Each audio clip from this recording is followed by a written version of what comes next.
This is Mission Control, Houston. Good morning. You are getting an inside look of the International Space Station. This is the equipment lock of the International Space Station, where two NASA astronauts are preparing to go outside to complete some of the work of replacing and upgrading batteries on the starboard 6 truss of the International Space Station. Today is July 1st, 2020. This is the final spacewalk scheduled to complete the 1B channel of the Starboard 6 truss of the International Space Station. Two spacewalkers inside the equipment lock right now, already in their suits, and completed some of their in-suit exercise and pre-breathing exercises to purge nitrogen from their bodies, already suited up and about to head out the door for a start time today at 6:35 a.m. Central Time. Suited up in the right is EV-1 Chris Cassidy, International Space Station Commander of Expedition 63. On the left is Bob Behnken, Flight Engineer and crew member of Expedition 63, as well as the Joint Operations Commander of the SpaceX Demo 2 mission. Assisting in the suit-up process right now on the forward left end. Pre-breathe clock at 10:01. Houston copies, 10:01. That was the voice of Doug Hurley, NASA astronaut and flight engineer of Expedition 63, as well as the commander of the SpaceX Demo 2 mission. He's leading the suit-up process today. To his right, cosmonaut Ivan Wagner, also assisting with the suit-up of our two spacewalking astronauts today.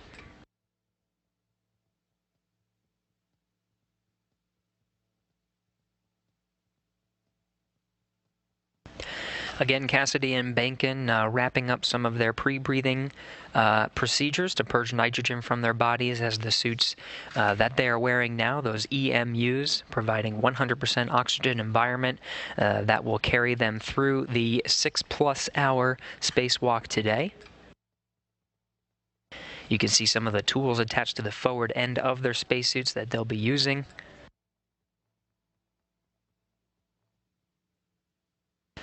The primary task of today's spacewalk is again completing the upgrades to the 1B channel of the Starboard 6 truss. There's 3 lithium-ion batteries that need to be installed on this channel. The two of them completed a spacewalk just last week, June 26th. For a 6-hour and 7-minute spacewalk, they completed the majority of the 1B channel. In that 6 hours and 7 minutes, Cassidy and Behnken removed 5 nickel hydrogen batteries and installed 2 new lithium-ion batteries with 2 adapter plates. Here's the battery configuration.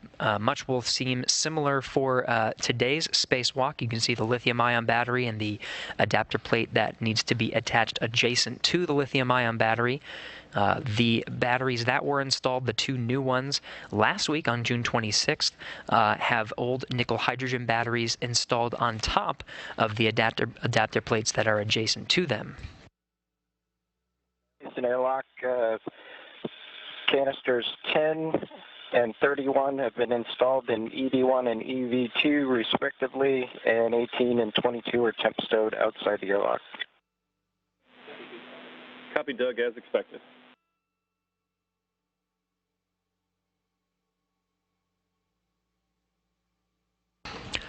Again, the voice of Doug Hurley from the equipment lock of the International Space Station. He's right now speaking with Josh Matthew of the Orbit 1 team here in Mission Control Houston. Seconds remaining on the purge.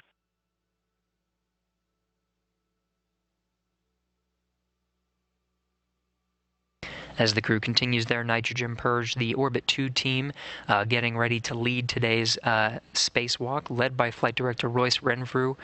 Many of the flight controllers still coming in and about to hand over.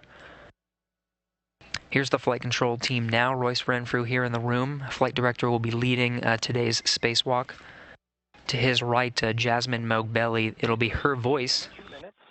Check your CO2 status, less than 8.0 millimeters. And Doug, you're on space to ground 1.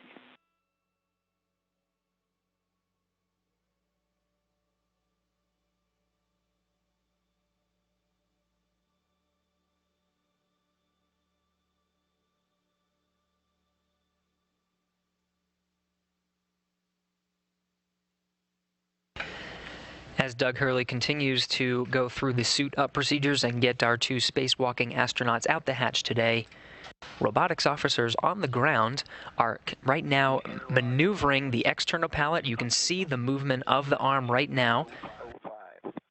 This is a look at the work site where Cassidy and Behnken will be spending the at least first half of today's spacewalk out at the far end of the station's starboard truss near those solar arrays. The batteries that they are swapping out are the units that will store the power that the solar arrays provide. That pallet containing the 1 new lithium-ion battery that will be installed on the 1B channel. There's 3 more lithium-ion batteries on that pallet. They will be saved for the 3B channel. On the other side, it'll be on the other side of the starboard truss. After today's primary task of installing that new lithium-ion battery, they'll head over to the other side after cleaning up their work site and making sure that that lithium-ion battery is checked out and providing power to the 1B channel. And they'll start the prep work for the 3B channel.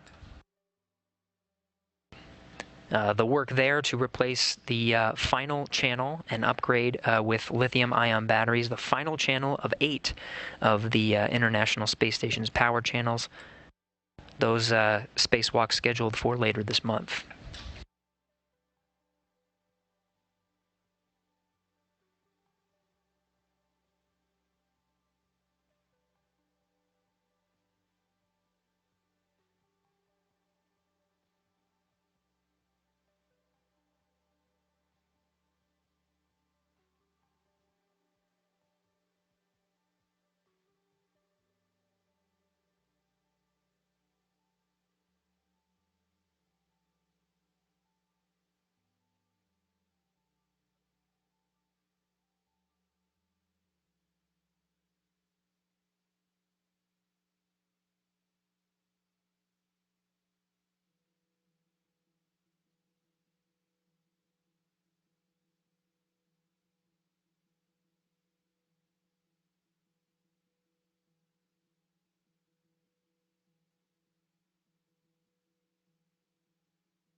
Airlock on the 1.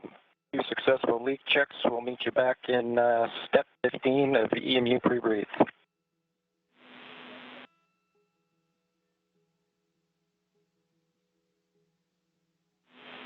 Copy, Doug. We're with you there, and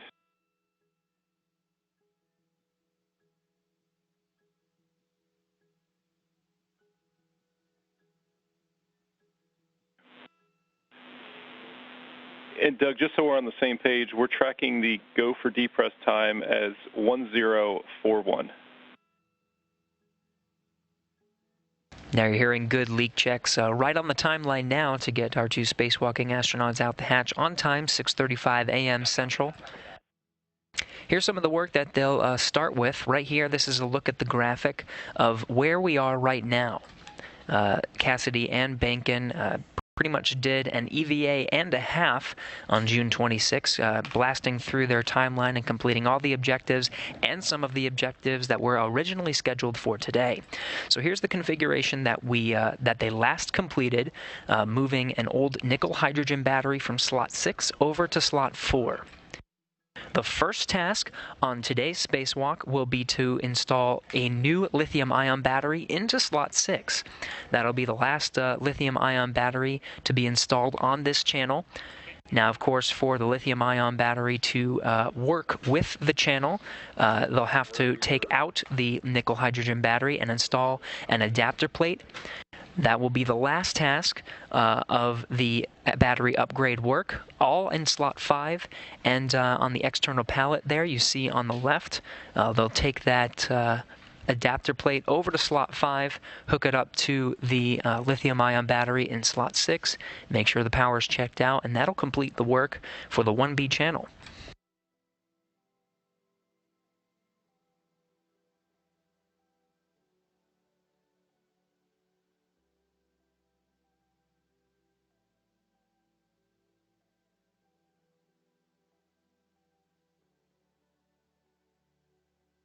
Now you heard good leak checks from both Cassidy and Behnken. Again, proceeding on the timeline to get them out the hatch on time. You see the bag that Wagner is taking from the crew lock. That's at the far end of this camera view. That is a safer unit. That stands for the Simplified Aid for EVA Rescue. The next task will be Hurley and Wagner working together to install these Simplified Aid for EVA rescues onto the backs of both of our spacewalkers today.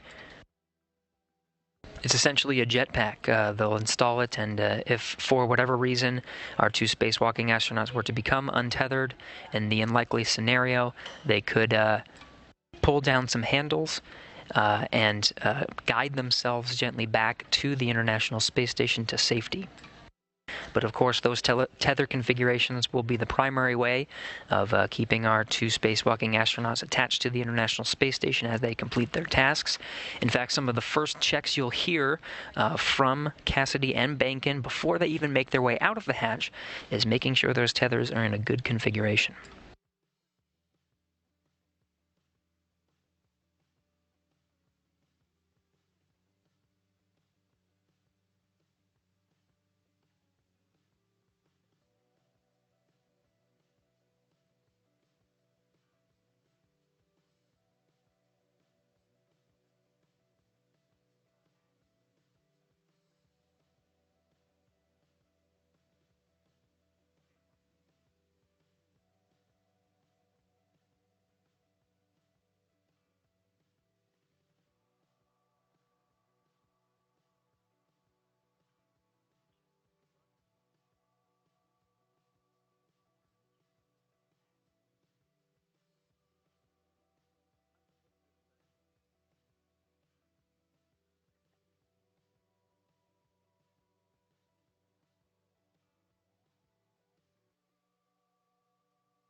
As Hurley and Wagner work in the station's equipment lock to install this safer unit onto Chris Cassidy. That'll be one of the final steps before they actually maneuver Cassidy himself into the crew lock.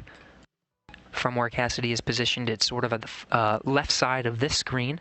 They'll go in one at a time, pulling out some of the bags and making sure they have all of their tools and tethers configured before closing the hatch and getting our two spacewalking astronauts out the door today. Once they get out the door at 6:35 a.m. Central, it'll be the 8th spacewalk for both of them. Both veteran spacewalkers today.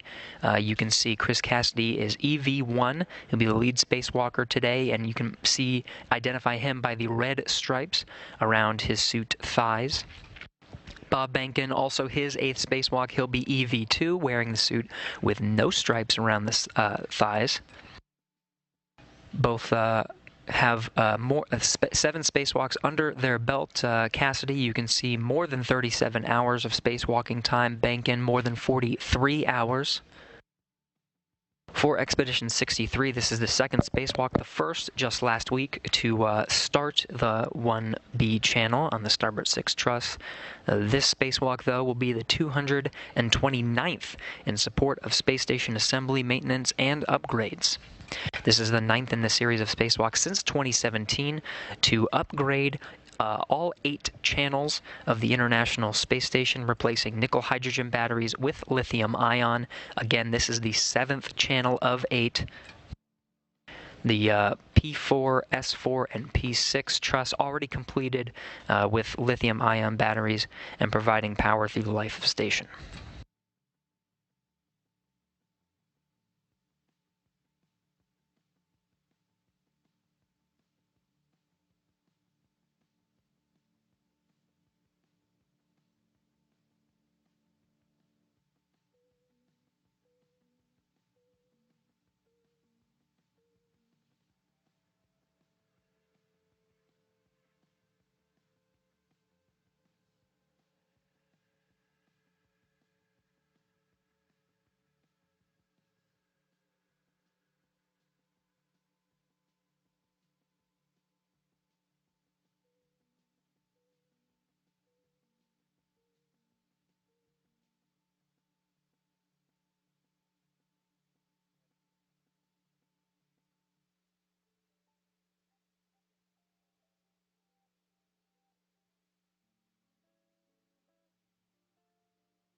For those just tuning in, you are seeing Doug Hurley at the forward end of your screen there, outfit Chris Cassidy, one of the spacewalking astronauts for today's battery upgrade EVA. He's outfitting the EV-1 suit with a safer unit, simplified aid for EVA rescue. This is one of the final steps to outfit the spacesuits before pushing Cassidy into the crew lock. You can see Wagner already maneuvering Cassidy into place. This crew lock at the bottom of the crew lock, you can see from the angle of your view here. That's the hatch. Once the hatch behind Cassidy towards his feet is closed and the crew lock is depressurized, Cassidy will be the one to open the hatch and begin today's spacewalk. So far, everything going right on the timeline to get our two spacewalking astronauts out the hatch at 6:35 a.m. Central Time. Right now, the International Space Station is 259 statute miles over Algeria in an orbital daytime. If we stick to the timeline here, space station will enter into an orbital darkness, and right about the time that Cassidy and Behnken open up the hatch, we'll be getting some sunrise into an orbital daytime to start today's spacewalk.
This is Mission Control Houston, still continuing with the beginning procedures to get our two spacewalking astronauts out the hatch today. Again, everything going according to the timeline so far. 6:35 a.m. Central Time is our target to get out the hatch and begin today's spacewalk. Doug Hurley, you see on the forward end of your screen, and Yvonne Wagner at the top. Now outfitting Bob Behnken with the safer unit, simplified aid for EVA rescue. Again, essentially a jetpack that can be used if the unlikely event of the astronaut becoming untethered were to occur. This is the final step before positioning Behnken in the crew lock. You can see just behind Behnken in this screen, Cassidy already in the crew lock. He's positioned with his face right towards the hatch. He'll be the one to open up the hatch today and begin today's spacewalk. Of course, after closing the hatch and depressurizing the vestibule. A correction that veteran cosmonaut Anatoly Ivanishin, now in the equipment lock, assisting Hurley with the suit-up procedures and getting Behnken situated with the safer unit. Doug Hurley, Expedition 63 flight engineer and commander of SpaceX Demo 2. the lead for what's called the suit IV. He's the lead for getting our 2 spacewalking astronauts situated here and prepared for today's spacewalk. He'll also be the lead robotics officer at the hands of the station's robotic arm, at the end of which is the external pallet containing that last lithium-ion battery to be installed onto the 1B channel.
This is Mission Control Houston. Hurley there on the forward end of your screen, Doug Hurley, leading the suit up of Bob Behnken.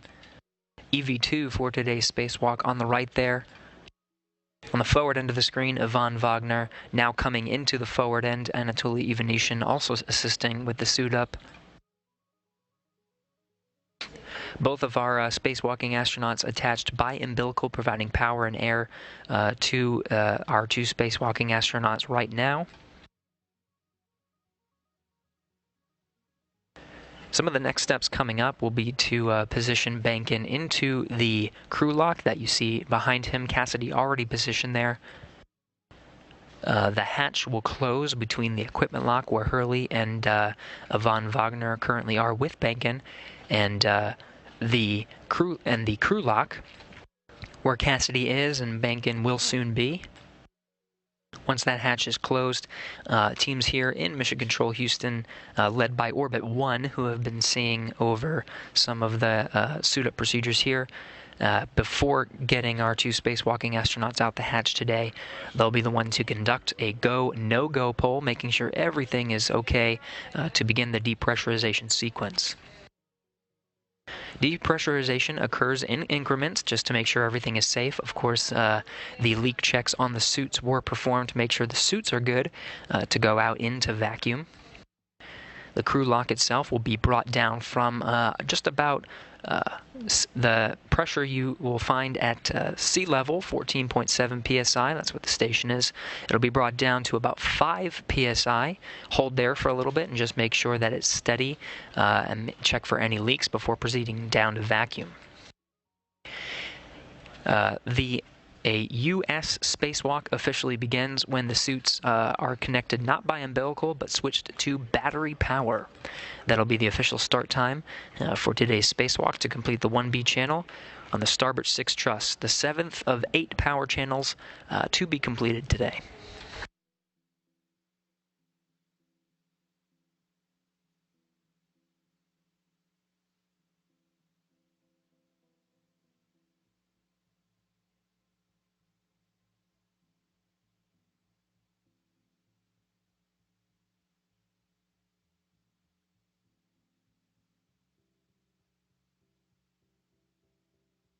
On the right hip of Behnken, you see some of the tools that he'll be using.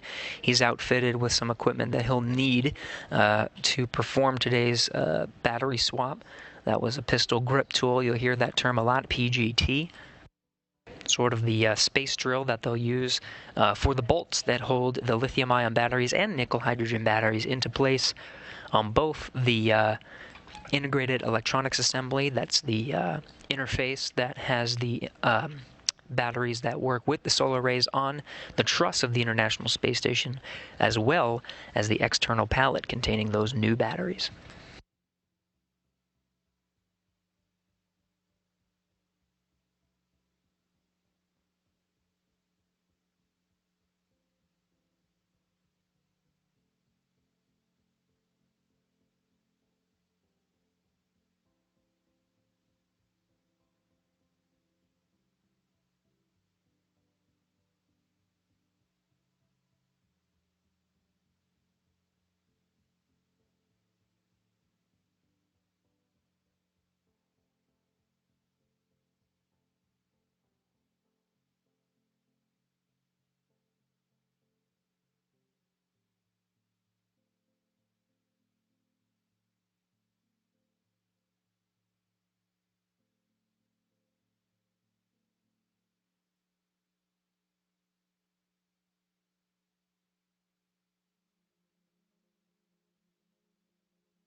Yvonne Wagner and Doug Hurley situating Behnken in the crew lock.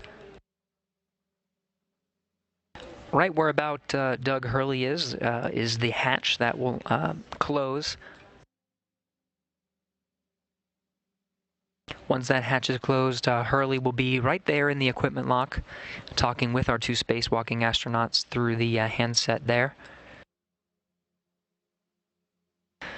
Two astronauts will be hot mic'd and will be able to chat with Hurley as they go through the procedures to close the hatch and depressurize that crew lock down to vacuum.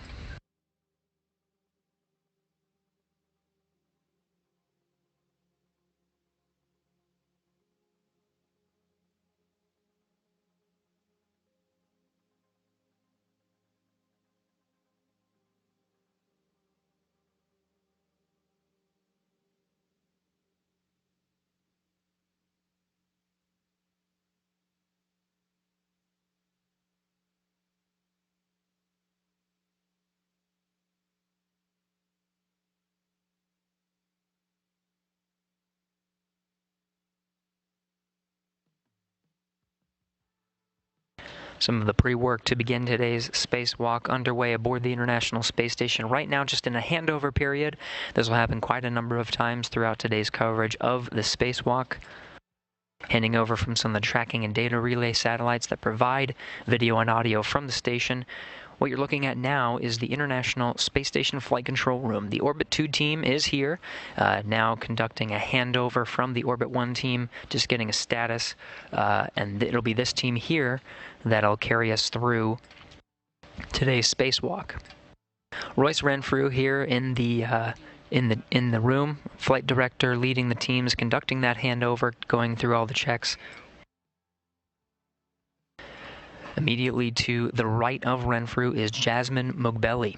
She is the ground IV. It'll be her voice from here in Mission Control Houston to our two spacewalking astronauts, Chris Cassidy and Bob Behnken. Jackie Kagi is also here in the room as the spacewalk officer. It'll be her that knows the procedures of the spacewalk backwards and forwards, working with her teams in the back room. She is the lead here in the International Space Station Flight Control Room with the Orbit 2 team. Today's spacewalk is to once again complete the 1B channel. Yep, 64. And just want to tag up how much time do we have left. It looks like 10 minutes or 9.5 with our clock.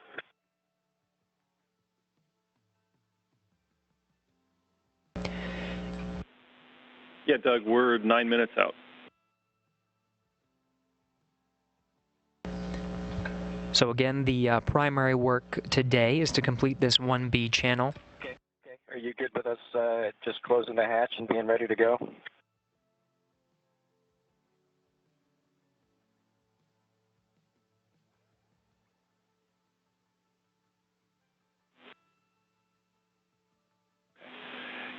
And Doug, your go to continue through step 80. The 8-minute clock is to before you can go past step 80.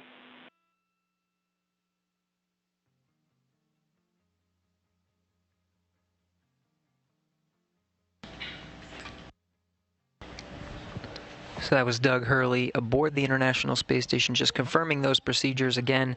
He's working with the ground teams here, now handing over to Orbit 2. It'll be the teams here that'll walk him through the procedures to eventually close that hatch and begin the depressurization sequence and getting our two spacewalking astronauts out the hatch. We're scheduled for egress at in the beginning of the spacewalk at 6:35 a.m. Central Time. Now, as Hurley and Yvonne Wagner here in the equipment lock wait for that clock to reach 0 and they can begin the hatch closing and depressurization, let's go through some of today's procedures. Here's where we left off from the last spacewalk. Cassidy and Behnken essentially completing a spacewalk and a half, getting through a lot of the procedures that were originally scheduled for today. So this was the last task that was completed on June 26, moving a lithium nickel hydrogen battery from slot 6 over to slot 4. That made slot 6 empty and allows for the first task of today to be moving a brand new lithium-ion battery from the pallet over to the 1B IEA, that is the integrated electronics assembly. That's what's integrated with the solar arrays and the truss segment, providing and storing power in those batteries and sending that power downstream to the rest of the International Space Station's very essential systems. So that lithium-ion battery into slot 6 will be the first task, and of course to work with the electronics assembly it needs an adapter plate. So they're going to move the adapter plate from the slot D on the external pallet over to slot 5. There's an old nickel hydrogen battery in the way, so they just need to move that one over to slot D of the external pallet. And that will complete the work on the integrated electronics assembly. From there, the next task will be just to sort of complete their work site and clean up from some of the work that they've done on the 1B channel. Now, because they really don't have too much to complete for the 1B channel, they'll spend some of the next procedures not only cleaning up, but getting some of the prep work ready for the 3B channel. That's a new channel on the other side of this Starboard 6 truss. It still has those old nickel hydrogen batteries, so they will get some of the prep work done to remove that. You can see now Doug Hurley and Yvonne Wagner already closing the hatch, tightening it for a nice seal. Again, some of the next procedures will be to depressurize, but not all the way to vacuum. They'll get it down to 5 psi. We still have a clock of about 5 minutes before the teams here conduct a go, no-go poll for that depressurization, making sure everything is set before they hit the button to begin the depressurization sequence. But Hurley and Yvonne Wagner already getting through those procedures, making sure that our spacewalking astronauts get out on time today, just about an hour from now.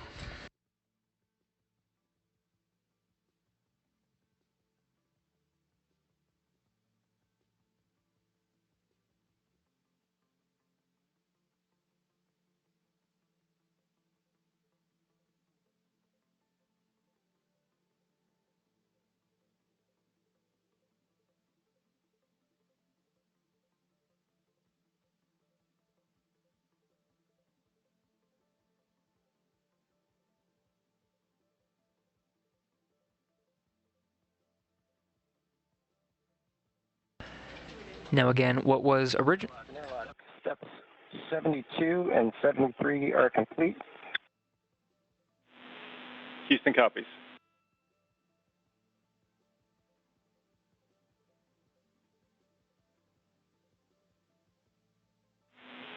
And Doug, we'll put... And it looks like you guys have 74 and subsequent until we get ready to start the depress. Yeah, copy, Doug. We're putting those in work right now.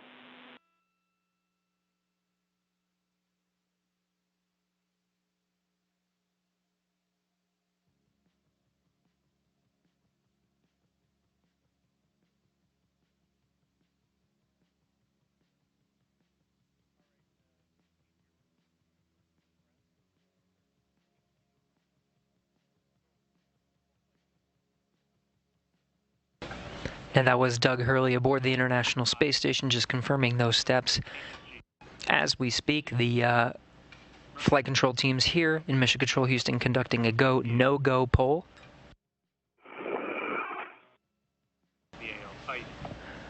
A go, no-go poll to make sure that everything is set for that depressurization.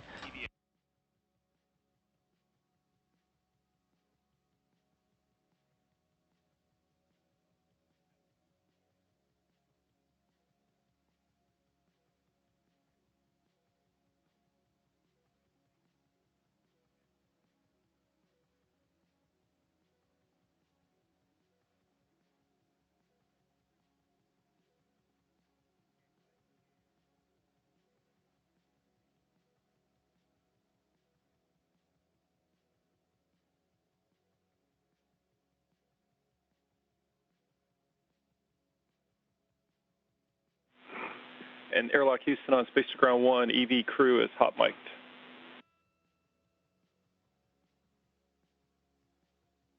EV1 copy. EV2 copy. And Houston copies EV1 and 2, loud and clear.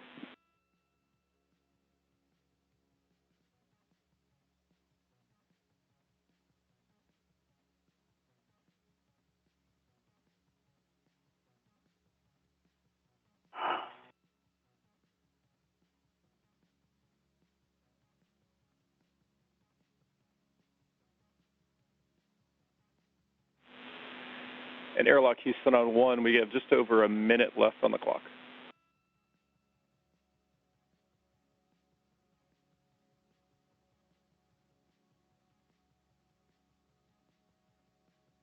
And Bob, if you could check the switch depress pump power is off.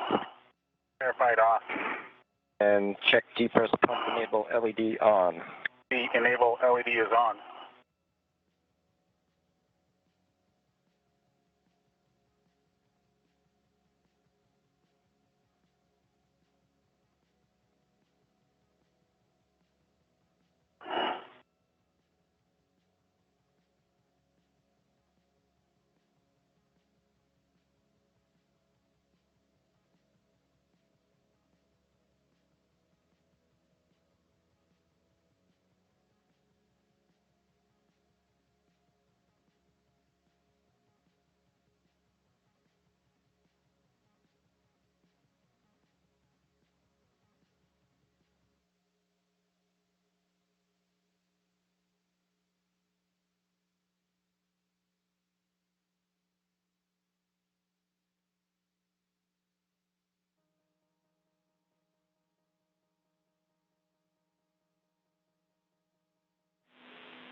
Airlock Houston, you guys are go for depress. The clock has expired. We will hand you over to the capable hands of the Orbit 2 team. You guys have a good day out there. Thanks, Josh. Thank you, Josh. Thank you, Josh.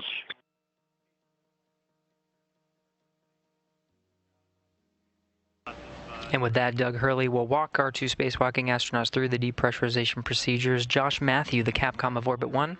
Select depress card. Do Bob. On the UIA, switch the depress pump power to on. Okay, the depress pump power is on.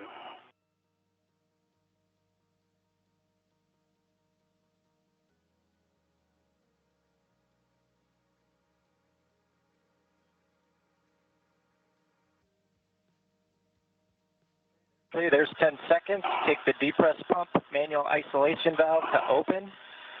Expect alert tone. Depress pump manual isolation valve is open. Got the tone. Joe as well. Monitor your suit pressure gauge for less than 5.5. Copy. Copy. Doug Hurley inside the equipment lock walking through our 2 spacewalking astronauts today. Chris Cassidy and Bob Behnken. Depressurization is underway, coming down from 14.7 psi, just about to hit 13 already. This depressurization is not the official start of today's spacewalk. That'll be when they switch to battery power. So in step 3, when the crew lock pressure gets to 6.0, you guys will get an alert tone as well. Copy. Copy.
Crew lock now at 11 pounds per square inch, heading to 5 pounds per square inch. That is the check mark.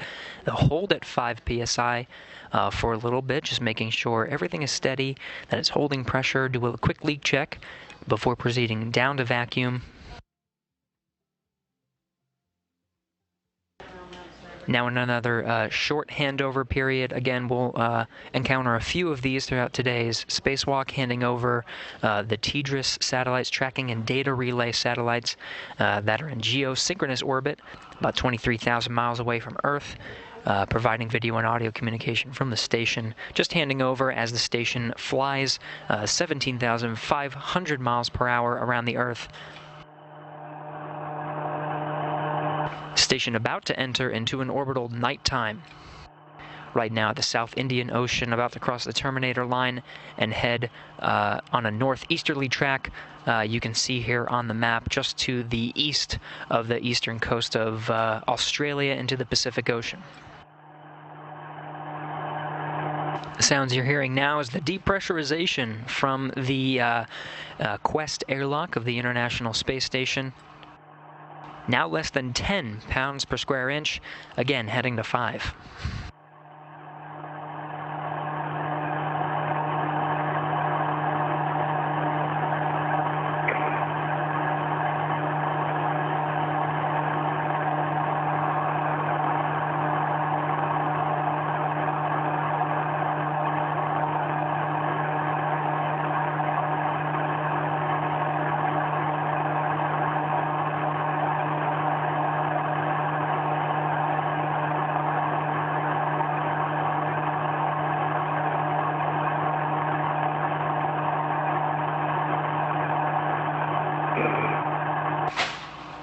This is a live view of the International Space Station Flight Control Room.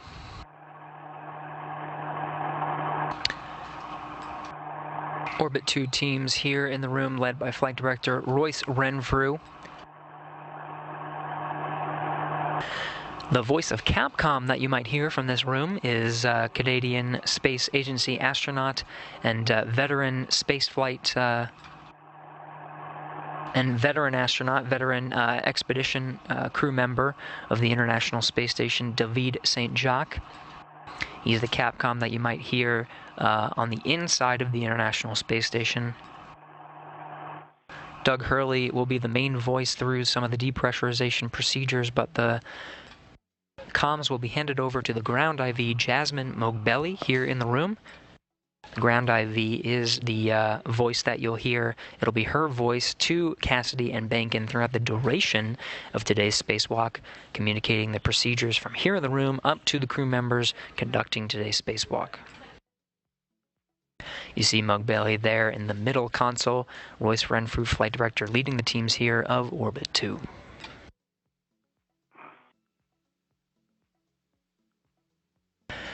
Doug Hurley, Flight Engineer of Expedition 63 and Commander of the SpaceX Demo 2 mission, leading through the procedures of getting our two spacewalking astronauts ready to go out the hatch. Really just a few steps left. The depressurization sequence underway, just less than 8 pounds per square inch at this time. We're heading down to 5. We'll do a quick hold at 5 psi, making sure there are no leaks in the crew lock before proceeding down the vacuum. It looks dark down there, where you're at. Yep, not as dark as it's about to be in a half hour. Yeah.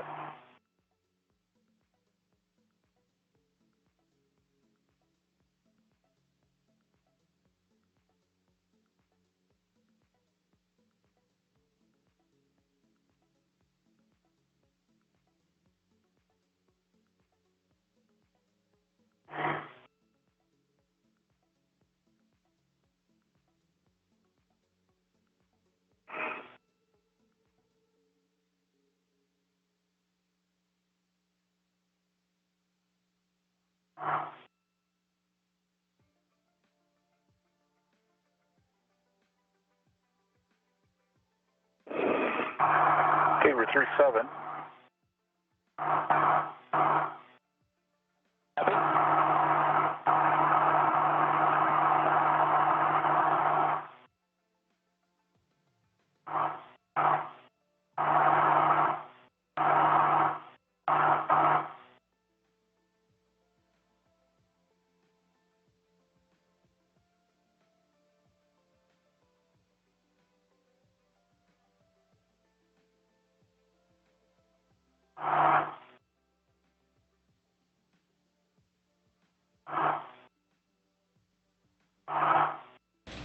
Chris Cassidy and Bob Behnken on the other side of that hatch right now. The crew lock, where Cassidy and Behnken are situated, and being depressurized at this time. Now less than 7 psi. We're heading down to 5 psi. Again, we'll do a quick hold there before proceeding down to vacuum on the inside of the station, where Doug Hurley and Yvonne Wagner are situated on the equipment lock that's at the pressure of about sea level, 14.7 psi.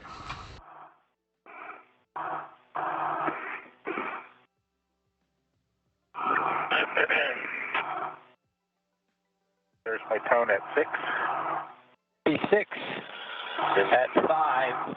At 5 psi, we're going to take the depress pump manual isolation valve to close, but that's at 5, and I'll give you a call as well. Copy. Okay, Bob, as expected, I'm lagging you by about 0.3. Copy.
5.1. Copy, I was just going to call you. You're getting close.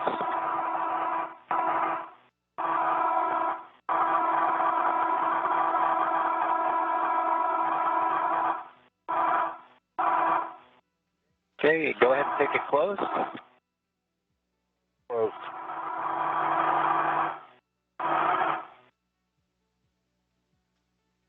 Copy, close. See the pressure stopped moving.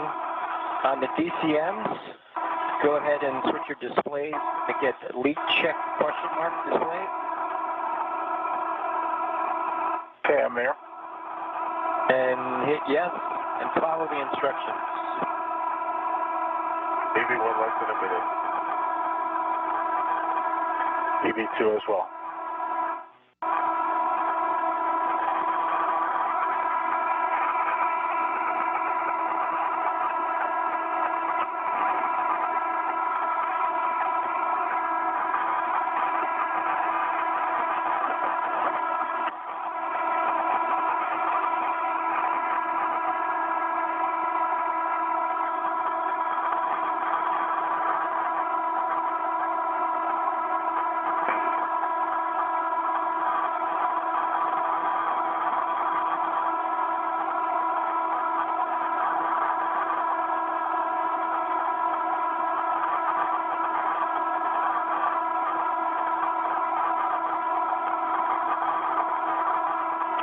Leak check complete. EV1 going to O2 actuator to EVA.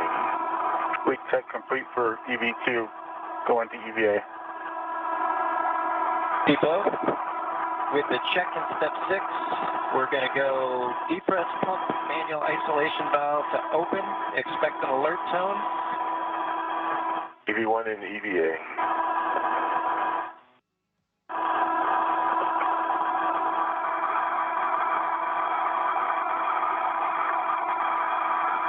EV2 is EVA. Both, and confirm you got the valve open. We're going to open up our MPES. Negative. I'll take the depress pump manual ice invasive valve to open now.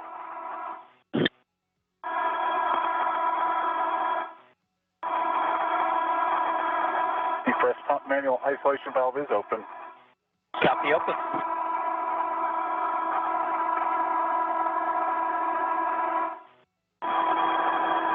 Look through your suit pressure gauges for less than 5.5. Copy. Copy. You, Bob, we're going down to 2 now, and then closing the isolation valve again. Copy.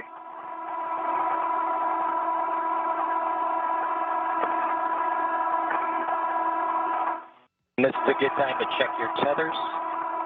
Yeah. Okay. Don and Doug, on the airlock D-ring, we have the D-ring extender. My anchor hook of my waist tether is closed and locked on the D-ring extender. Look in waist tether, no anomalies, and the screw hook side of my waist tether is closed and locked on my right D-ring extender.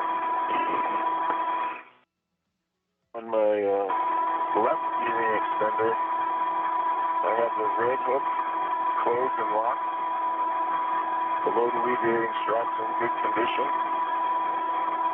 The earthgum reel is in the unlocked position, and it does in fact retract. And then the yellow hook is temporarily stowed on my mini workstation. I think I'm good config. Copy, EV1. Okay, on my left side, I've got a waist tether closed and locked to the airlock D-ring extender. That waist tether is in good condition, and the crew hook is closed and locked onto my D-ring extender. On my left side,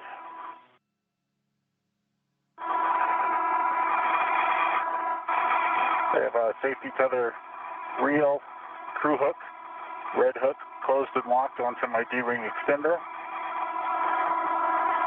I've got a waist tether closed and locked onto that reel, the red reel, and the anchor hook for that red reel is temporarily stowed on my mini workstation. The reel is unlocked and the tether retracts.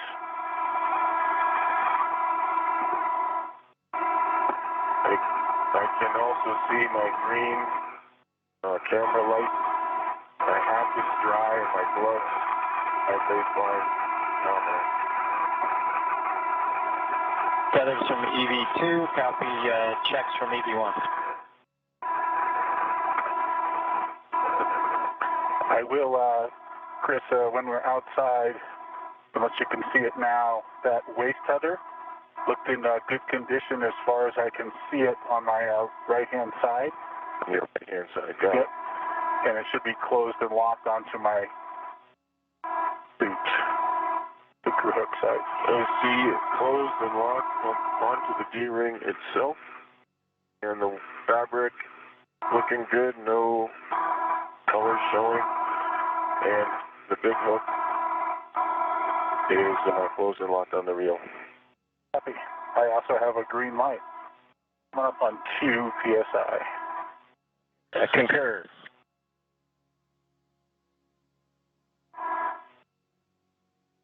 Are you ready for depress pump manual isolation valve to close? Showing a little bit high. Let's give it a second or two.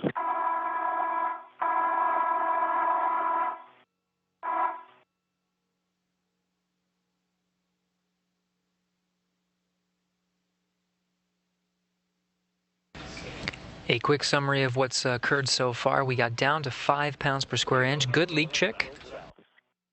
Now proceeding down to 2. Manual isolation valve is closed. Copy closed, and on the UIA, take the depress pump power switch to off. Depress pump power is off. Okay. Tethers are all checked. When we get a DP/DT of about 0, expect an alert tone. And Chris, when we get a EV hatch delta P of less than 0.5, you can open the hatch, but it'll be a minute or two at least. Okay. That'll be all.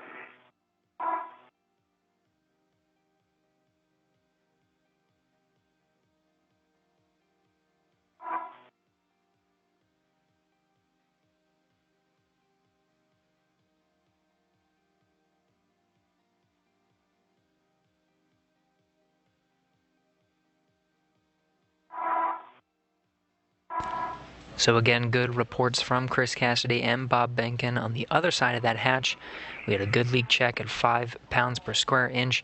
Everything good to proceed down to vacuum. They had a task at 2 pounds per square inch to turn a pump ISO valve to closed. That is complete, and the crew lock is continuing to depressurize down to about 0.5 psi. From the inside of the equipment log, Doug Hurley, you see in the foreground there, will be monitoring the progress of the depressurization down to 0.5, taking pictures through the hatchway. There is cosmonaut Yvonne Wagner, assisting Hurley with some of the suit-up procedures to get our 2 spacewalking astronauts ready for the day.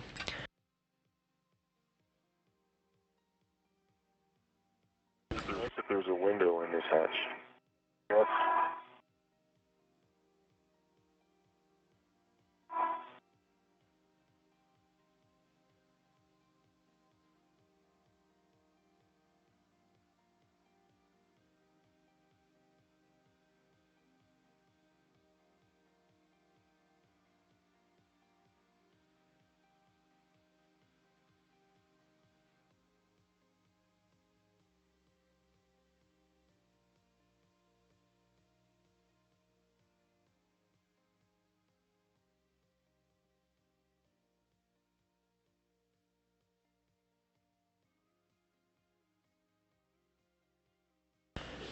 This is Mission Control Houston. You will continue to hear Doug Hurley through some of the final procedures to get our spacewalking astronauts outfitted before opening up the hatch. He'll hand over comms very shortly once we get down to about 0.5 psi to Ground IV Jasmine Mogbelli here in Mission Control Houston. It'll be her voice that you'll hear throughout the majority of today's spacewalk as Cassidy and Behnken go outside of the hatch to the starboard 6 truss and complete the installation of brand new batteries on the 1B power channel, the 7th of 8 power channels to be upgraded, completed later today once they install the final lithium-ion battery to that power channel.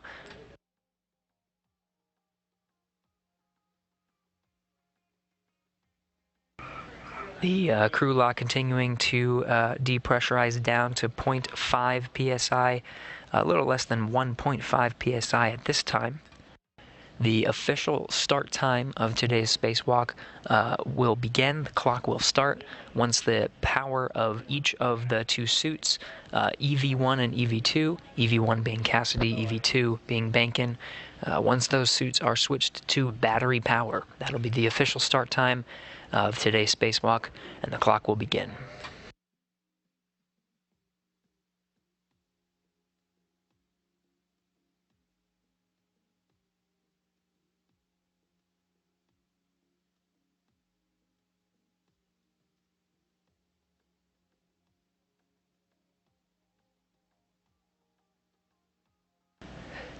Now Hurley's job is not done once he's completed with some of these procedures to get them out the hatch. Afterwards, he'll head over to the International Space Station's U.S. lab. From there, he has controls of the station's robotic arm. It'll be him maneuvering the robotic arm, at the end of which is the external pallet containing the brand new lithium-ion batteries. He'll be moving it just a little bit backwards and forwards as requested by the crew so they can get within reach of all of the batteries that they need to swap. Again, there's only really two left. There's the new lithium-ion battery from the pallet that needs to go onto the station, and then they need to swap an old nickel-hydrogen battery with an adapter plate that will officially connect that lithium-ion battery to the station, providing storage of power from the station's solar arrays on the starboard truss.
This is Mission Control Houston. Depressurization still underway, proceeding as planned. It takes an estimated 13 minutes to go from 2 psi down to 0.5. Right now we're hanging at about 0.8, proceeding slowly but surely towards that 0.5 mark.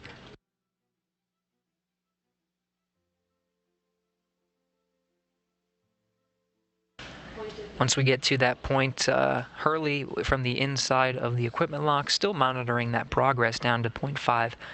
Very shortly after we get to that milestone, he'll hand over communications to here in Mission Control Houston. Jasmine Mogbelli, the ground IV, it'll be her voice you hear, and you just heard 0.7 from the crew.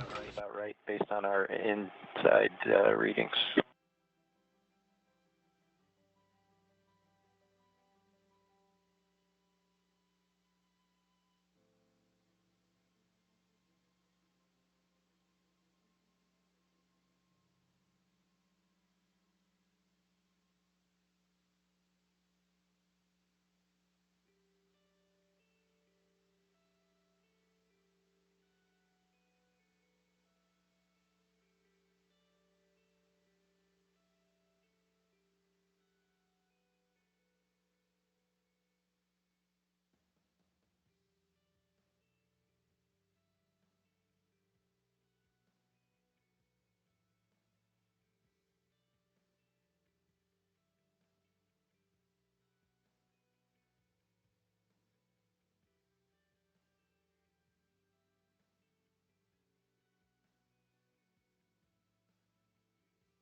The crew on the other side of the hatch last reported 7 psi. We're still making good progress down to 5 psi. Again, Hurley will hand over communications to Jasmine Mogbelli, who will be the ground IV. It'll be her voice you hear guiding Cassidy and Behnken through the initial procedures, some of the first of which are configuring those tethers once again. You heard some tether readouts earlier when they were situated in the crew lock. Once they get out the hatch, one of the first things they'll do is just make sure those tethers remain in a good configuration. That'll be the primary way that Cassidy and Behnken remain attached to the station as they conduct their procedures today. The first of which is finally upgrading the 1B channel of the starboard 6 truss, that one lithium-ion battery left, and removing an old nickel-hydrogen battery, replacing that with an adapter plate. Much of the procedures that were originally scheduled for today were accomplished on June 26th during the 6-hour and 7-minute EVA. The 2 spacewalkers conducted a lot of the procedures that were originally scheduled for today. So after Cassidy and Behnken complete the 1B channel, they'll do mostly get-aheads. First outfitting the 3B channel, which will be the next and final channel to be upgraded on the station. And then performing a series of get-aheads like routing some power cables, Ethernet cables, removing an H fixture for some future power system upgrades, and if time permits, removing a lens cover on one of the cameras on the outside of the station. All get-aheads that were scheduled between these 2 spacewalks, now primary procedures, some things that have been on the to-do list for a while. Cassidy and Behnken will get a chance to tackle today after completing the installation of the final battery on the 1B channel.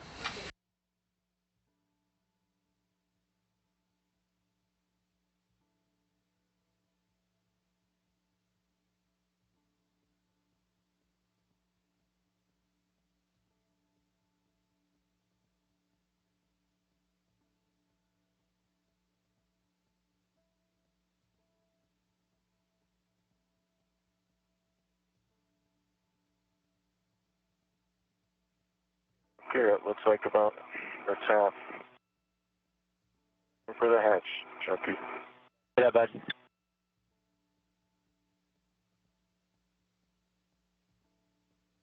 A good read from the crew on the other side of the hatch. Cassidy and Behnken reading a good hold at 5 psi. Now able to open up the hatch. Still waiting for that official start time. That'll be when Cassidy and Behnken switch their suits to battery power.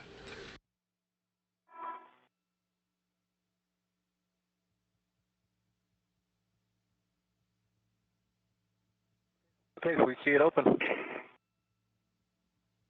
Then at nighttime, Cassidy reporting an orbital nighttime, the station 260 miles over the Pacific Ocean. 14, and with that, Jaws, if you're ready, we can hand it over to you. Good luck, guys. good. Thanks, Doug and Yvonne, once again for setting us up in a timely manner here. Chris and Bob, good morning. Morning. Good morning. Okay, with that, we'll step into post-depress, staggering your switch throws, switch power to bat, expect a warning tone.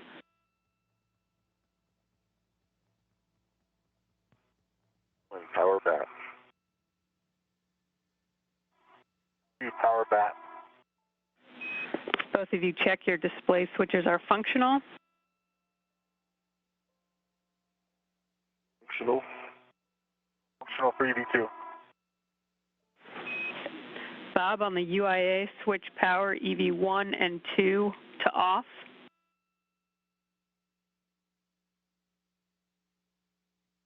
EV1 and 2 power switches are off. LEDs are off. Copy LEDs. Both of you can disconnect your SCUs from the DCM, install the DCM cover, and stow the SCU in the pouch. Work.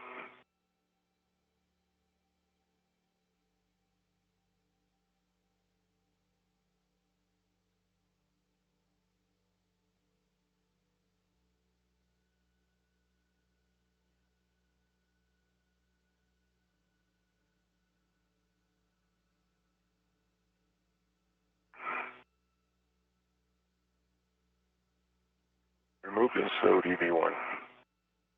DCM cover up. Removed and stowed DCM cover up for EV2. Copy.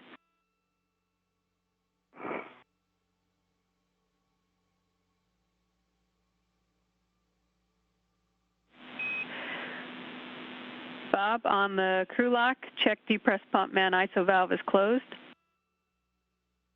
Depress pump man ISO valve is verified closed. Both of you can take your temperature control valve to max hot.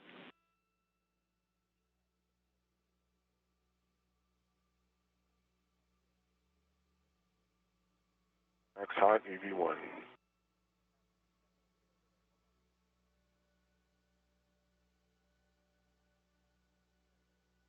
EV2 is max hot. You can both switch water to on. Water on EV1. Water on EV2. Check your DCMs are blank and bites are off. Mike, no bite. Mike, no bite. You can both switch your temperature control valves to the desired setting. Min 4 for now, EV1.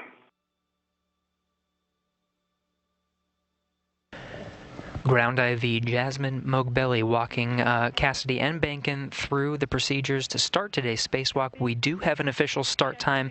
It is 6:13 a.m. Central Time. Cassidy and Behnken switch their suits to battery power. The spacewalk today to complete the 1B channel is officially underway. Okay, you can both set your visors as required. We're currently in a night pass for the next 10 minutes. Copy, copy.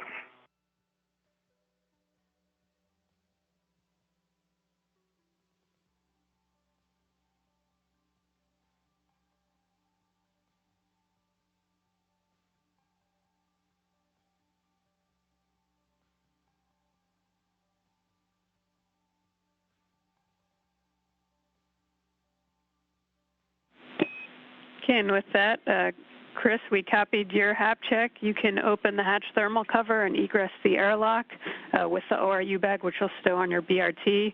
Bob, we did not copy your HAP check. Thanks, Jaws. My HAP is dry, baseline. Copy, Bob. You'll hear HAP check a lot throughout today's spacewalk as well as glove checks. The HAP is the helmet absorption pad.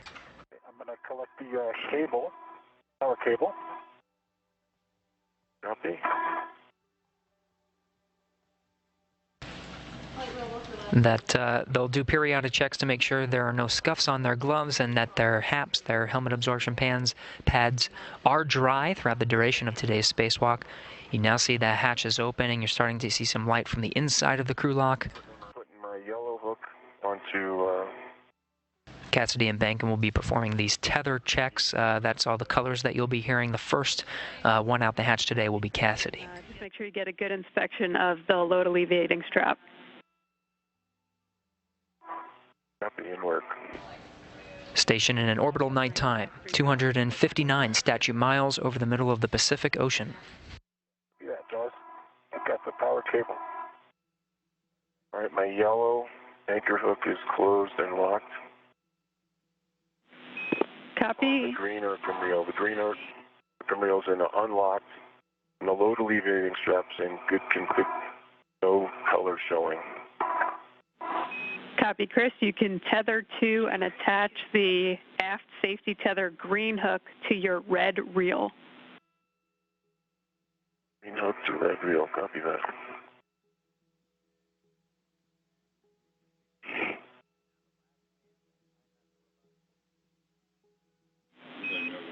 And Bob, when you're ready, we'll take an inspection on your safety tether load alleviating strap on the forward D-ring.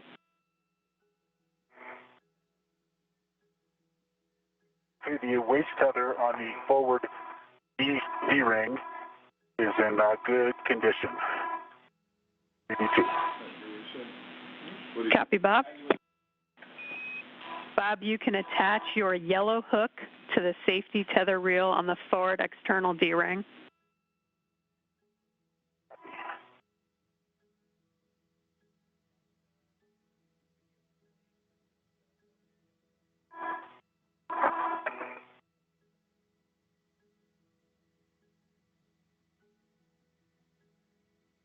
Jaws, my The camera position being situated towards the work site. You can see some of the light reflecting off of the Canadarm2, at the end of which is the external pallet.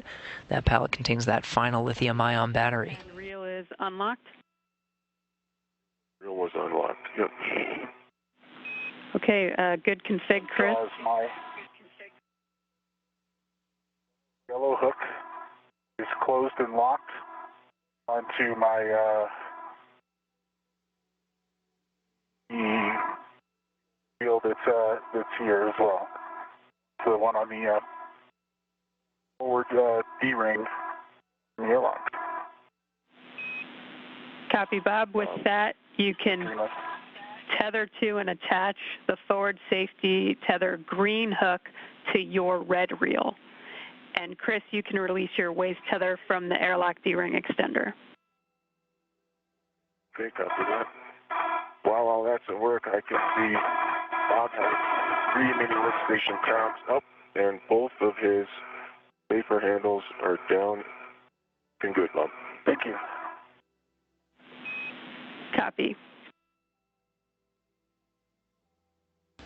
Cassidy and Behnken just reporting their tether configuration, making sure their reels and everything are aligned as expected, as well as the SAFER, the simplified aid for EVA rescue, that can be used if they were to become untethered. That green hook.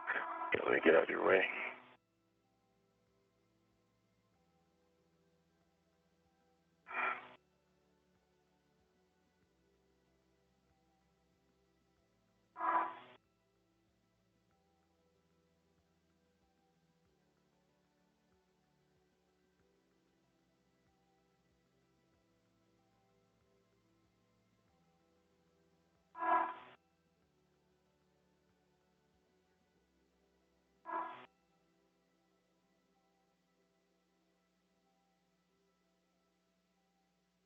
Because I have the green hook closed and locked onto my red reel. Copy. And Bob, is that reel unlocked?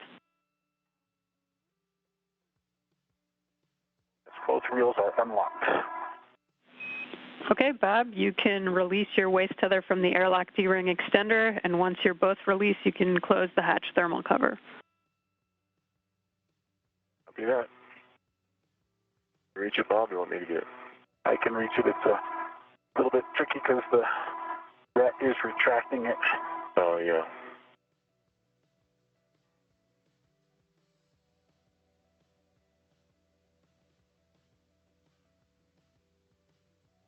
Cover closed. Copy, thermal covers closed, and we copied Chris your checks on Bob.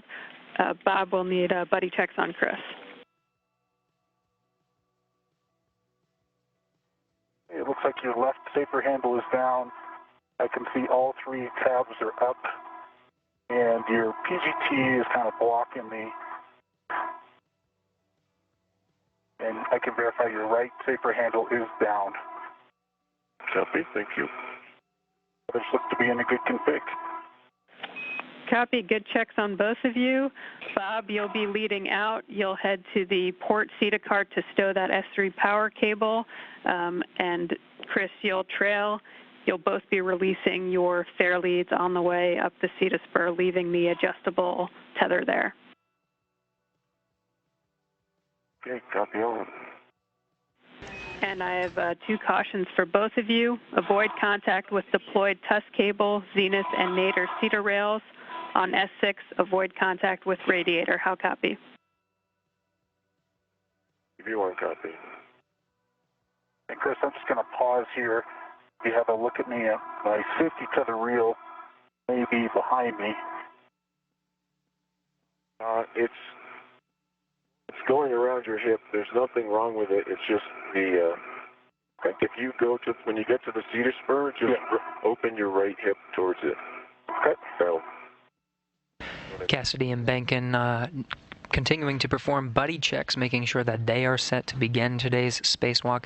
In the meantime, from the inside of the International Space Station, Doug Hurley at the controls of the station's robotic arm. From the view on the outside, you might be able to see it move a little bit. He's just configuring, making sure that that's all set for when Cassidy and Behnken arrive.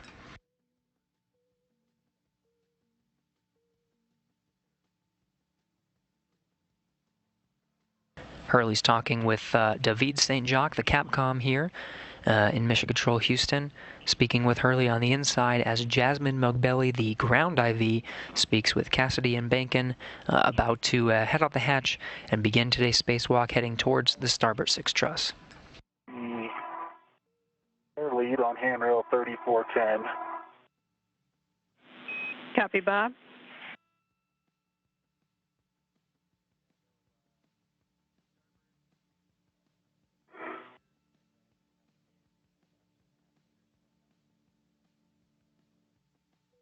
That's complete.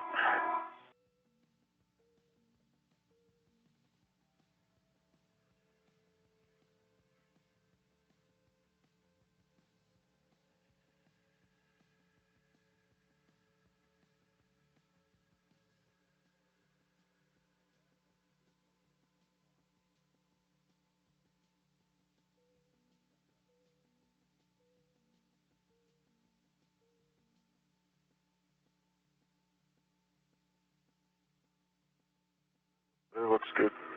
Thank you. Doug Hurley maneuvering the Canadarm2 as we speak from the inside. We're starting to get a little bit of sunlight as the space station flies into an orbital daytime over the Pacific Ocean just west off the coast of California. Copy that. Copy.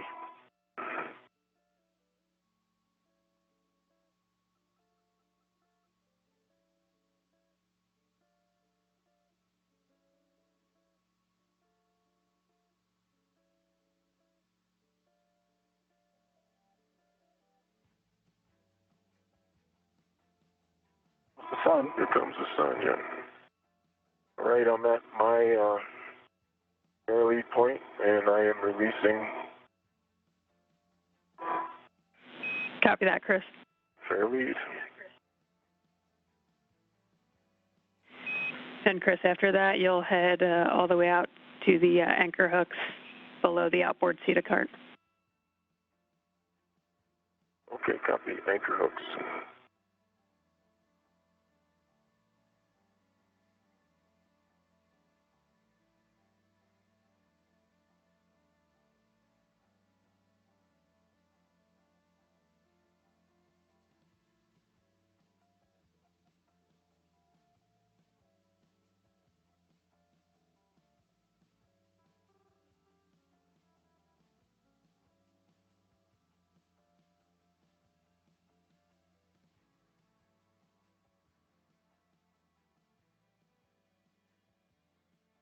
1.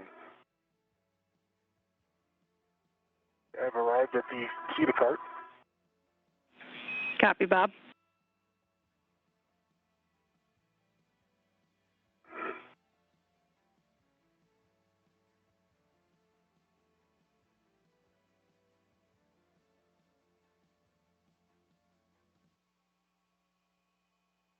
Some great views of the astronauts making their way out to the work site. We just had an orbital sunrise. The station just off the coast of Oregon right now, about to pass over the western United States. Over at the far side, closest to the starboard 6 truss, is Bob Behnken. Coming up on the rear here is EV1 Chris Cassidy.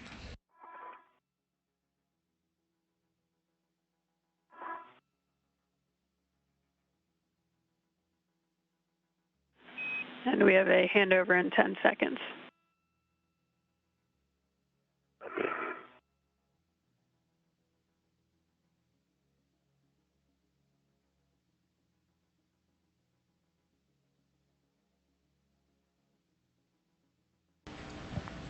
And there's the handover that was mentioned by Mogbelli here in Mission Control Houston. This is some of the video and audio we're getting from station being relayed through geosynchronous satellites. A short handover of video and audio. Will be regaining those shortly. In the meantime, we're already ahead of schedule. Originally scheduled for an EVA start time at 6:35 a.m. Central, beginning at 6:13 a.m. Central as the official start time. Just a little over 16 minutes into today's spacewalk, Cassidy and Behnken already making their way out to the work site.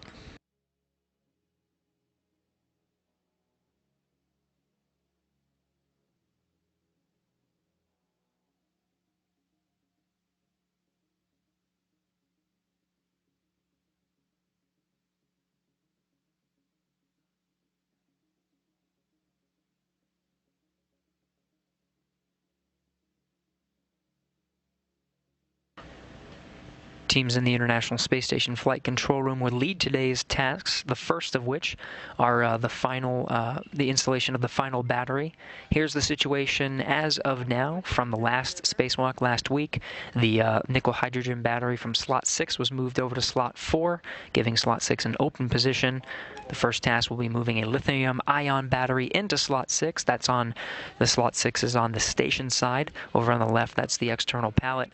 And then, of course, it needs an adapter plate, so they'll swap the adapter plate with a nickel hydrogen battery, putting that nickel hydrogen on the external pallet for disposal. And Bob will have you check your gauntlets and hold for a second prior to crossing the Sarge. Want to make sure the arm's in position.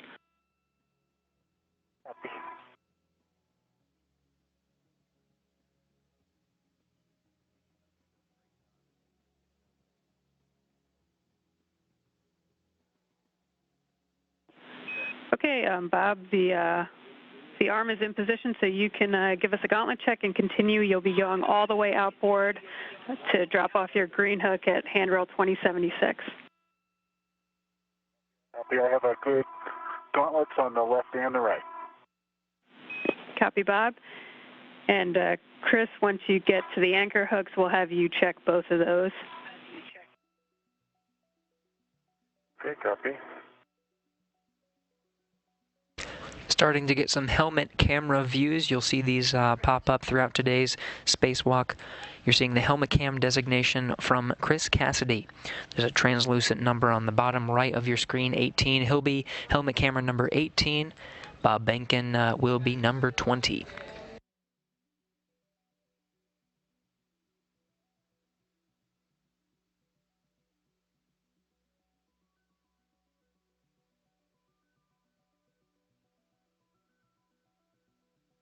Looking at Bob's anchor on 3060.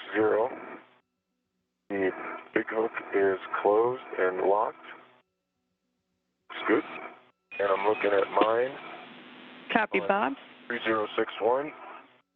My anchor point on 3061 is also closed and locked. Good config.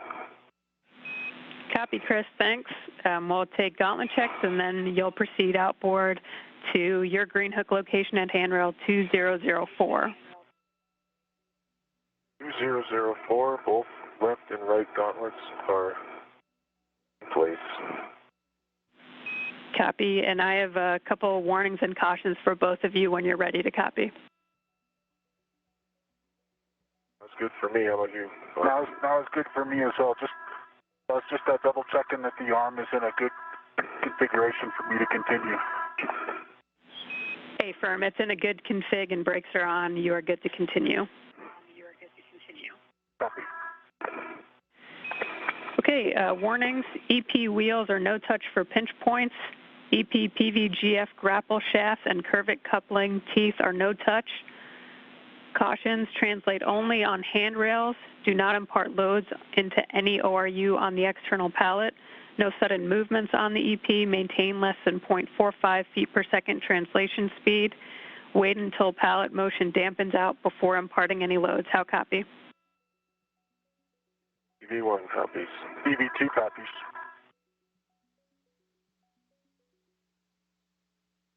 And I'm outboard of the Sarge.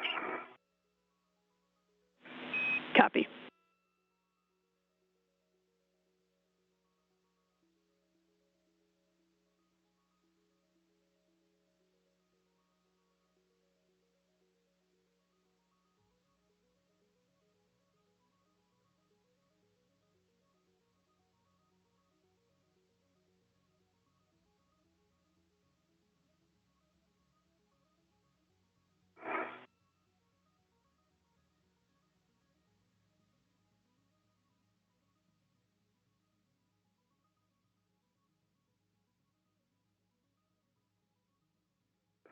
Doug, contact Robo Doug.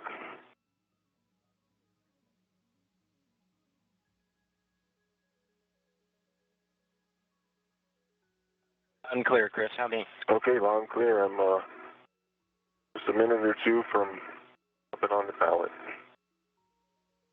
Okay, we're ready to go. And as of now, the brakes are on, and you're clear to maneuver. And then just let me know as we get down the road if you need anything tweaked with the position. Okay, copy.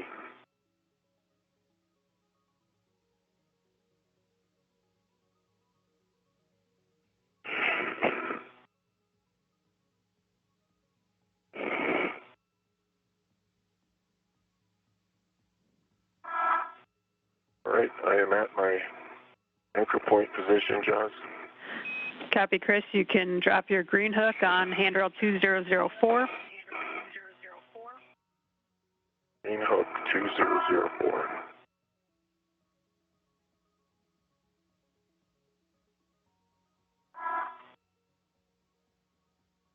And I'm at my green hook location as well. Copy, Bob. You can drop your green hook on handrail 2076. Copy, green hook to 2076.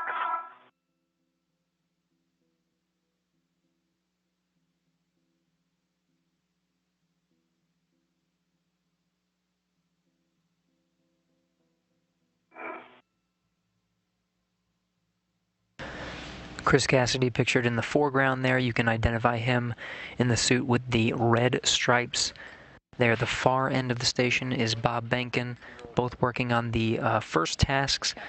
Green hook is on 2004, full 3 and 7. Copy, Chris. Bob, you can head to the crew lock bag to configure your PGT with the hex driver from the pit pin RET. And Chris, you are go to translate onto the EP. You'll be stowing the ORU bag on the handrails between batteries Bravo and Delta. Let me know when you're ready for the numbers. All right, I'm looking at the APFR since it's right here. 6, Golf, Golf, Fox 12. And it passed. Good settings, Chris. Solid, good wiggle check. Black on black.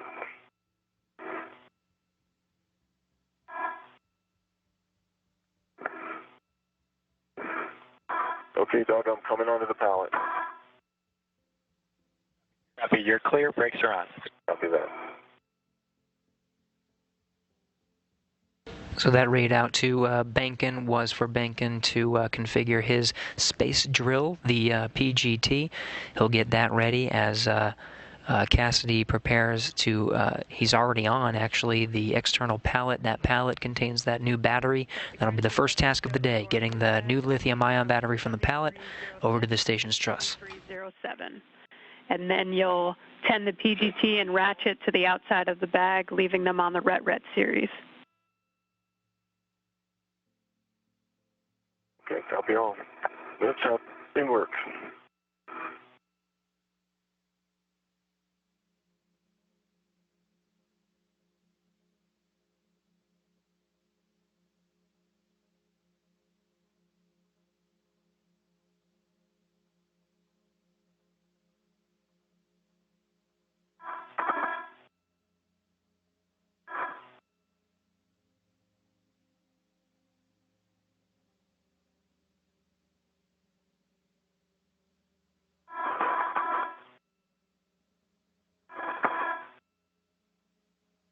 From the helmet camera of Chris Cassidy, his first task, stowing that bag, that tool bag, onto the external pallet.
Okay, Charles, I've got the crew lock bag reconfigured.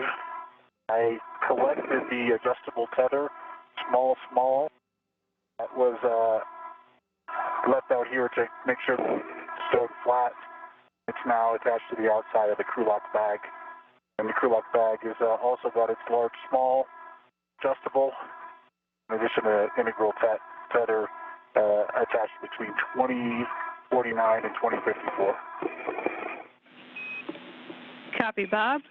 And with that, you can configure your PGT with the hex driver from the pit pin RET and attach that PGT to the crew lock bag with the RET, and the adjustable end of it will go to the DCSU H2 scoop. Copy.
Okay, Jaws, I've got both cameras on me. Working on the PGT. Copy, Chris.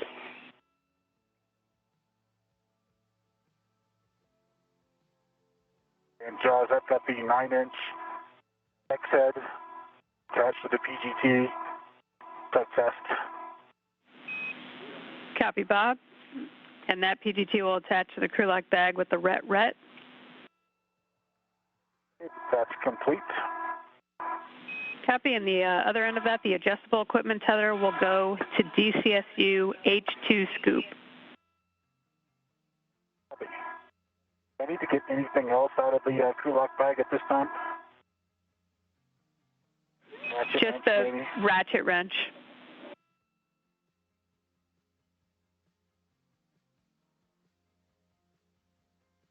Okay, the bag is reclosed.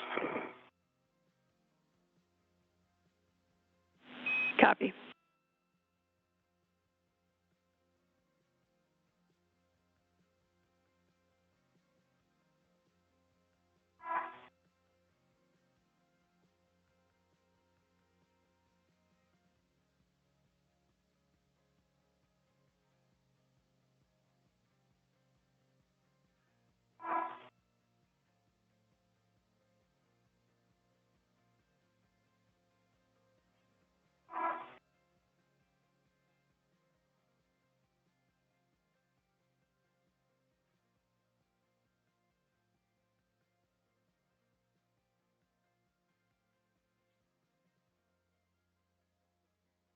Okay, I think I'm ready to get off the pallet. Jasmine, if you agree. Yeah, Chris, we'll just take a glove, hat, and gauntlet check from you, and then you're go. Okay.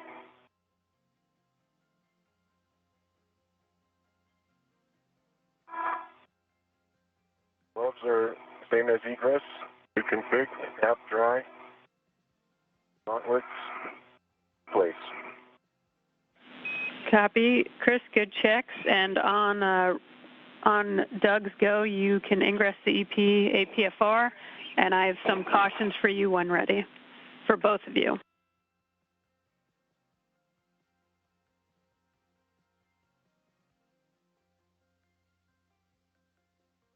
And just to verify, the PGT adjustable goes to H2 on the DCSU, correct? That's correct, Bob.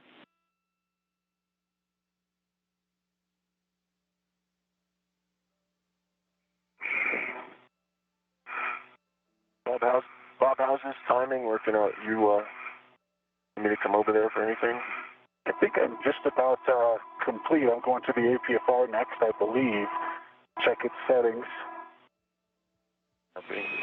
That's correct, Bob. You'll check the settings, and we'll have you roll, complete a roll as well to Delta.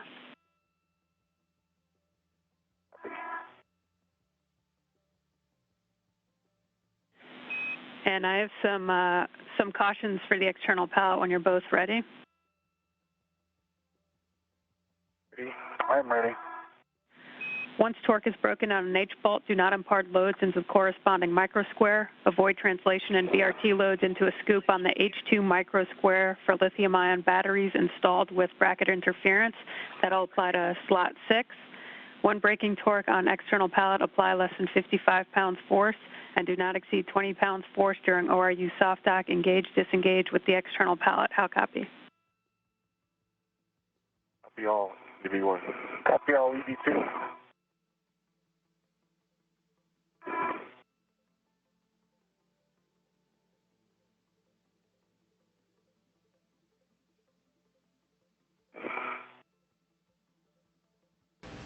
So with that read of cautions from Jasmine Mo Belly here in Mission Control Houston, the worksite preparations is complete.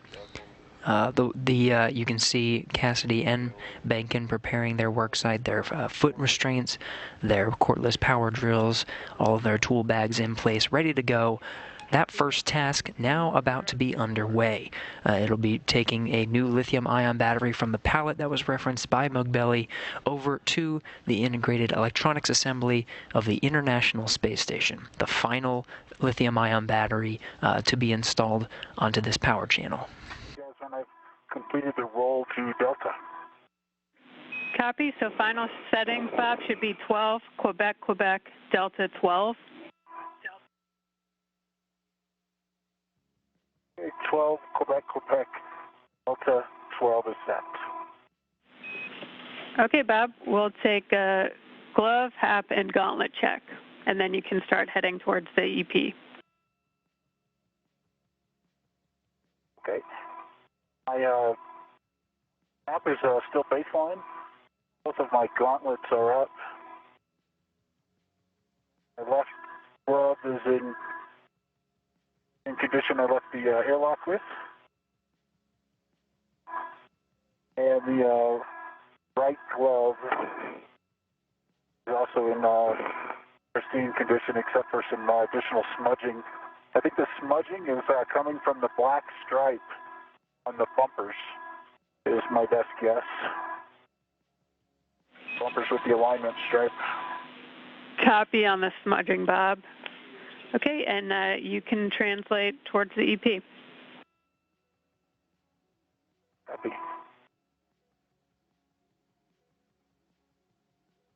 So that final readout was the settings of the foot restraint over at the integrated electronics assembly. That foot restraint will be used once the lithium-ion battery is removed from the pallet. The next objective here, the next work site where Cassidy and Behnken will both be. Bob Behnken now heading over to that work site. The foot restraint over at the electronics assembly that Behnken was just checking in a good configuration for when it's ready to install onto the truss. I'm in your way, Doug. Great.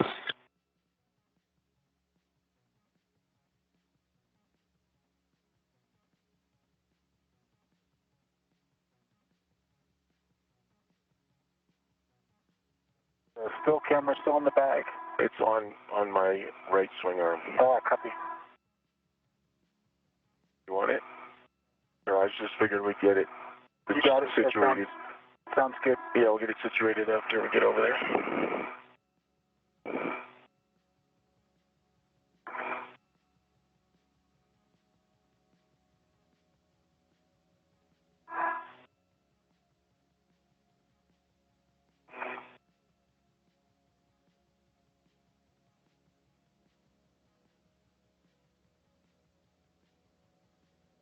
Chris, you've got to be aware of on your right foot. Your safety tether's making a full loop. Can you just undo it? I'll stick my leg, present my leg to you. Yeah. That'll be the easiest way. Can you reach, or do I need to come down? Chris Cassidy in the suit with the red stripes, ingressing or entering the portable foot restraint. That gets him in a good position right in front of the battery that he needs to remove from the pallet. That's right in front of him. Marked with HTV9, you see there at the top of your screen. That pallet being delivered on the H2 transfer vehicle. Okay, thank you. Am I, You're good. my feet clear? Yep. Copy that.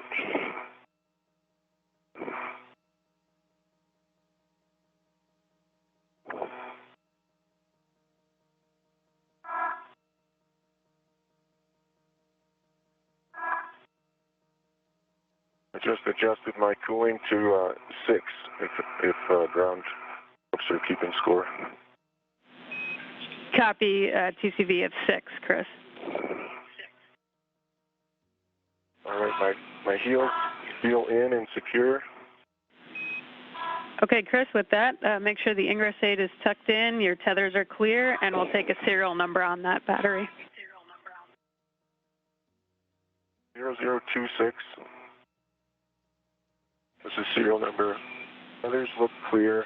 Ingress aid is tucked in. Copy, good serial number and checks. You can attach a RET to the battery H1 scoop and then get the PGT out. Copy that.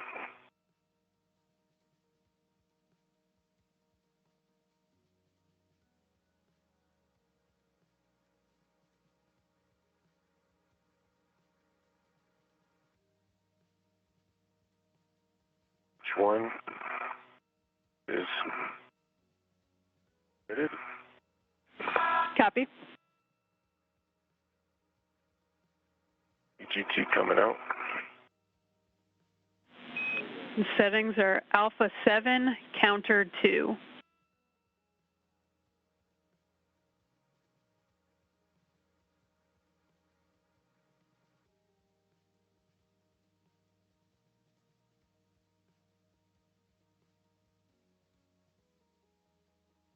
Now passed. Counterclockwise to Alpha 7. Second motor.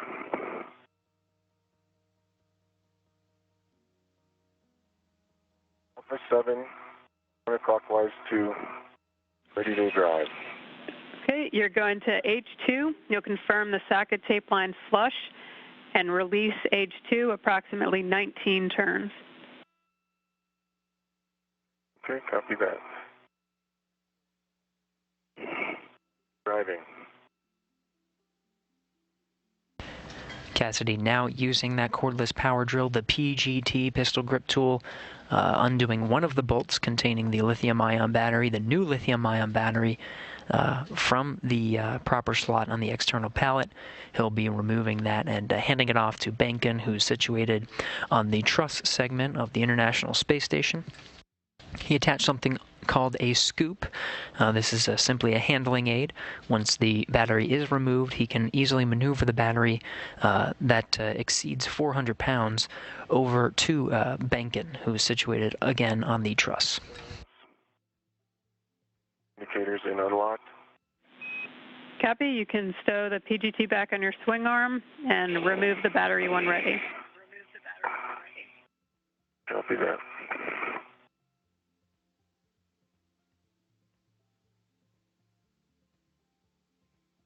All set, Bob?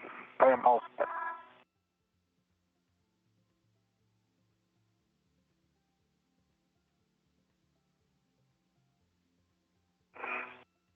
GT stowed. Hands on the battery. Copy. And as you hand this off to Bob, you're looking to hand him the H2 scoop with a ret swap. Copy H2. Now rotating, Bob. Back. H2 refers to a specific bolt on the lithium-ion battery, so Behnken knows which end to grab. The ret being referred to as a retractable equipment tether, just making sure that the battery is secured at all times. Closed. I've got the battery. You've got the battery. I'm reaching my ret.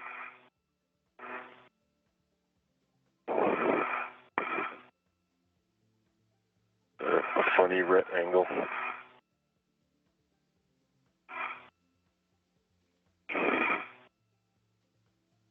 Okay, ret's off. I've got the battery. And I'm ready to start, please.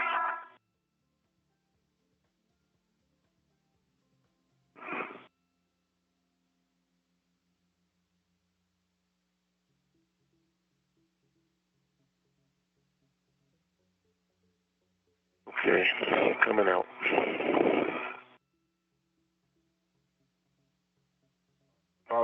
Remind me with that safety tether stuff, is mine going in front of the APFR or behind? Your safety tether is going in front of the APFR right now. Copy, thanks.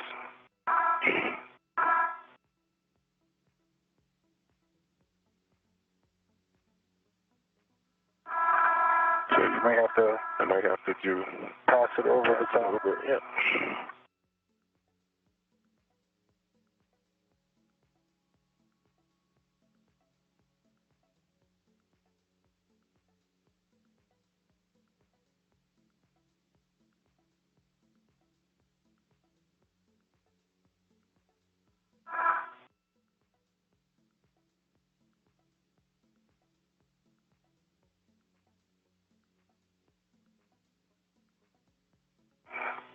You're right up on top of your anchor point. It's difficult sometimes to. Yeah, it's almost like that should be one handrail. Yeah, it should be one handrail over.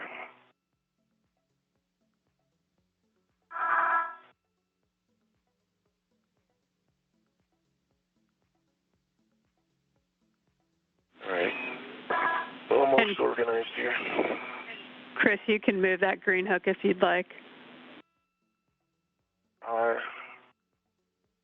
Been spotted.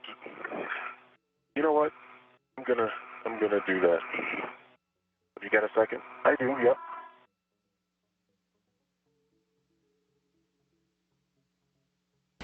Cassidy now out of the foot restraint. He'll reconfigure his tethers here, making sure they're both in a good position.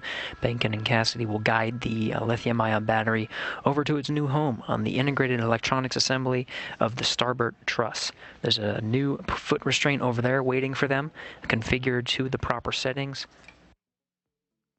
And from there, they'll be able to get into a position where the new battery can be installed on the truss. All right.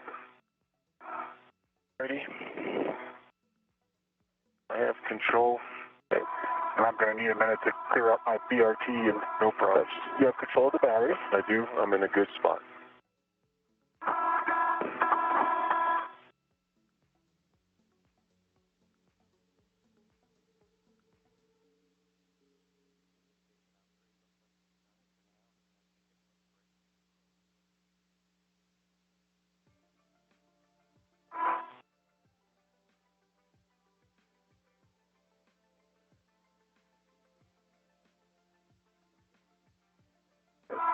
I have the battery.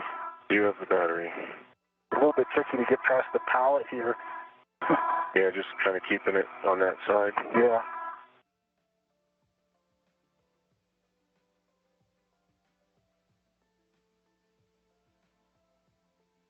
I have control of the battery. You have control of the battery.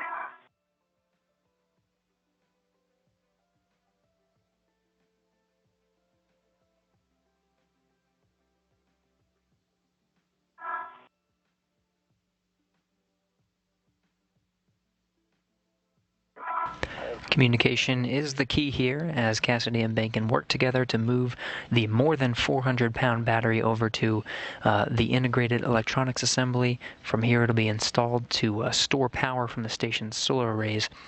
Bob Behnken will be the one to ingress or enter the foot restraint, get into position, and he'll grab the cordless power drill and secure it to the integrated electronics assembly.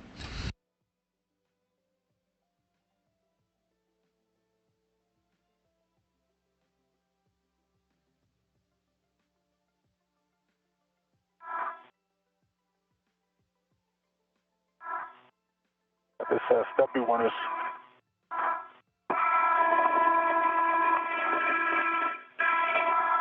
Okay, I have control of the battery. You have control of the battery.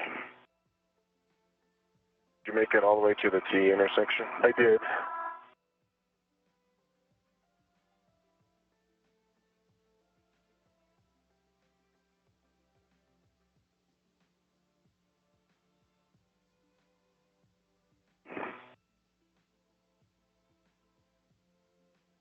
You have control of the battery. Okay, you have control of the battery.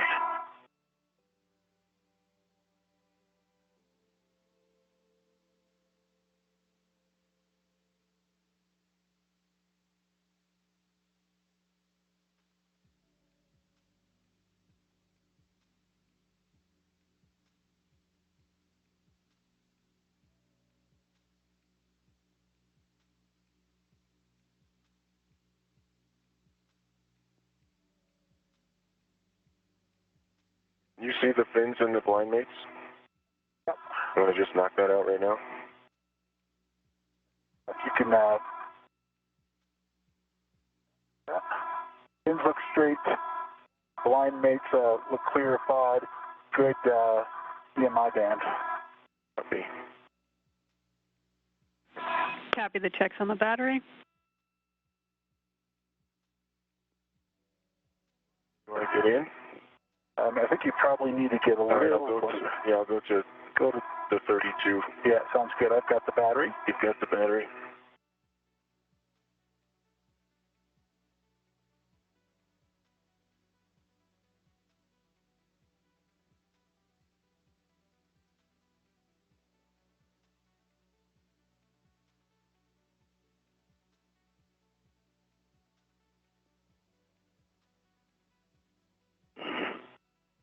Let's see. Think I can keep, should I put my anchor hand on this one there as well, you think? Or is that going to scrunch you up too much?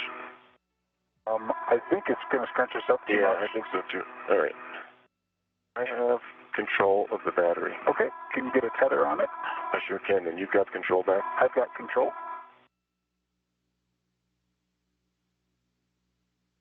Tether in place. Okay. You have control, I'm going to control. release my tether. Copy that. Okay, Bob, before you get in the APFR, if you can just make sure the gap spanner is clear of slot 6 for the install. The gap spanner is clear of slot 6. Copy.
On the right.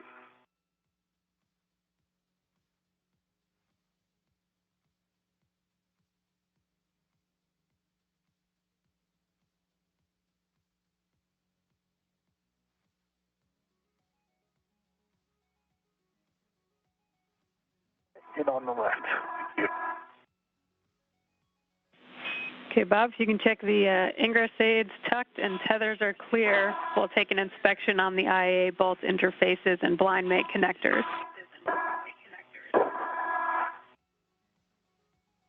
Okay. On the IEA side, the ingress aid is tucked. You can verify the pins are clear. There's no fog. Good EMI band, and the pins look straight and clear as well. Copy. With that, when you're ready, Chris, you can transfer the battery to Bob, looking for H2 outboard.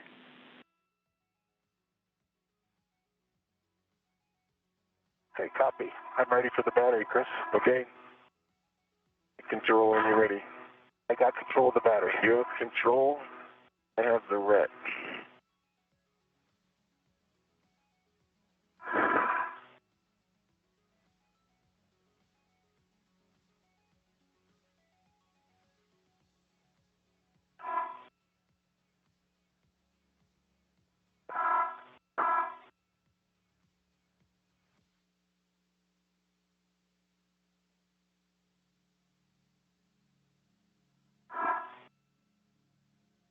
You lock your red out a little bit.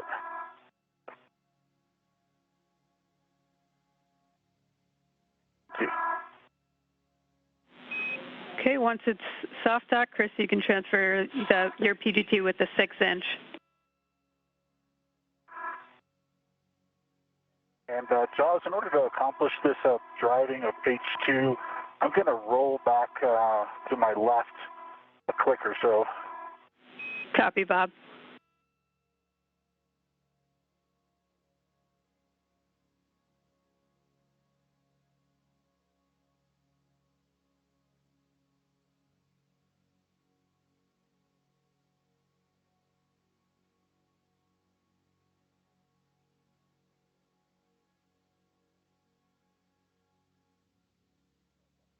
PGT. You got it. Settings are Alpha 7, clockwise 2. Alpha 7, clockwise 2.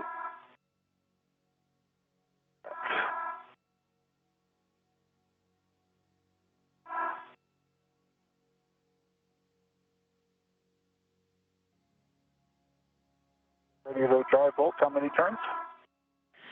Okay, you'll confirm socket tape lines flush to H2, looking for 16 to 17 turns.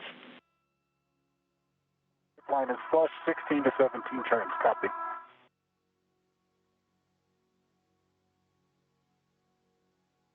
Indicator's moving. The battery's driving to me, huh, Chris? Yep, absolutely. Looking nice and smooth.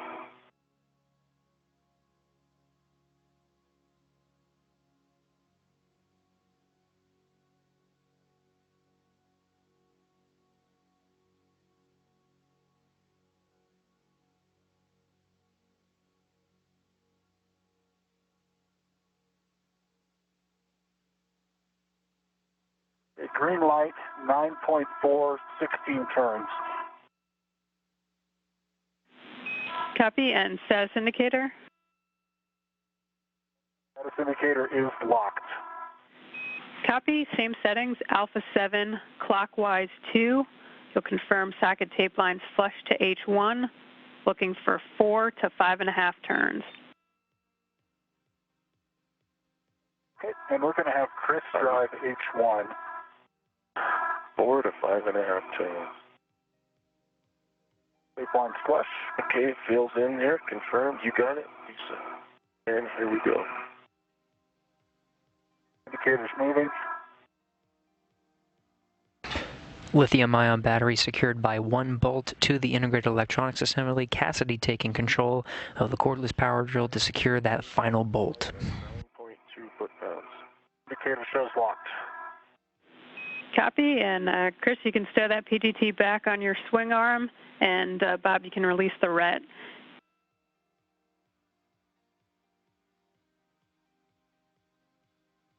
Okay, Chris has the ret. Is that scoop going anywhere? I think just to clean up. I'll move it up to the bag. No sense in having a red on it. And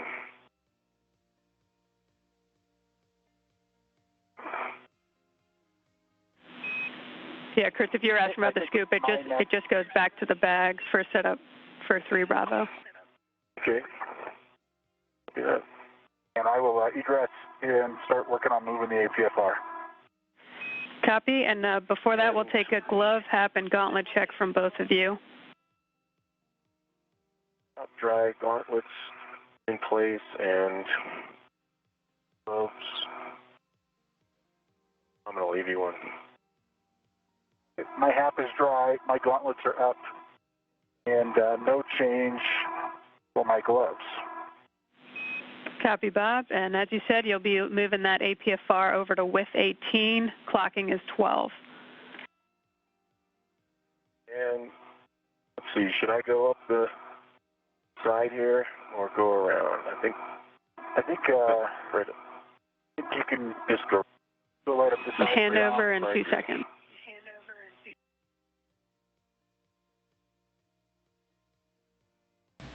Less than an hour into today's spacewalk, and the lithium-ion battery has been installed onto the integrated electronics assembly.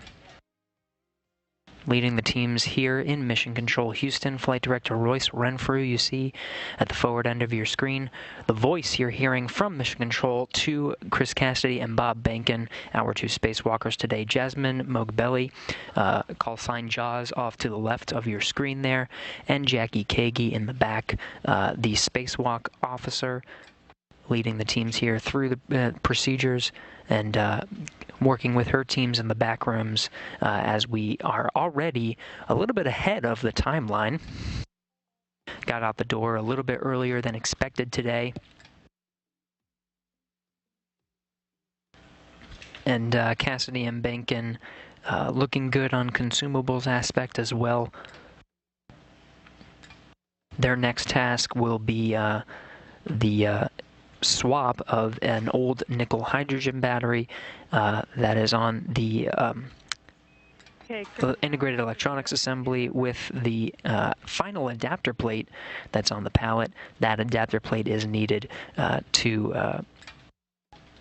for the final configuration of the lithium-ion battery that they just installed. Limiting consumable is Medox on Chris at 6:40. You're approximately 10 minutes ahead on the timeline, and just for your essay, both your met rigs are looking really good today. Okay, copy. And the scoop I had is now in the crew lot bag. Copy. And that was the H1 scoop, correct, on battery 6? And read it to The inboard one, which H1, yes. I agree, H1. Copy. I'm read it to the APFR, Jasmine. Okay, copy, Bob. And clocking of 12 and with 18.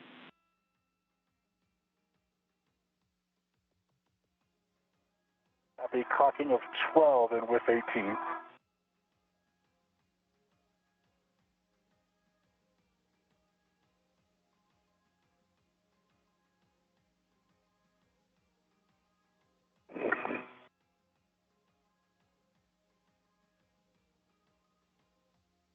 Okay, clocking of 12 is set. Twist test, good pull test on the APFR. Quebec is set on the pitch. And the pitch knob is popped out. Copy. Remaining settings are Fox 12. Copy. Okay, Foxtrot 12 is set. Copy, Foxtrot 12. And Bob, can you just... camera is... Copy, Foxtrot. Go ahead, Chris. Sorry, go ahead. I was just going to ask Bob, can you confirm the locking collars black on black? Well, sorry to interrupt. Can you confirm the locking collars? That's black on black. Copy, and copy that, Chris.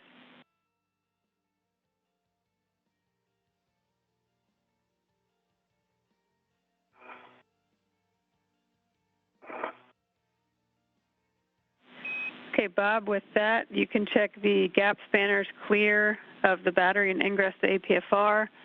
And Chris, you can retrieve the ratchet wrench and position yourself on the radiator inboard corner, and over to you if you want to go outboard and up and over, or just straight up on the inboard side.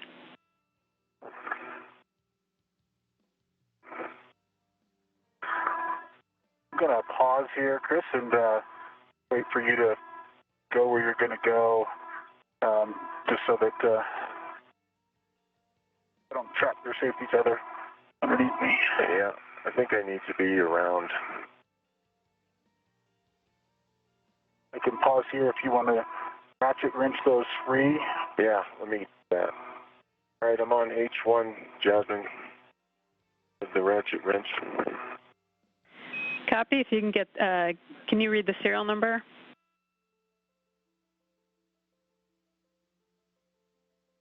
Can Bob get that? Yep, A-firm. I'll get it when I break H2. Okay, and for H1, confirm socket tape line flush and brake torque less than 1 turn. Socket tape line flush. Cassidy and Behnken setting up to remove an old nickel hydrogen battery from the station's truss. You see from the helmet camera view of Cassidy here, he's breaking torque on those bolts. And Chris, are you also in a position for H2, or is Bob going to get that? I am. I'm just going to put it back. Okay. Wasn't sure if I slipped off the bolt, but it was actually the torque braking, not the bolt slipping. On H1. Okay. Moving to H2. Serial number is 0089. Copy. Good serial number. Again, 2 bolts securing the nickel hydrogen battery to the station's truss. One torque is broken, heading over to the other bolt to break that torque. It'll be Bob Behnken entering the portable foot restraint, getting into a good angle to use the cordless power drill, the PGT, to remove the old nickel hydrogen battery from the station's truss. They'll then guide it back over to the pallet for disposal and to swap it with the position of an adapter plate that they'll bring into this slot. PGT for Bob. Okay, Bob, I'm going to slide down this side and then go. Okay. Out forward. If I'm going to not forget my waist tether. That's kind of self-critiquing. Obviously.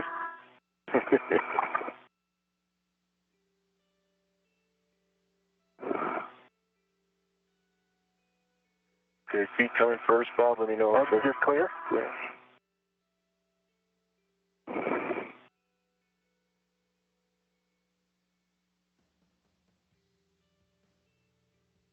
Watch yourself. You've got the ingress aid through your BRT again.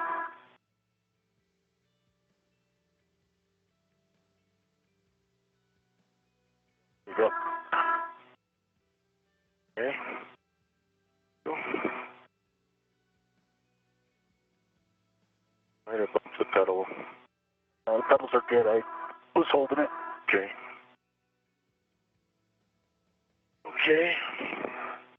One.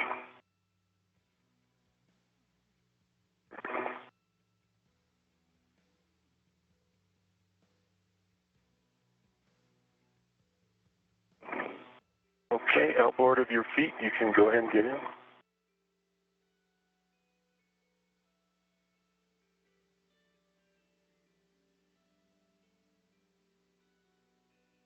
As Behnken and Cassidy get into position to remove this nickel hydrogen battery, the station is flying 270 statute miles over the South Indian Ocean, entering into an orbital nighttime. You'll start to see the views from their helmet cameras get just a little bit darker.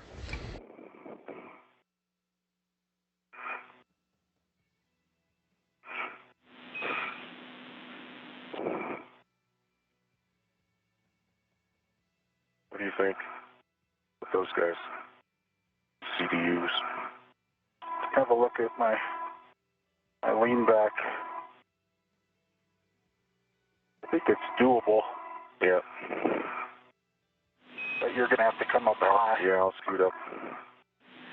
And Bob, once you're in, if you check your ingress aids tucked, tethers are clear, and then you'll attach a ret to the H1 scoop. Copy. Ingress aid is tucked. I've got a ret to the H1 scoop. Copy. And PGT settings are Alpha 7, counter 2. Alpha 7, counter 2. You'll be going to H1, confirm socket tape lines flush, looking for 8 turns to release the battery.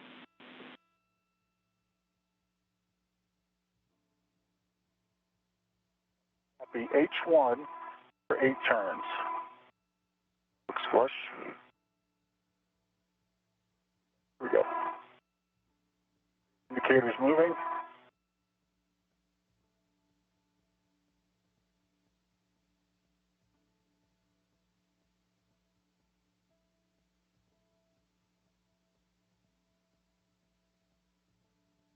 There's 8 turns. The indicator indicates unlocked. Copy. Same settings, Alpha 7, counter 2 for H2. Confirm the socket tape lines flush, looking for 19 turns.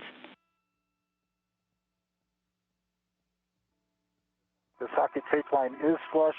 Understand 19 turns. Affirm. Battery's moving. I agree. Indicator's moving.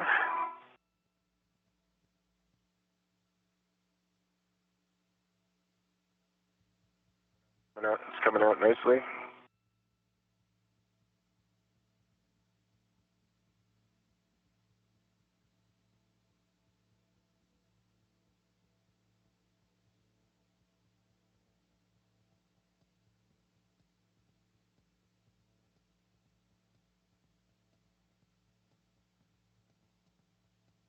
Okay.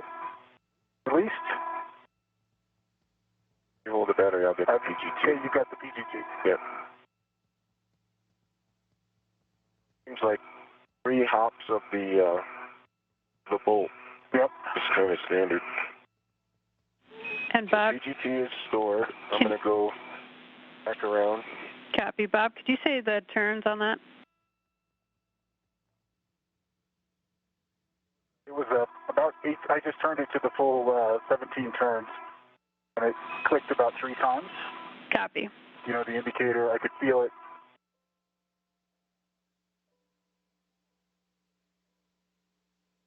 And you are about to go into a night pass for your essay.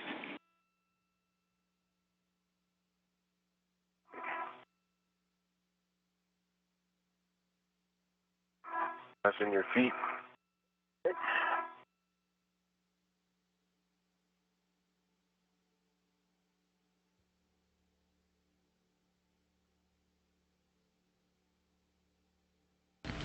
As the station moves into an orbital nighttime, that nickel hydrogen battery is removed. Hand off H2 to Chris, and we've got a handover in about 30 seconds.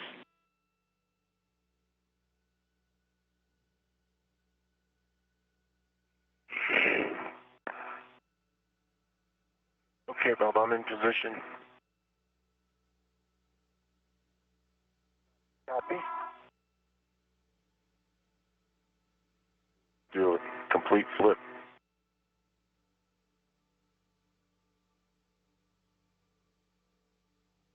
Nice work.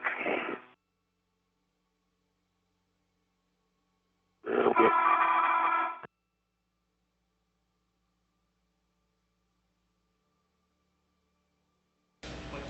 Now in another handover, again, we will periodically lose video and audio from station incrementally throughout today's spacewalk as the station orbits the Earth at 17,500 miles per hour. We're handing off to the geosynchronous satellites that are stationed around the Earth at 23,000 miles away.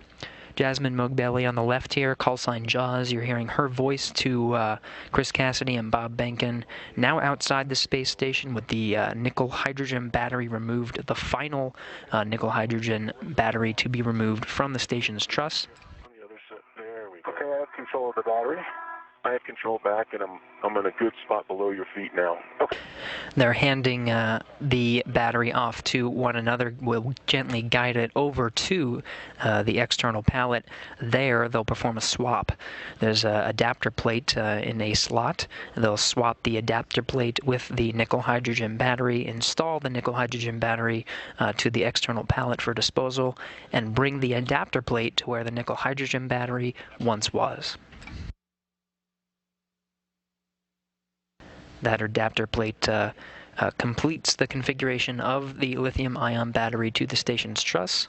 You should actually go outboard a little bit.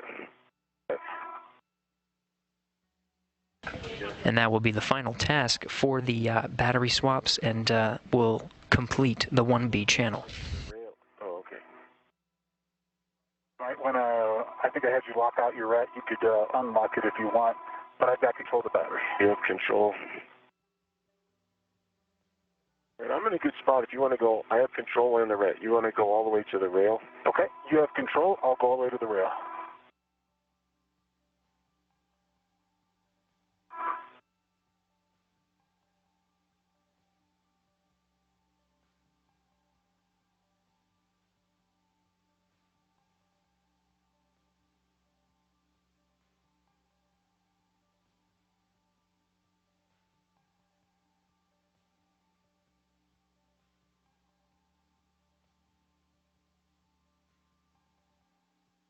Board one more handrail. Yep.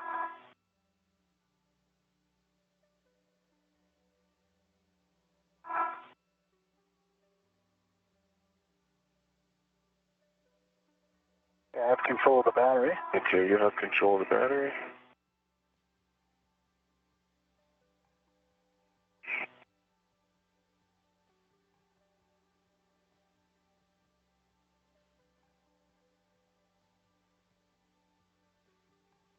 I have control of the battery. Okay, you have control of the battery.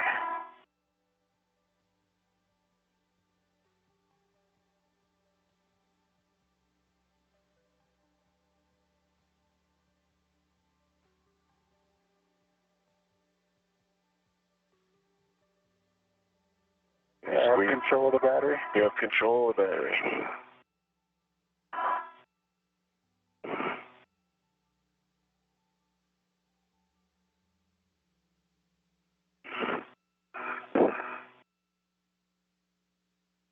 I have control of the battery. You have control of the battery.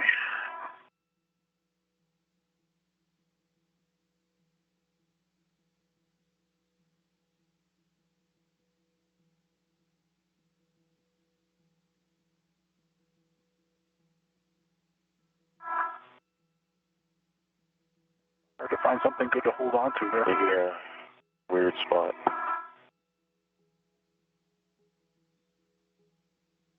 Yeah, I have control of the battery.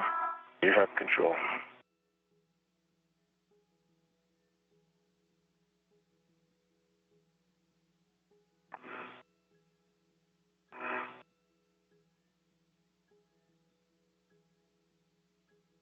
I have control of the battery. You have control of the battery.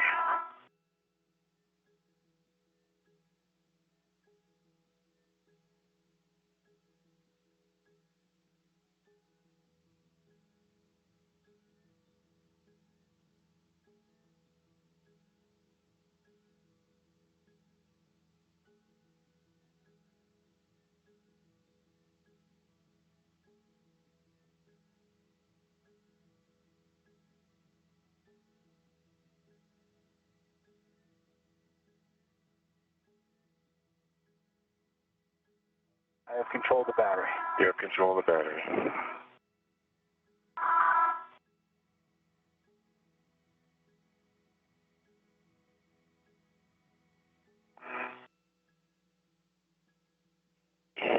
I have control of the battery. You have control of the battery.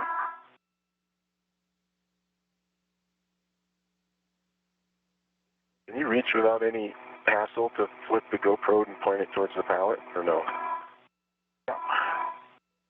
Only if it's easy. Got a little bit of a move, but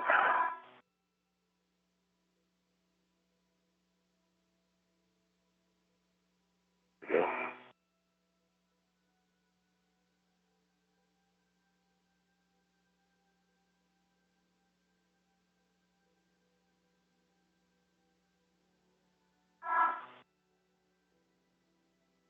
yeah, I have control of the battery. Right. You have control of the battery.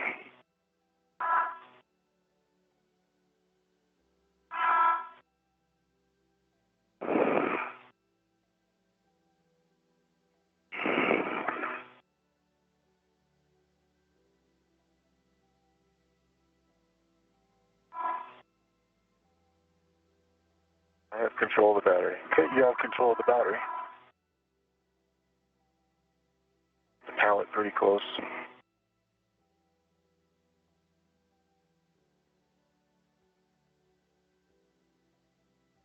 I have control of the battery. You have control of the battery. I just passed your BRT spot.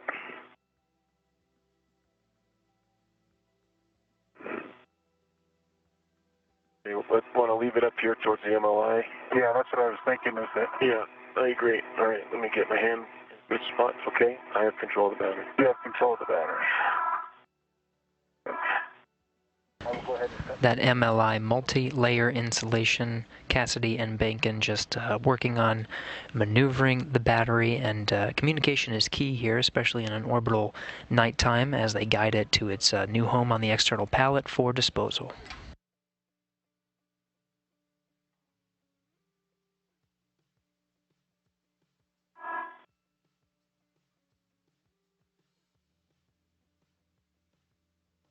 I've got control of the battery. All right, your ret time. Yep. Still have control. Okay, I have a ret, and I have control. Okay. And Chris, you are go to ingress the APFR. Copy, go to ingress the APFR. About here I go. Okay.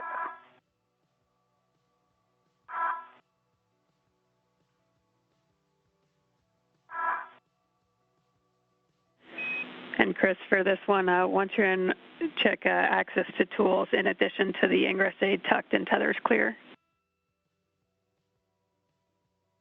Access to tools in addition to the ingress aid. Copy that.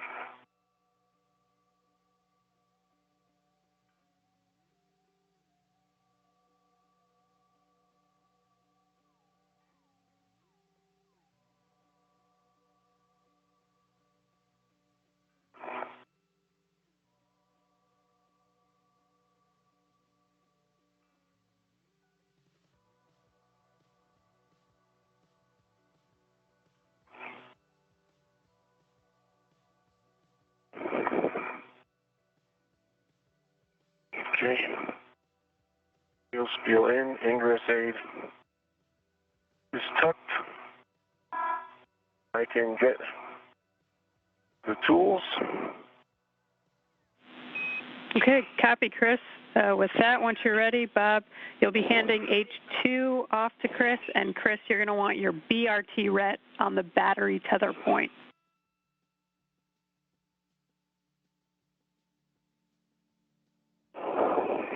Copy.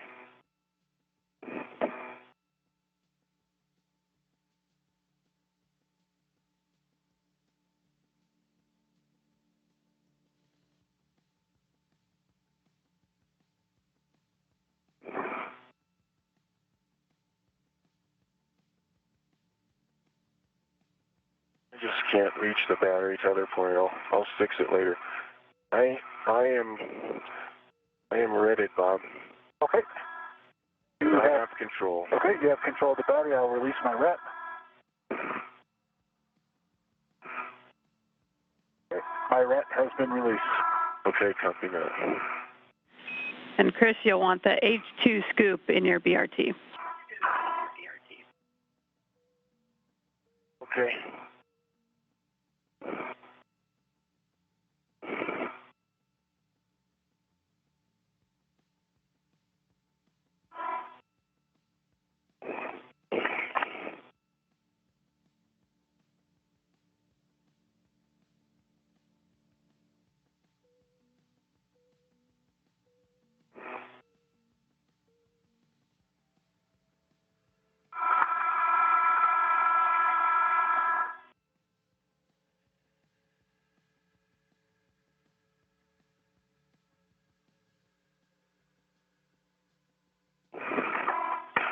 Okay, the ret config is, as you suggested, BRT ret on the middle.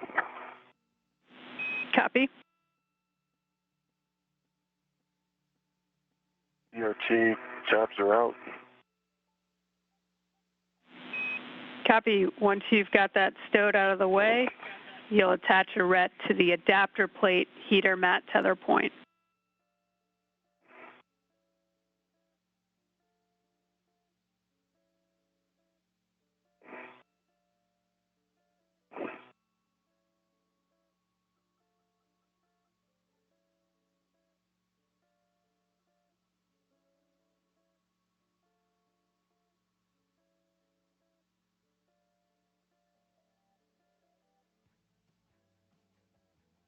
Ready?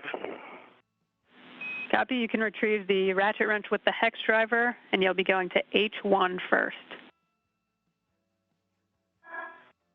Ratchet, hex, H1. You're looking for a one-line flush. One line is flush. Okay, you can break torque. It's broken. Copy. H2, same thing. Confirm one-line flush. One line flush, torque broken. Copy. You can send the ratchet wrench back to the ORU bag and then retrieve the PGT with the hex driver. PGT with the hex driver. Okay, settings are alpha 7, counter 2.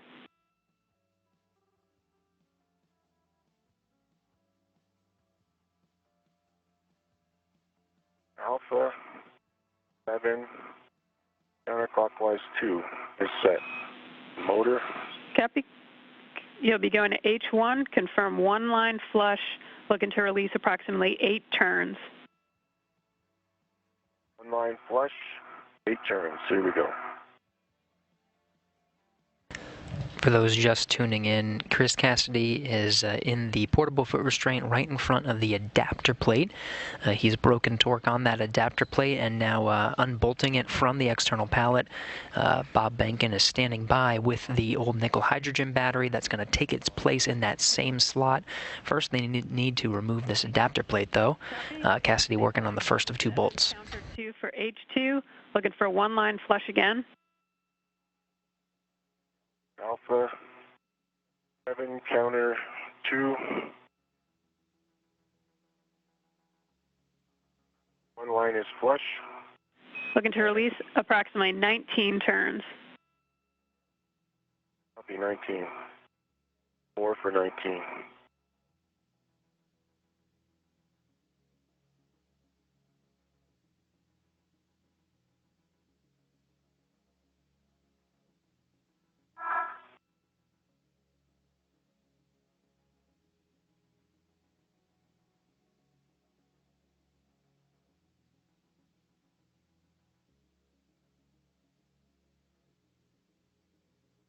Seventeen.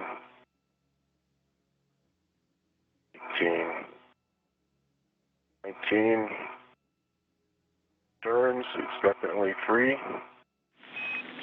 Okay, Ready? you can power that PGT off to the left and then tend it back to the ORU bag.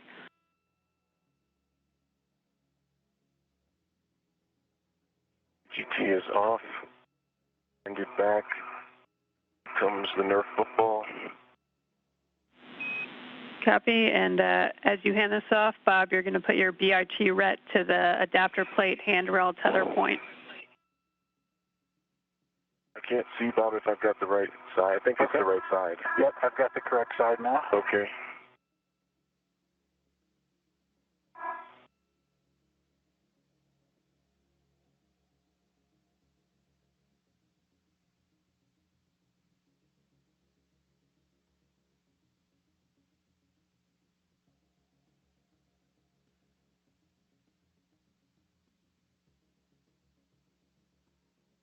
Okay, I've got a ret to it. And I've got it on my BRT. Okay. Agree with my ret coming off? I agree with your ret coming off. It's all yours. Okay. Okay, Bob, once you've got that stowed on your BRT, you can head back towards the IEA. Chris, for you, make sure your ingress aid's tucked, and then you can retrieve that battery from your BRT. You want H2 in your left hand. Ingress aid tucked. H2 left hand. Copy that.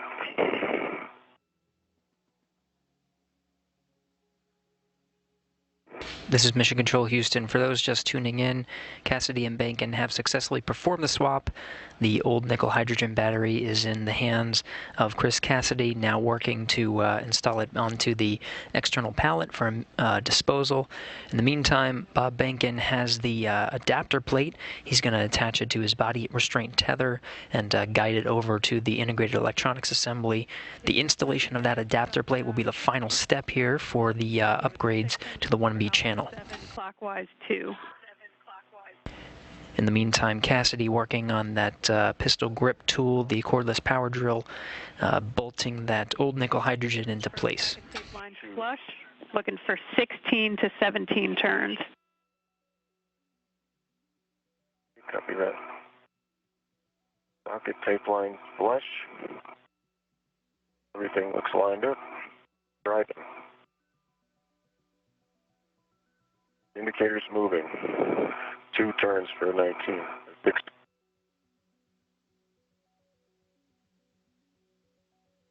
Indicator moving. Battery going in. Everything feels smooth. Very low running torque. Copy. 10 turns.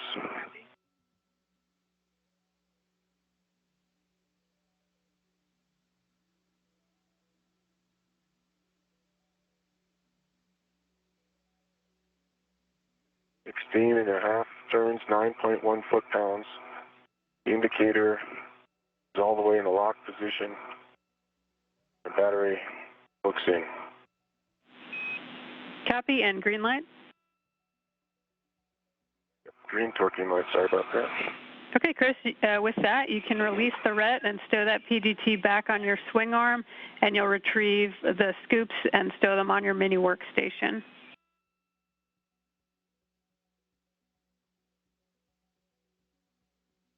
Copy all. We have a good installation of that nickel hydrogen battery to the external pallet. Cassidy now removing those scoops, those handling aids.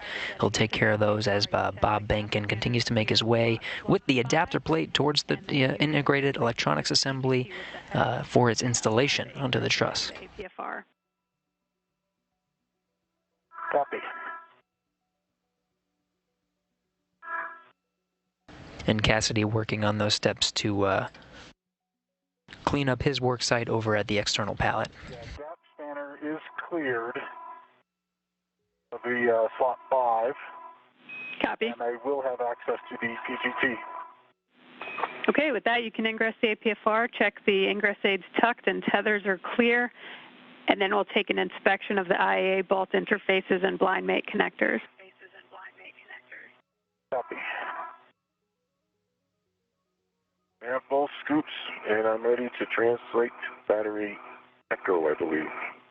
That's correct, battery echo. And Chris, both of those are going to go at the 3 o'clock, which is handrails away from the EP wheels. From the EP wheels, okay.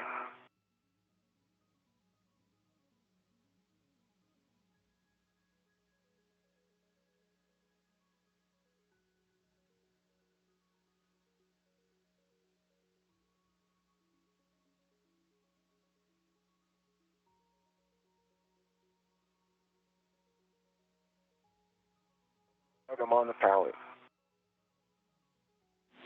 Copy. You're clear, brakes are on. Yep. Copy.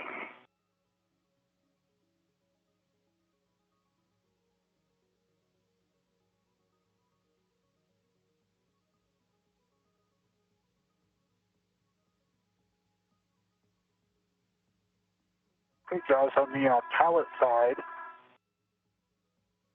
looks like a good EMI band and no fault in the connectors. I will have to retrieve the adapter plate and then give you an inspection of that. Good words, Bob.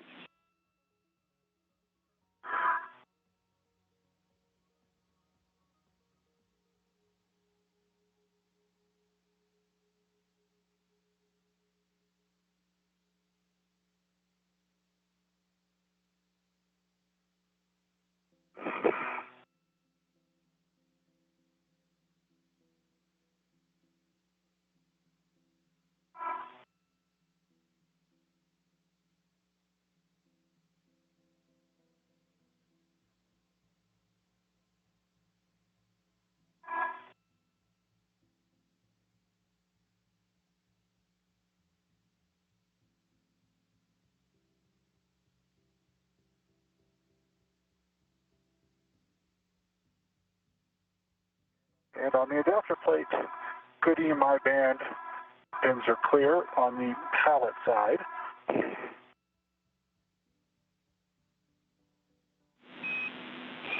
Copy, Bob.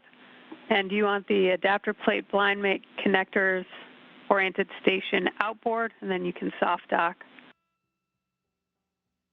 Copy, station outboard. H1 and H2 are installed. Lifted away from the EP wheels, 3 o'clock. Copy, Chris. With that, you can head to the ORU bag and stow the PGT and ratchet wrench in there, and you're going to be taking it with you onto structure. Roger.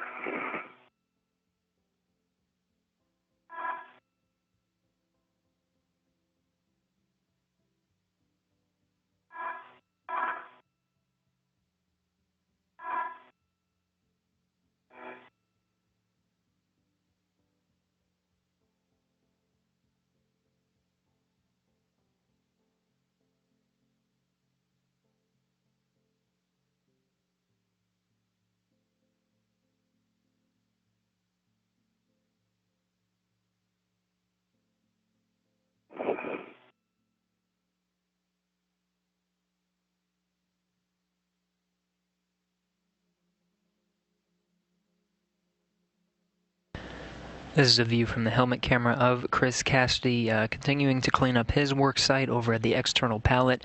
He just finished up the installation of the old nickel hydrogen battery. One more step to complete. That's over at Bob Behnken's workstation. The PGT with hex driver settings are Alpha 7, clockwise 2.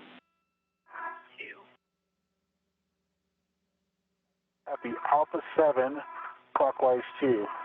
The adapter plate is soft docked. Copy. And with that, you'll be going to H2, confirm one line flush. Copy. Behnken already on that last step. You heard that confirmation that the adapter plate is soft docked. Now he just needs to install it using that cordless power drill. There's 2 bolts to secure it to the truss. He'll do 1 bolt at a time here.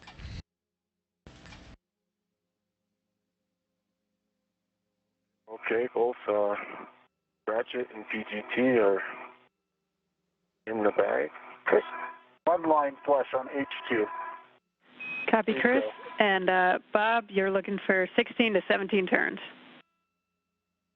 Copy, 16 to 17 turns.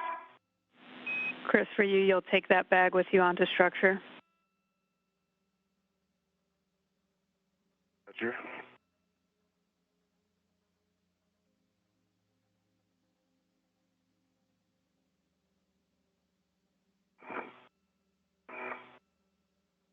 The bag, the structure.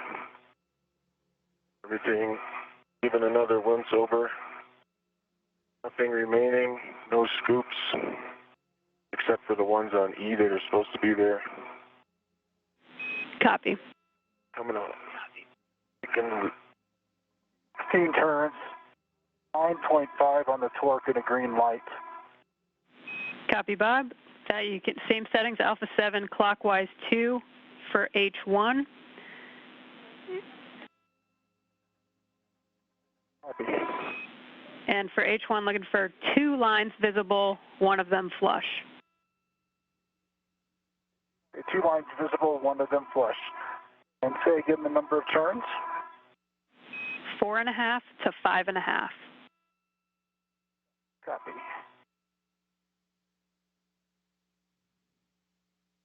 Okay, Jasmine, I'm ready to drop the bag. Okay, Chris, you're looking to stow that. Recommend handrail 2003 or given location, and you'll also make sure the ingress aid is stowed towards the boot plate and tethers are clear to prepare for the EP translation.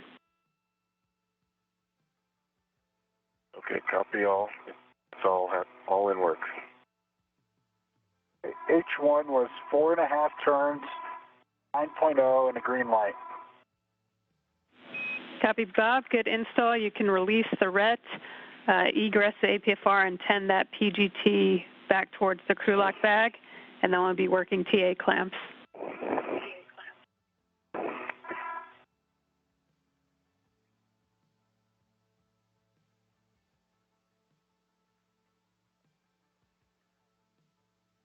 And with that, Behnken successfully installed the adapter plate to the truss segment. Is on 2003. Copy, Chris. Cassidy's just working on stowing some of his equipment over on the external pallet. Behnken's next task is to use some connectors to make sure everything is, the power is connected, the adapter plate and the lithium-ion battery, and get that new lithium-ion battery configured to start storing power from the station solar arrays on the starboard truss. Get out of the way for Doug. Chris, you can once you've got the ingress aid stowed and your tethers are clear and you're 5 feet clear, I'd head back towards the IEA to take closeout photos. And you can, once you're 5 feet clear, give Doug the go to the back off position. All right. Copy. Ingress aid is against the boot plate and in the shortest position. I don't know what you call it. Retracted. Copy.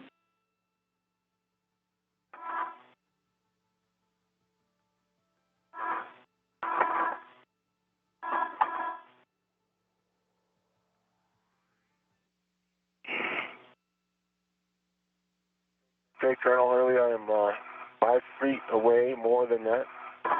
ATFR is clear, tethers are clear, we're clear. You have a go to move. Copy, Captain Cassidy. We'll move the EP to the side 2 back-off position.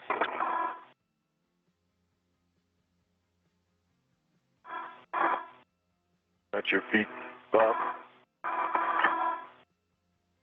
You're at my feet, copy. Yes. And Chris, sounds like you're back at the IA. We'll take a glove, hap, and gauntlet check. Out dry.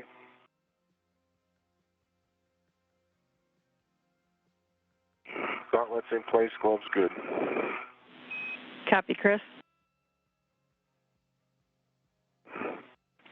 And Chris, you can either help Bob with the TA clamps and adapter plate connectors, and then after that we're going to be working on closeout photos.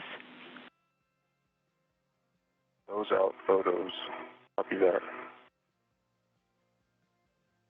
I'll make my way to the camera, Bob. Copy.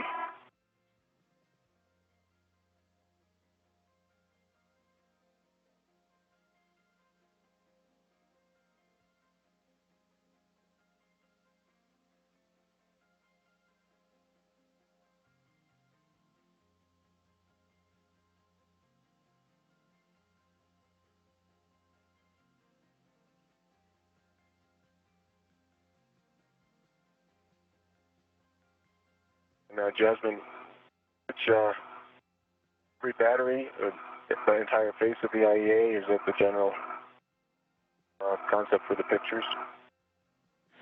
The entire face, Chris. Yep, copy.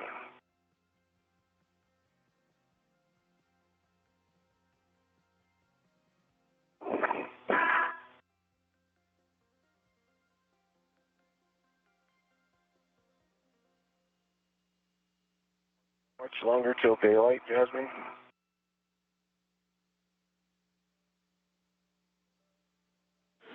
Approximately 3.5 minutes till daylight. Maybe I'll hold off on the pictures for... Yeah, Chris, if you actually, if that PGT with the hex driver is by the crew lock bag, if you want to stow the hex driver on the pit pin red in the crew lock bag, in the meantime, now would be a good time to do that. Okay. Perfect time. Ready for it? Yep. Thank you. A lot of progress made so far during today's spacewalk. Just an hour and 43 minutes in, the adapter plate and the new lithium-ion battery are installed onto the International Space Station's truss. Bob Behnken just working on making some of those final connections.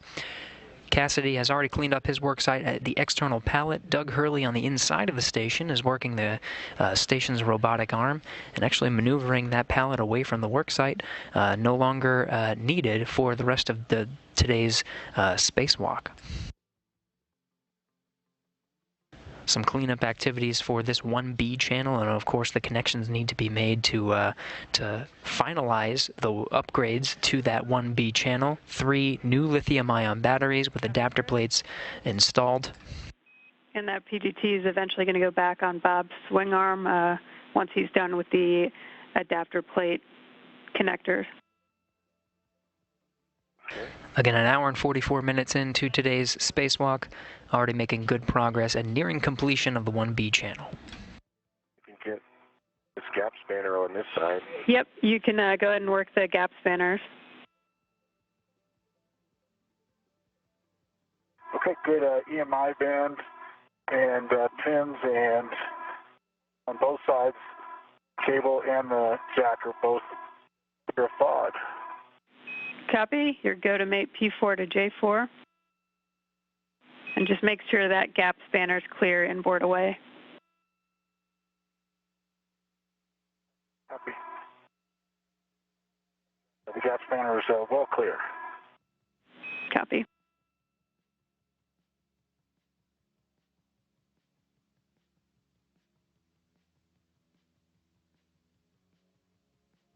Okay, P4 to J4 is mated.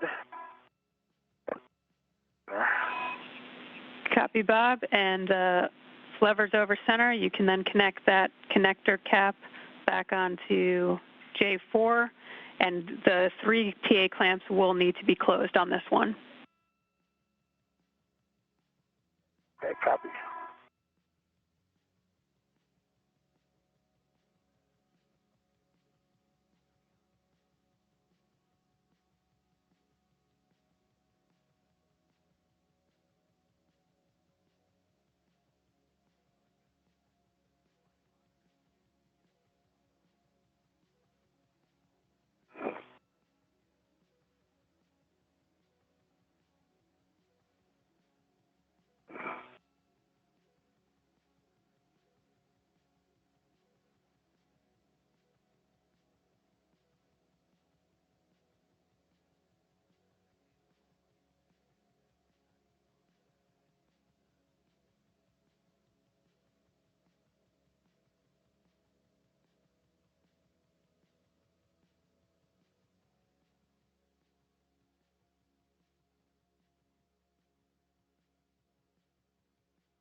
Okay, all 3 TA clamps are closed. Copy, Bob. And Bob, did you already install that connector cap on J4? Not yet. Copy. I'm right there at the location now.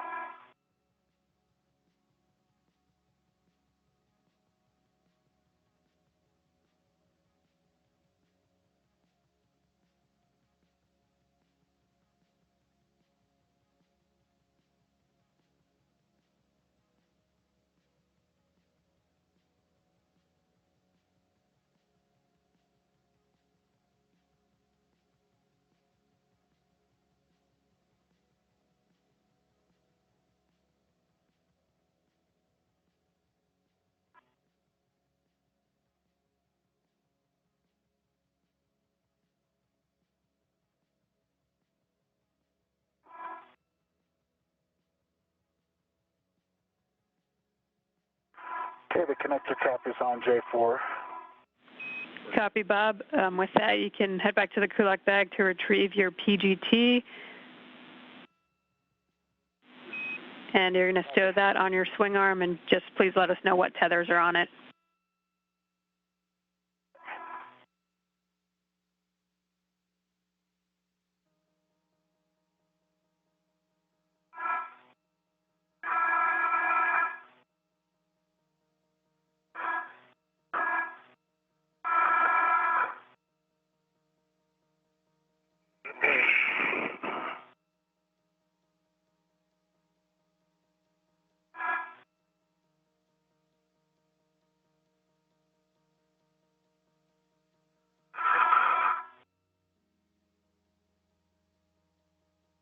And Chris, can you have a look at my safety tether?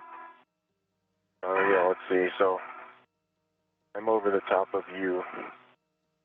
It's clear from your feet, from your hip, and then, Okay. so I might need to go inboard for you to deconflict. See, what I'm going to do is I'm going to just rotate this way, come in here, and let's see, you've collected that gap spanner. Yeah, I got the gap spanner. Okay. I might as well Why don't I just get on the inboard side of you? Okay. Now's a good time for me to do that. If you agree. Seems okay to me. Okay. And that'll deconflict.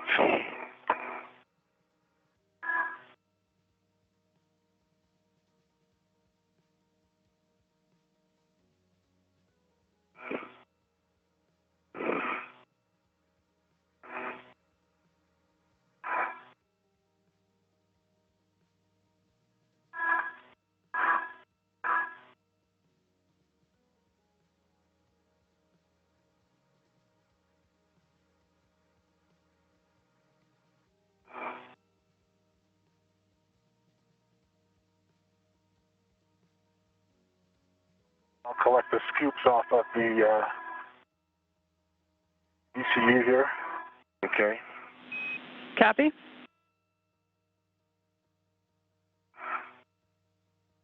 There we go, Bubba. Deep split tube. Okay. So, didn't get any pictures yet. Okay. Sun is up though. That's good. Yeah. And Chris, when you do take those photos, if you can get pictures of those bumper guides as well that you guys think the black smudging might be coming from, that would be helpful.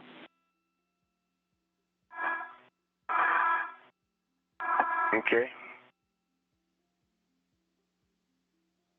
Let's see. Any way you can rotate your feet a little bit this way?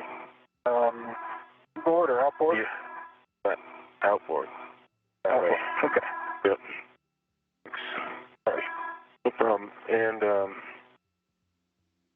trying to figure out where's a good place for me to come up. I'm about to have these scoops, And then you'll move left. and then I'll be going to the crew lock bag. Okay. I'll just hang out right here.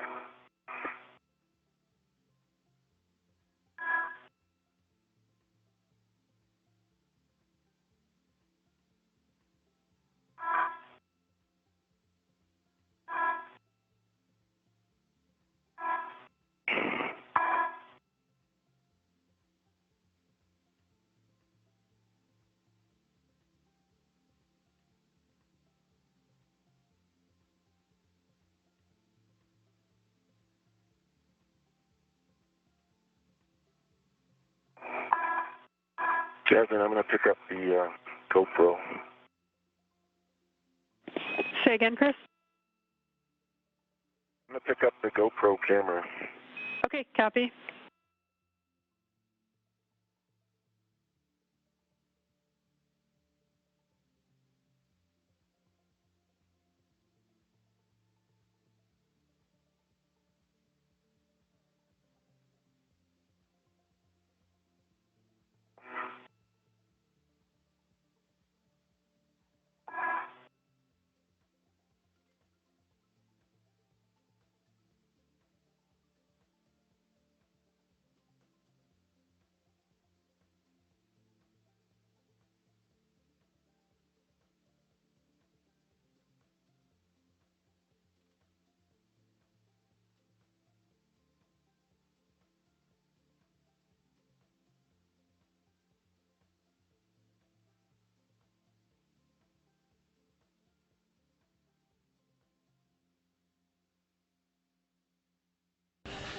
This is Mission Control Houston.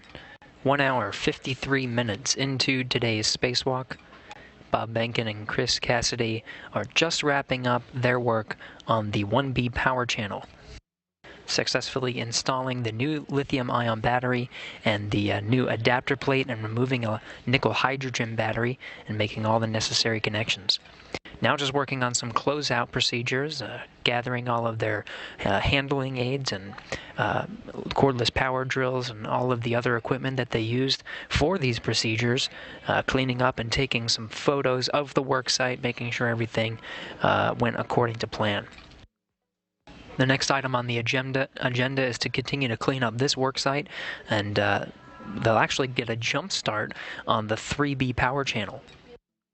They won't be swapping out some batteries quite yet. There's still some work from the ground to configure the batteries for removal and to start that channel.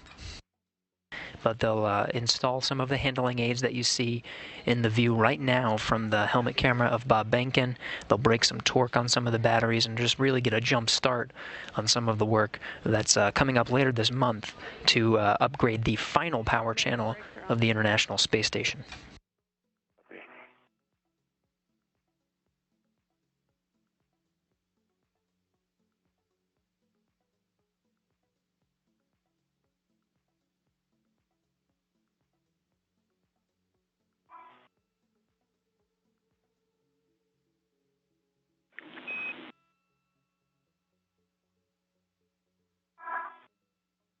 Hey, Jasmine, I've got the 2 scoops returned to the crew lock bag. that we're on the DCSU. Copy, Bob. Looks like there's one more down there. Affirm, there should be one more on battery 6H2. I can get it. I'm right here. And I believe there's still one more gap spanner deployed. Correct.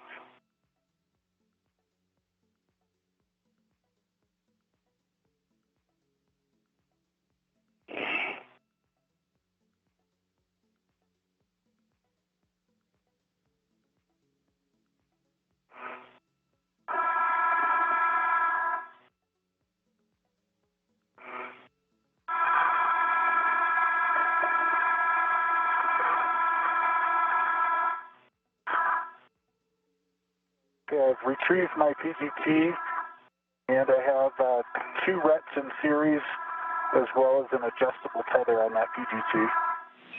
Copy, Bob. And Bob will take glove, hap, and gauntlet check on you.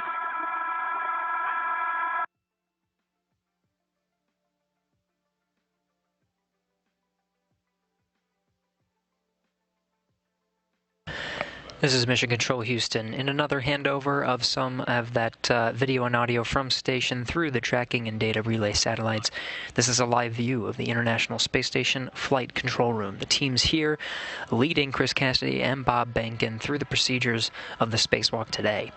Flight director there in the gray suit is Royce Renfrew, leading the Orbit 2 teams today. In the back right there, Jackie Kagi, the spacewalk officer, knowing those procedures backwards and forwards. And that voice you're hearing to the crew is Jasmine Mogbelli. It goes by call sign Jaws over there on the left of your screen. Both of my gloves are still testing. Copy. Okay, so remaining test is that inboard gap spanner chain, the scoop on battery 6H2, and then verifying that PVR pip pin engagement. You can see the pit pin right here. Engaged. Copy, engaged. I'll get it when I leave.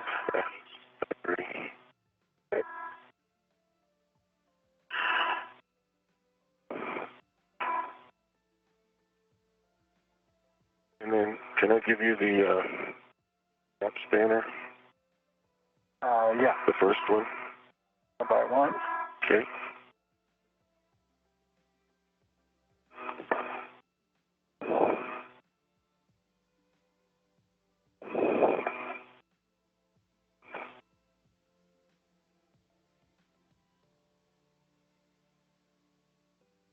Gotta find a ret in this bag.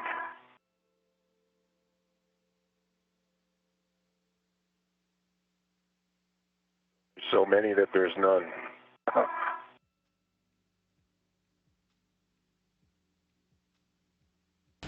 Some of the tools you're seeing here from the helmet camera of Bob Behnken. He's working on putting away some of the equipment he used for the upgrades of the 1B channel. Some of them include scoops. These are those silver handling aids that you see sort of sticking out of the bag, as well as the jumbled cables. Those are called gap spanners. You can connect them across the integrated truss and make it a little bit easier to get from one side to the other, making translation or the movement from one side to the other a little bit easier. Sure. Thanks, coming on. Floating there in the background is the you can see that white box with a black circle that is the still photography, the DSLR camera that they use to take some of the closeout photos of their work site after they've completed the upgrades to the 1B channel. Again, Behnken and Cassidy cleaning up their work site, getting ready to go over to the 3B channel and get a head start on some of the tasks there. 6H2. Yes, it's in the bag. Copy. Yeah, Affirm, the only thing I have remaining is that remaining gap spanner. And then if you guys can just check, we're clear of tools and tethers and take those closeout photos. Does it make sense for me to collect this trash bag at this time?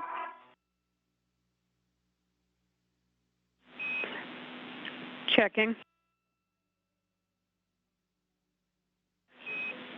Bob, you don't need it at this time. We were planning to get the one from the ORU bag prior to the H fixture. Okay. Do I have to get anything else out of the ORU bag prior to H fixture?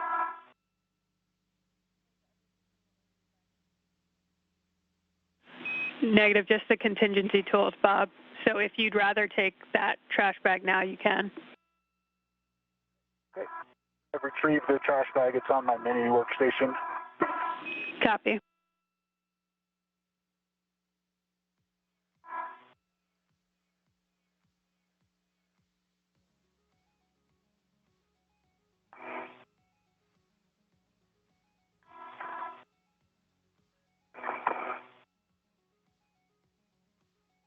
Going to pick up that gap spanner, Chris, or should I plan to get it here in a second? If you can take the pictures on the outboard side, I can get this gap spanner. Does that work?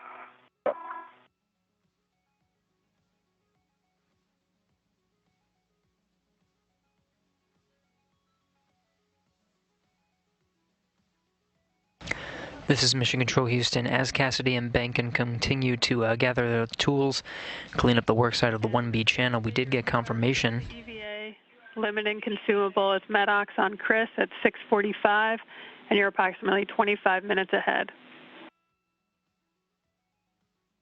Okay. To get the pictures, I have to leave the crew lock bag here, so maybe it's. You want me to? If you could just release the end of that. You just release the end of that. I will. Gap spanner, and then I'll take it. Okay. So as Cassidy and Behnken continue to clean up the worksite, we did get confirmation that there is a good checkout of that final lithium-ion battery. The 1B channel on the starboard 6 truss is up and running, completed. Outboard.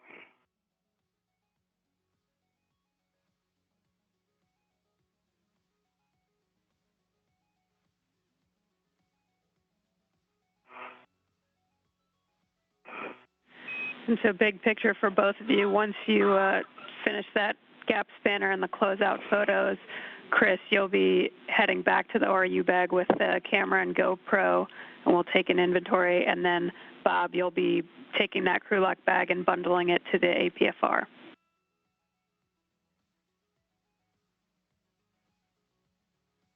Okay.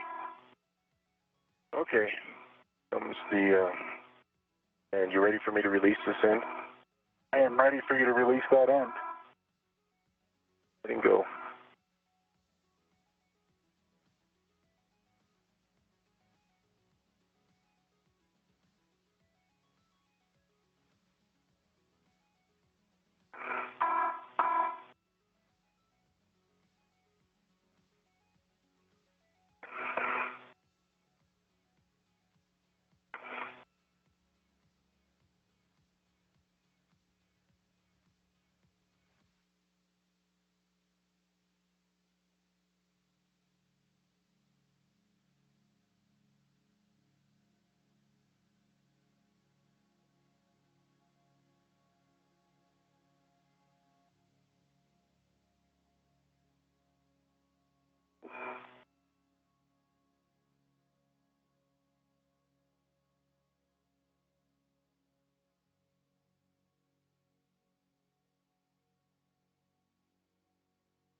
The camera's up there by you, right? It is, huh? Okay. Come in your way.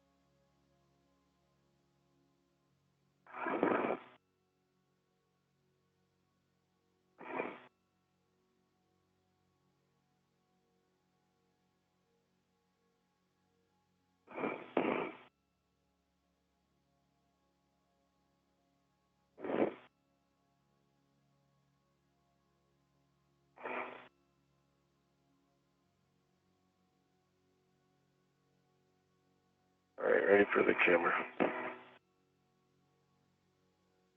I have it.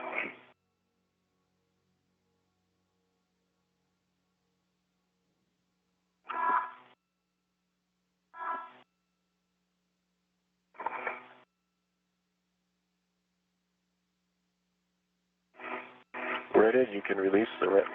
Okay. You have the camera. I have the camera.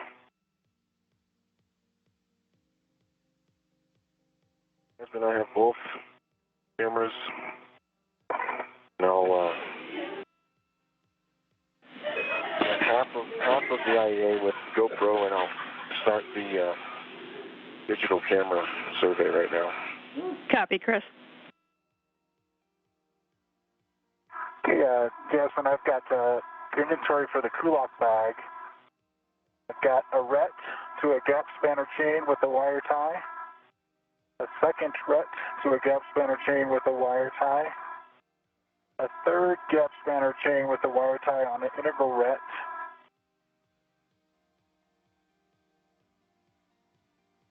I've got a adjustable and an integral ret with 2 scoops.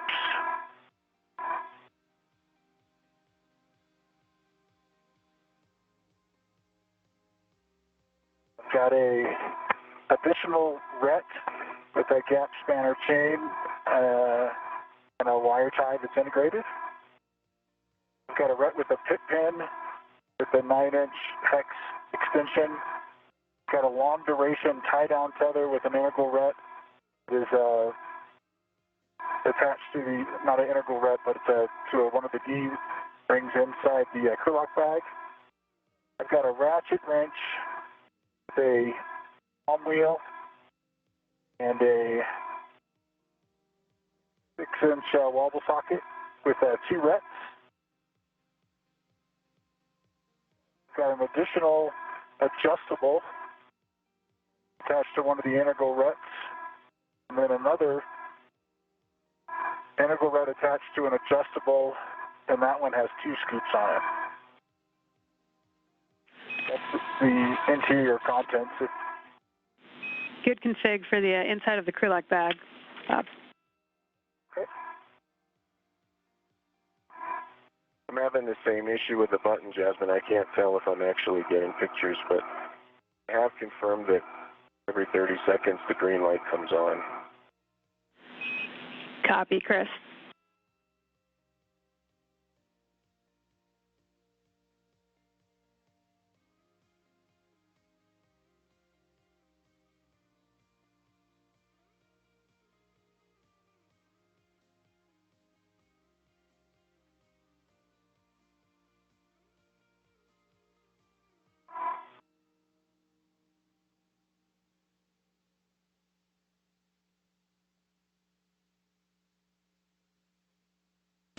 Again, Behnken and Cassidy continue to clean up the 1B work site. The 1B channel is outfitted with 3 new lithium-ion batteries, all up and running. 1B channel really complete at this point. From the rest of the spacewalk on will be a lot of prep work for future spacewalks, including getting a little bit of work done ahead of time before the work on the 3B channel on the other side of the S6 truss, as well as a lot of get-aheads that have been on the to-do list. Copy, Chris. We'll take the GoPro photos. While they're continuing to clean up their work site, we'll take a few questions using the hashtag AskNASA. Please ask away throughout the duration of today's spacewalk. This first one comes from Francisco, asking how long the spacewalk will take overall. The majority of the tasks have already been completed for the upgrades to the 1B channel. Again, fully up and running. A lot of get-ahead tasks. Spacewalks are usually scheduled for about 6.5 hours, really scheduled around the time for limiting consumables such as carbon dioxide scrubbing. So ballpark will be around that time frame. Another question from Steven, who's asking what happens to the old nickel hydrogen battery. That old nickel hydrogen battery is on the external pallet. We still need to complete the 3B channel. A lot of the old batteries from that side will go also onto the external pallet. That external pallet for HTV-9 will eventually be jettisoned from the space station to eventually burn up in the atmosphere. The HTV-8 pallet will be returned by the HTV-9 vehicle for disposal in the atmosphere.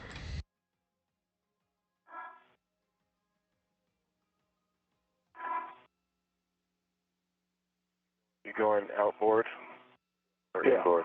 I'm going to go down, trying to get the few pictures. Yeah, just the battery 1, 2 area.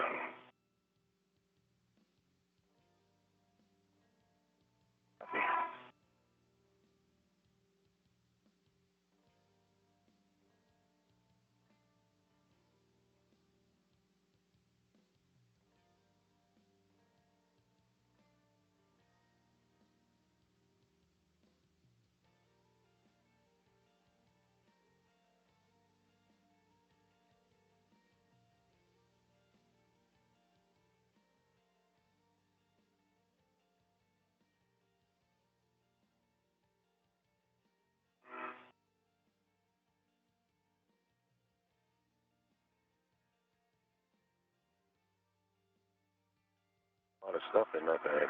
Yeah. Yeah, I'm finally ready to get out of your way. No problem.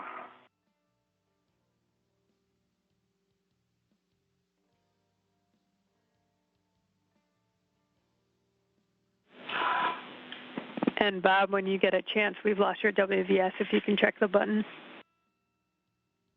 Okay, if it's okay, I'll check it at the APFR. Is that okay? Absolutely. Okay.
Hey, John, I think there's a green light. It's hard to see in the sunlight. Hey, From, we've got your WVS back. Thanks, Bob. I think it was on. I just cycled it. I don't know. Copy.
In the background, you can see Chris Cassidy with camera in hand as Behnken continues some of the cleanup work on the 1B channel.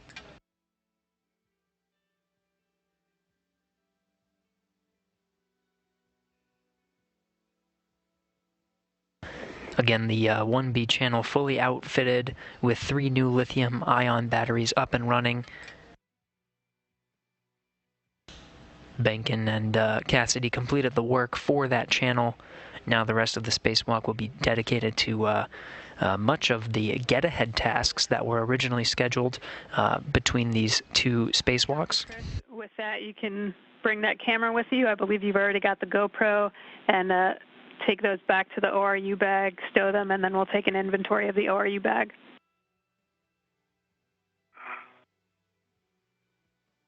Copy all.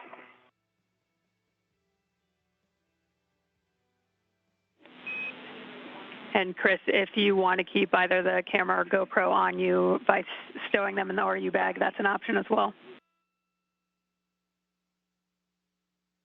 Okay, copy that.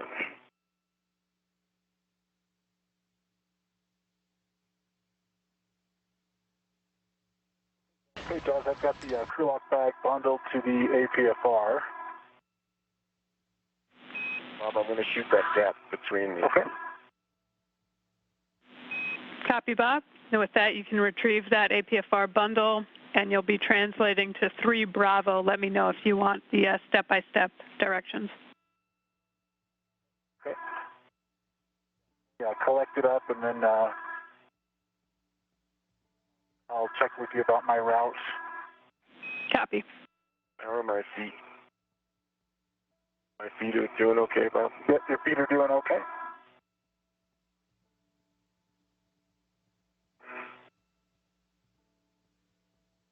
With that, the work at the 1B channel is complete.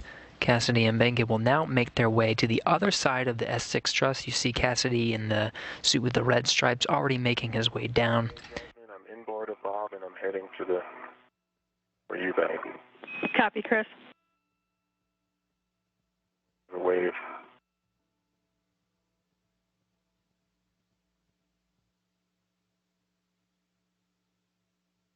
Away from Behnken, 260 statute miles over the middle of the Atlantic Ocean.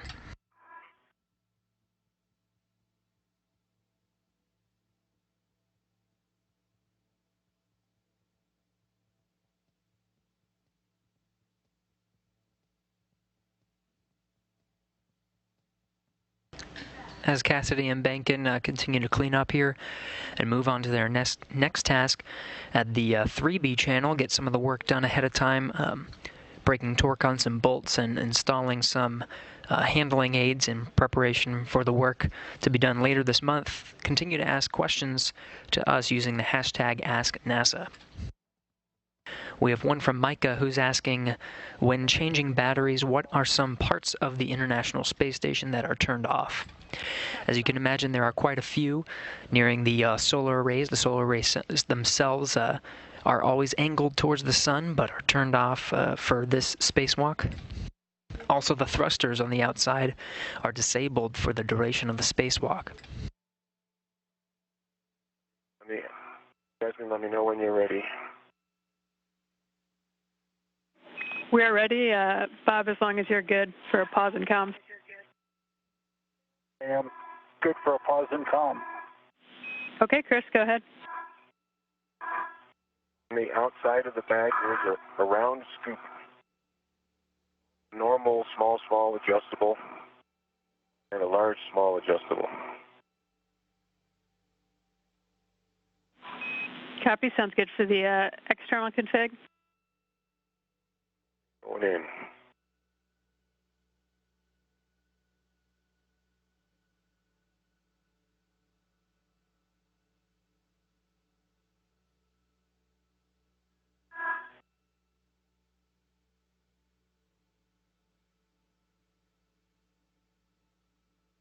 Inside of the bag, there's pit pin ret and a regular ret on standby for the H fixture with nothing on them. Copy. There is a trash bag that has a ret and an adjustable. Copy. I believe that's the extra adjustable. There is a ret connected to an adjustable tether that has two items, a tube puller and a pry bar. Copy. There's a ratchet wrench that has a palm wheel, a 9-inch 7/16 X driver, and two rets in series. Copy. A PGT with a 9-inch hex driver, adjustable on one side, and two rets in series on the other side. Copy, and good battery on that? There is a battery, and the position of the on-off switch is off.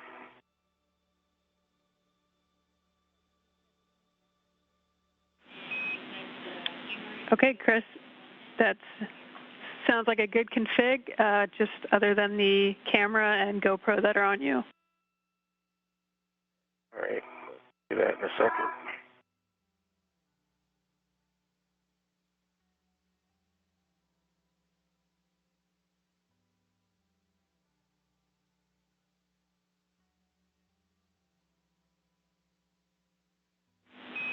And Bob, looks like you're on the go. You're headed to WIF 29 on the 3 Bravo side.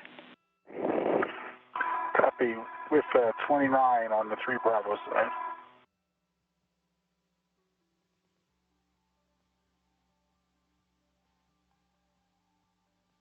The camera has a ret and an L bracket assembly. That's with me still. Copy. And the GoPro has a ret to a mutt end effector, and the L bracket assembly is connected to the mutt end effector. Copy. And with that, Chris, you can retrieve the APFR, and you'll leave that ORU bag on 2003 where it's stowed. Okay.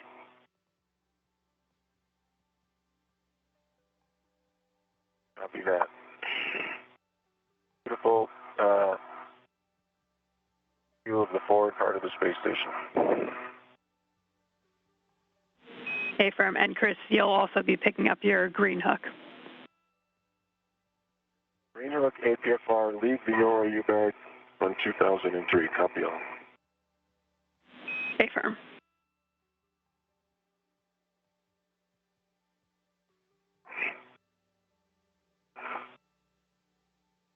Bob, where are you right now?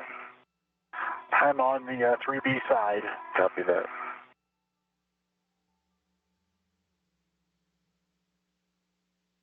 From the helmet camera of Bob Behnken, you're getting a sneak peek at some of the work, or at least the work site, where Behnken and Cassidy will go out once again to complete this channel. 29.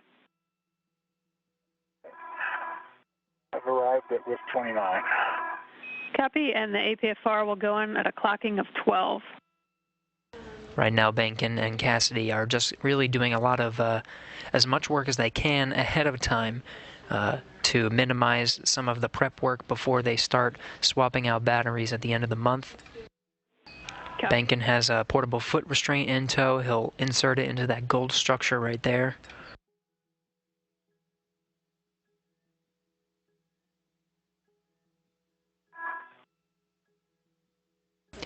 And the two will work hand in hand to install some scoops or handling aids on some of the batteries, making them easier to pull out and hold, and as well as breaking some torque on some of the batteries that they will need to remove again later this month. Hooked onto the red Urcum reel. Copy. And while I'm looking at it, both are in the unlocked position, and the yellow hook is still closed and locked. Copy, Chris. Good config.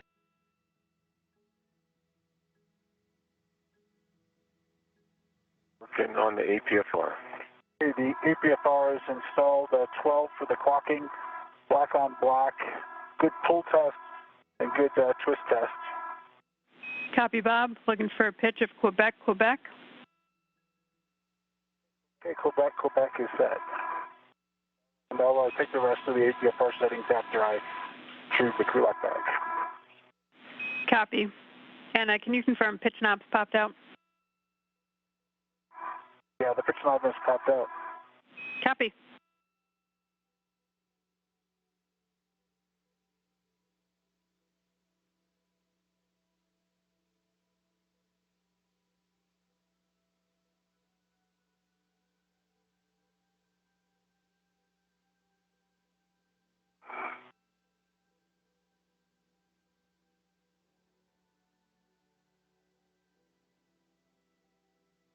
Same stickiness felt on the release mechanism. Copy, Chris. And Chris, you'll be translating to the 3 Bravo side, handrail 2021. Let me know if you want step by step.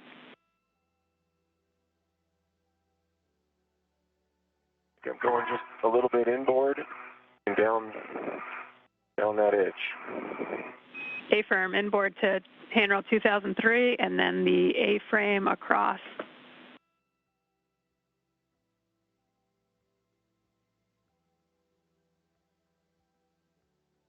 Copy.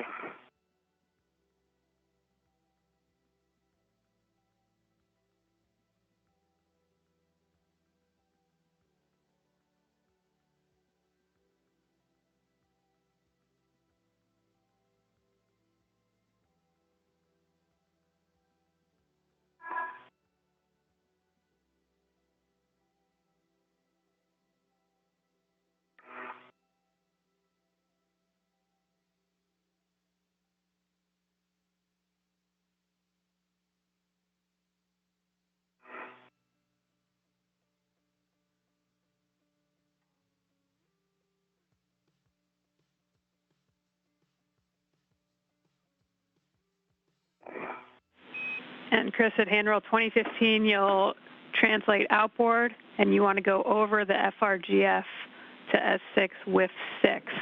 And you want to route your tether clear of that FRGF pin and grapple shaft. Am I going inboard of the A-frame or outboard?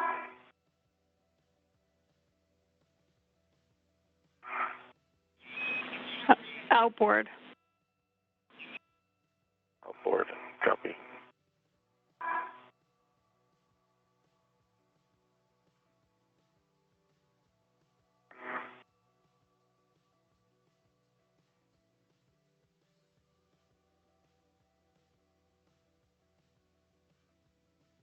I'll take the APFR settings now, Jasmine. Fox 12. Okay, Foxtrot 12 is set. Copy. And Bob, if you can just make sure the ingress aid is stowed. I see you've got your crew lock bag, and you can head to the radiator side. Okay, the ingress aid is stowed. Copy.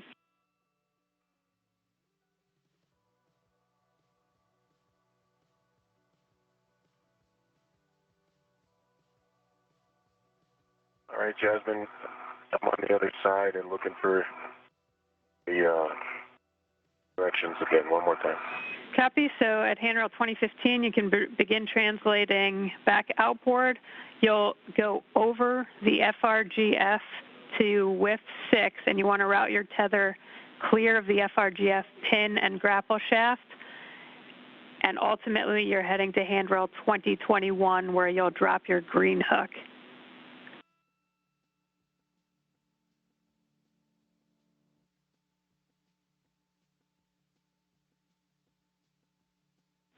We have a handover in 15 seconds.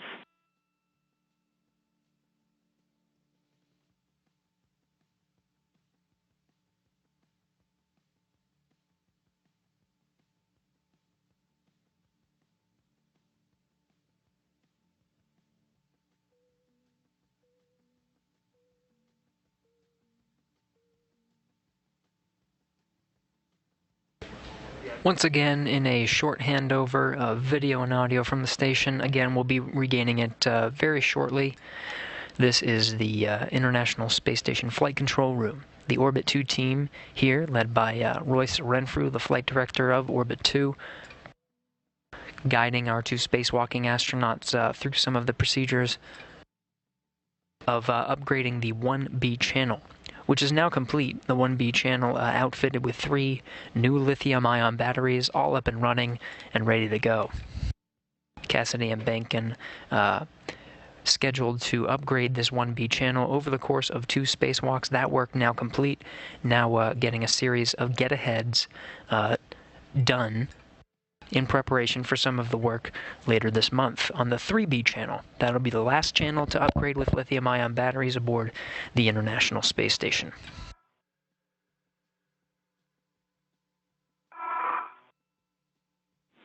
And back with you after the handover.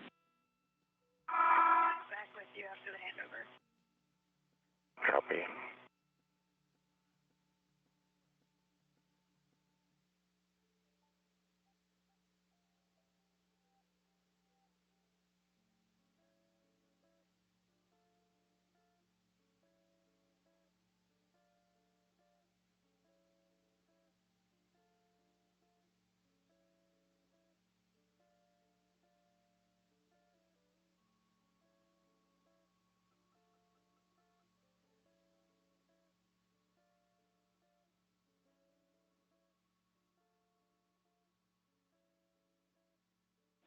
And Chris, you should be coming up on handrail 2021.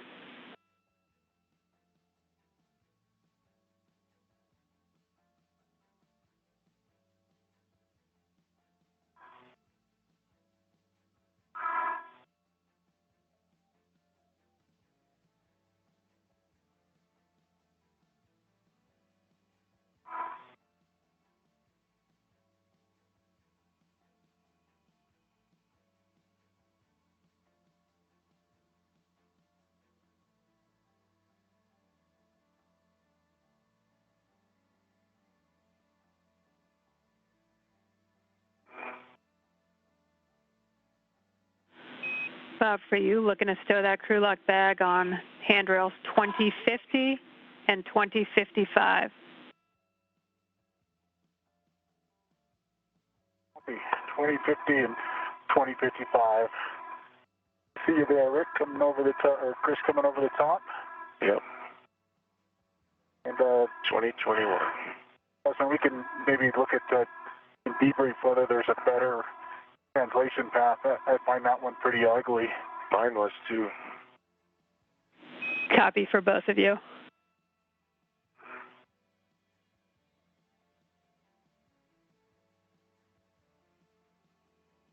All right, Jasmine, I'm looking at lift 6.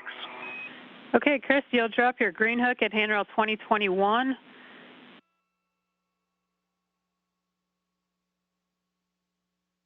And for the width, APFR will, yep, A-firm clocking of 6. Clocking of 6. 12 on the double line. 6 on the single line.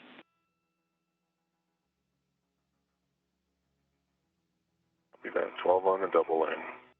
A-firm.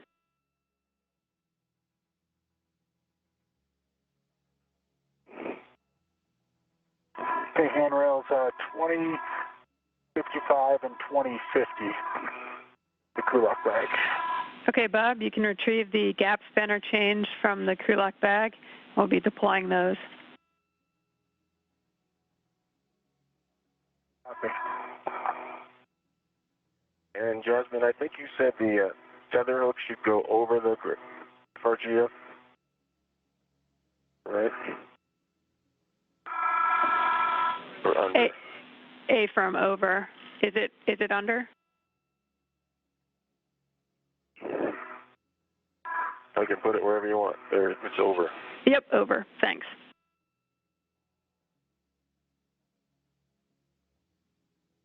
And green hook going to 2021.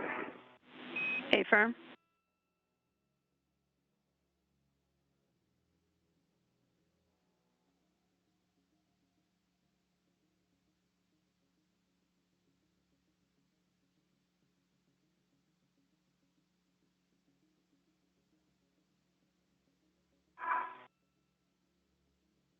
It's taking me a while, Bob, to join you. Oh, it's taking me a while as well.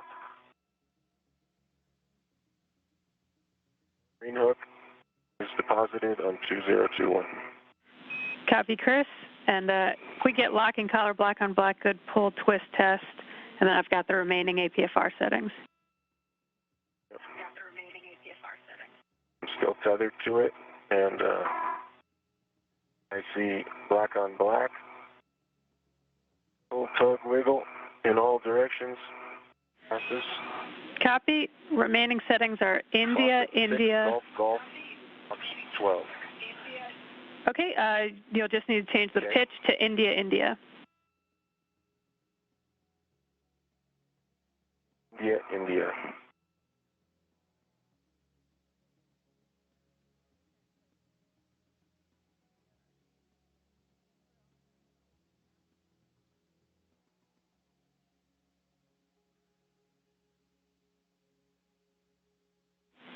And Chris and Bob, just for your essay, you guys are still ahead on the timeline overall.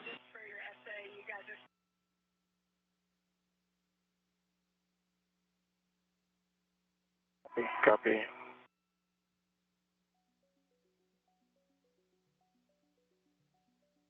Fox 12, right, Jasmine? India, India, Fox 12. Affirm. And Chris, when you're able to just check that pitch knob popped out. It's out. Copy. Say again, Bob? I think I'd like to put some scoops out to get some additional handrails over here. Okay. Can you give me the scoop locations? Affirm. We have 2 going to battery 1. Let me know when you're ready for the clockings.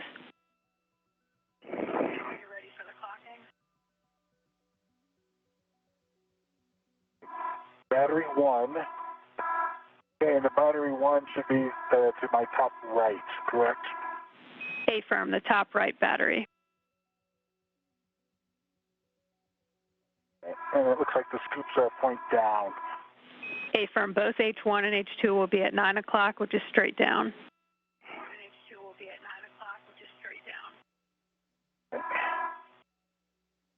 Installed on H2. Copy.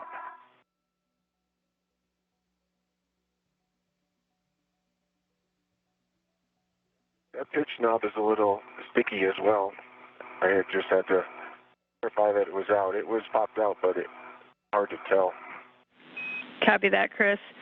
And Chris, you'll want the ingress aid stowed, and then you can head over to the 3 Bravo IEA. Ingress aid is stowed, going to Bob. Copy. And Chris, as you translate, you'll want to go over the Canon connector bank.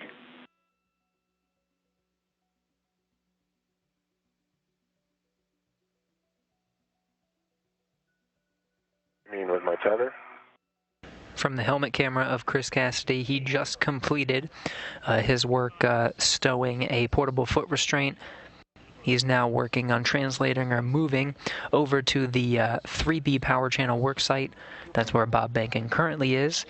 He's again getting some work done ahead of time, anything they can to limit the prep work needed for later this month. He's installing scoops or handling aids. Cassidy is on his way to join him and continue some of the prep work.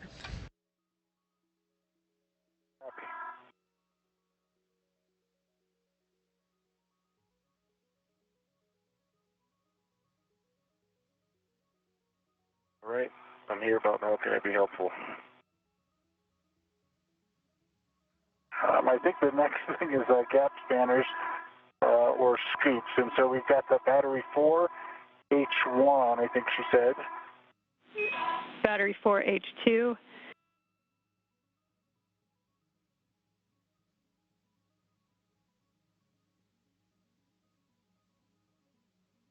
Battery 4, H2. And Chris, over to you if you want to work those scoops or start breaking torque. Or gap spanners. I think gap spanners are kind of handy to have. When breaking torque, that might be handy too. Okay, copy. I'll take a gap spanner. Okay, copy. Okay. Here's one. And Chris, for the inboard gap spanners, Yep, got one. you're looking for handrail 2044 on the radiator side? 2044.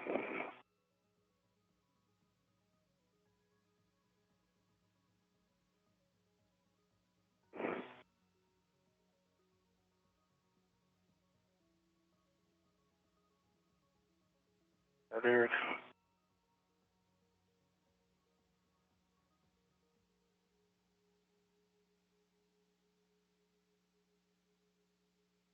Radiator side gets the wire tie.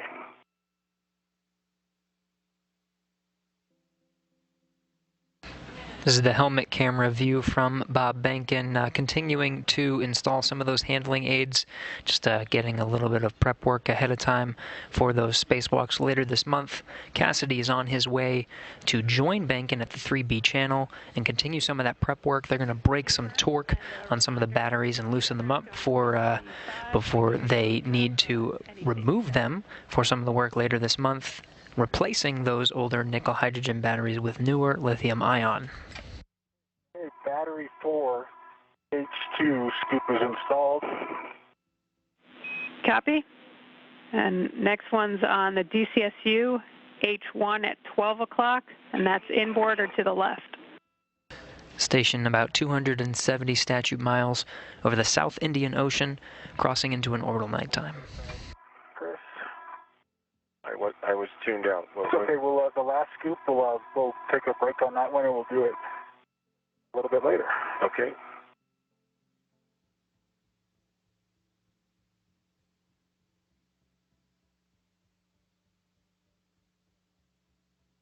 And Bob, for the outboard gap spanner, looking for handrail 2055 on the radiator side. Copy, 2055 on the radiator side. Hey, firm.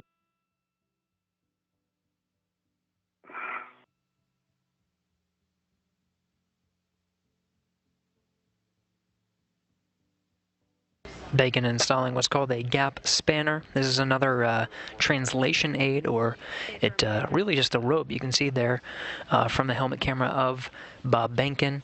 It attaches to two ends of the integrated electronics assembly and makes moving from one end to the other just a little bit easier when they're doing some of the battery work. One in. Wire tie end of the gap spanner chain going to 2055. Hey, firm, Bob.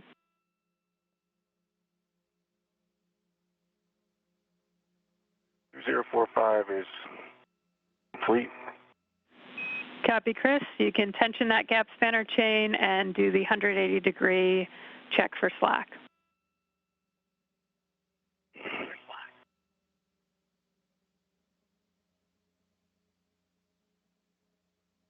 Copy. Going to put the GoPro down. Copy.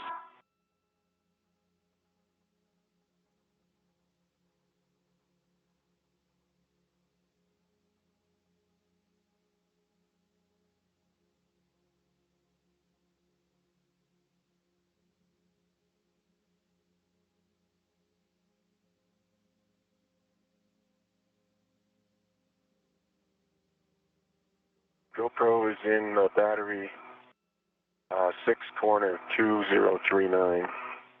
Andrew. Copy, handrail 2039.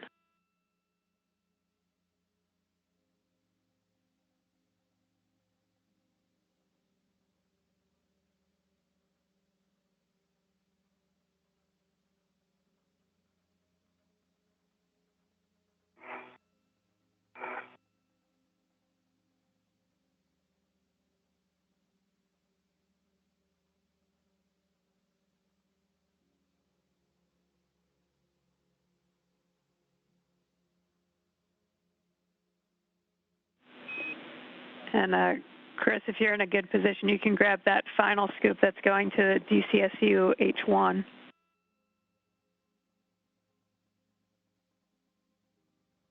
DCSU H1. Affirm.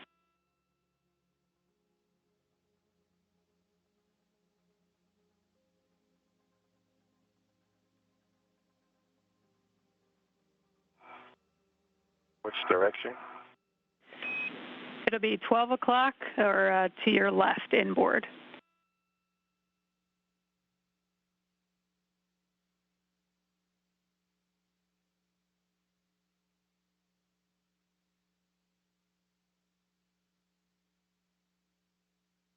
Okay, that's in place and locked. Copy, Chris. Move on to torque braking.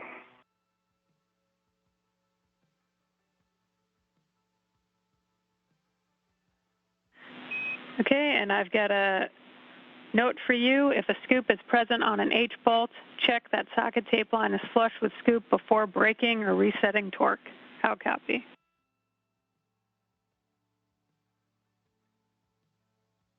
Copy all. And Chris, could you release there's a ret with this gap spanner chain coming back to the crew lock bag? This guy right here? Yes, sir. Okay.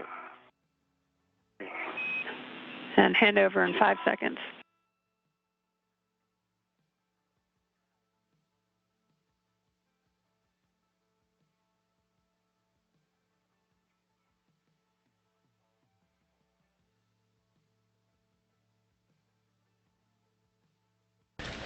Another handover of video and audio from station should be regaining that shortly.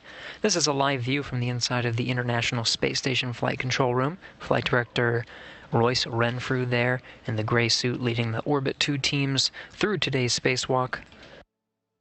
In the back row there on the right, Jackie Kagi is the spacewalk officer here in the room, knowing those procedures backwards and forwards. The voice you're hearing from here in Mission Control Houston to our two spacewalking astronauts is Jasmine Mogbelli over there on the left. She is the ground IV, communicating with the crew and following along on the procedures. Cassidy and Behnken completed the installation of the final battery to the 1B channel. That battery was activated, checked out, and now we have 3 good lithium-ion batteries on the 1B channel. Gap spanner, the outboard gap spanner is complete. Correct. Now working on some of the prep work and get-aheads that will make the next spacewalk a little bit easier, and tackling a lot of those to-do items. Check is a good one to consider. We're not able to tension the gap spanners tight enough that you can't do several more turns than 180 degrees. I concur. Okay, copy. And with that, everything's set on 3 Bravo except for braking and resetting torque. So I don't know how you want to do it. If you want to have Chris braking torque and Bob behind with the PGT resetting. The PGT is tethered to Chris. While we're talking, let me do H1. H1 torque is broken on battery 3. I'm set on alpha 7 clockwise 2 on H1. And Chris, we're looking for alpha 6 clockwise 2. Oh, thanks for the reminder. Alpha 6 clockwise 2. Firm set. I have the PGT, so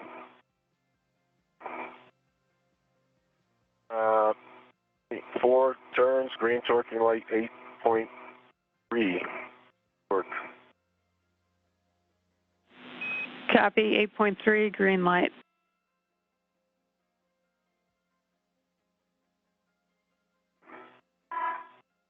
What do you think, Bob? Want to do 4 next? Which ones have you done? Just H1 on 3, so I got to do H2 on 3 here. Okay. And then I can, come down towards you.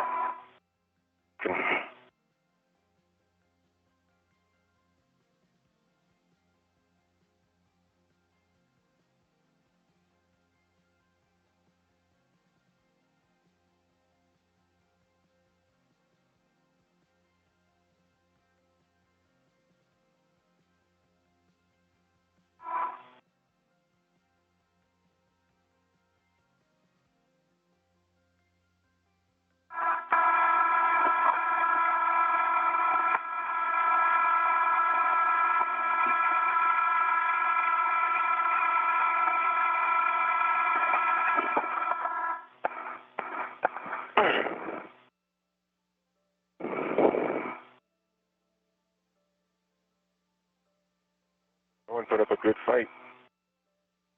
H2 torque broken. Copy H2. And again, looking for clockwise 2.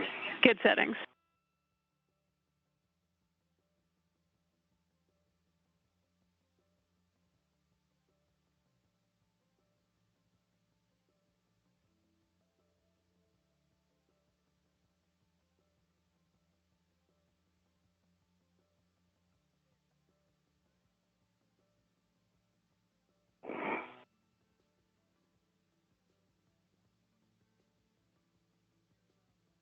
Oh, somehow in the transition from that task, the PGT went from Alpha to Bravo. I just torqued it at Bravo 6. Copy, Chris. So for H2, So I'll brake torque again. okay. I don't know how that happened.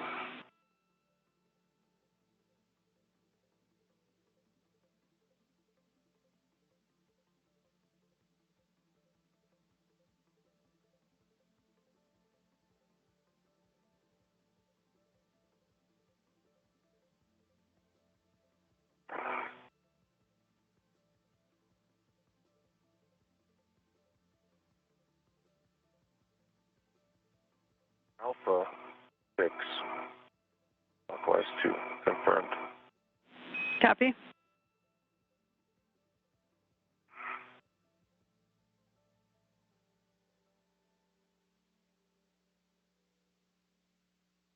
Here we go.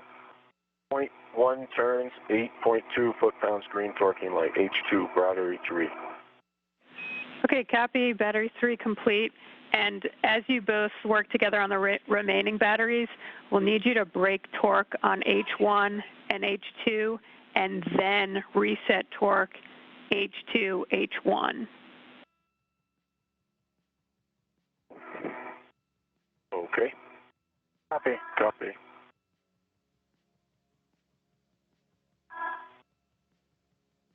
No.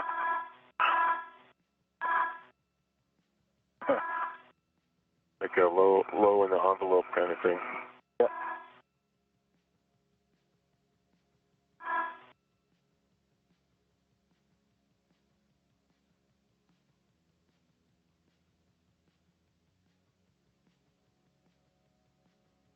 Sure that this is more efficient than just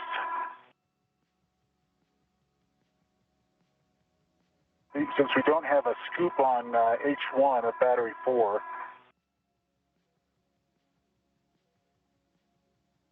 Any thoughts? Maybe just we're not looking for a specific. Yeah, the tape line won't be flush.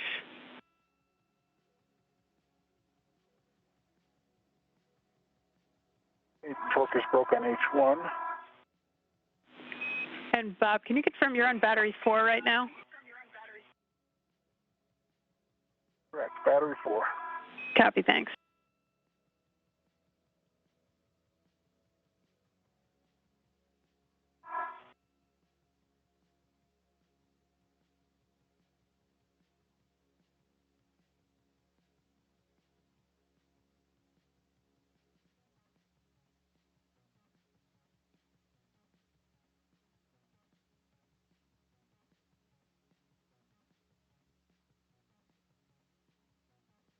It's lined up.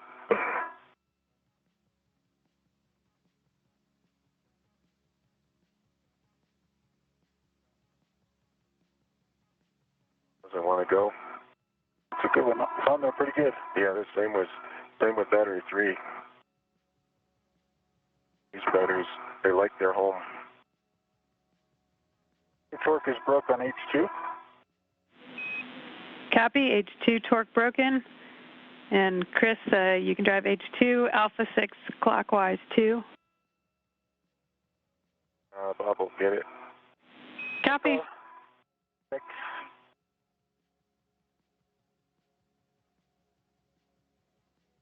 Clockwise 2 on H2.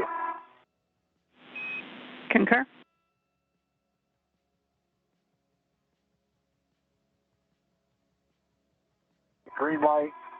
8.2 on the torque. Like a quarter time. Copy. And H1, same settings, Alpha 6 clockwise 2. Copy.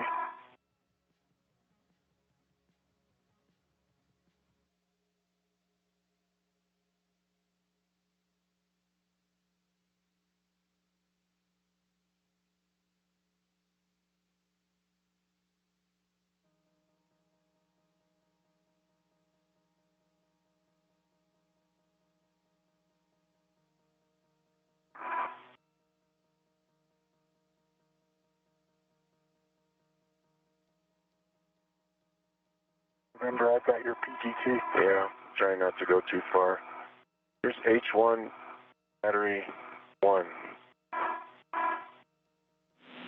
Copy. H1, battery 1.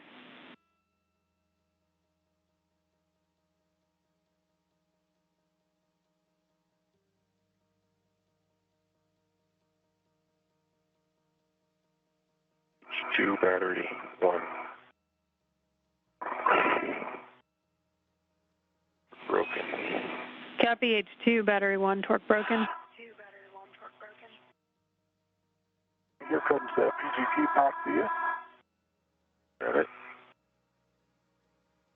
And ready on H2, battery 1 for torquing. Okay, Alpha 6 clockwise 2 for H2, battery 1.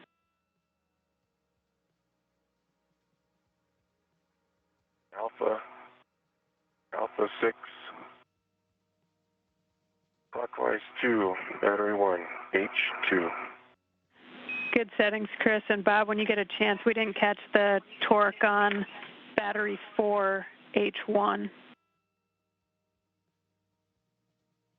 was a green light, and I believe it was 8.2. Copy.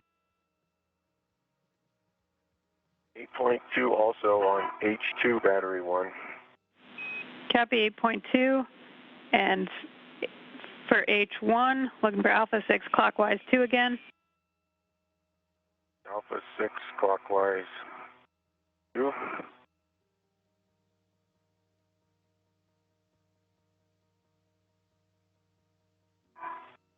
Green torque, 8.5 pounds.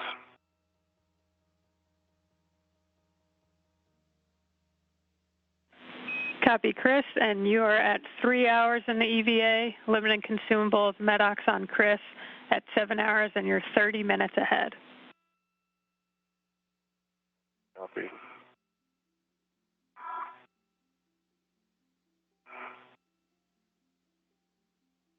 Hey, Chris, it just doesn't seem to make sense to be on the other side of your body to have you pass me the ratchet wrench and then pass me the PGT. Yeah. And you're right there. Agreed. I think, 3 hours into today's spacewalk, Cassidy and Behnken outfitted the 1B power channel with the final lithium-ion battery, all 3 batteries up and running, and storing power on that one channel. Now getting some prep work ready for spacewalks later this month to complete the 3B channel. They've set some of the portable foot restraints in locations that make it a little bit easier and will make the work to begin later this month a little bit faster. They've installed some gap spanners and handling aids, and now they're going through and breaking the torque on all the batteries and resetting it with the pistol grip tool. H2, battery 2.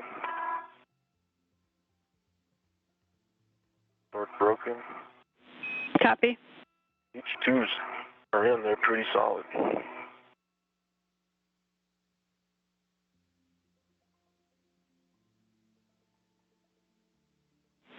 And looking for Alpha 6 clockwise 2. Clockwise to H2.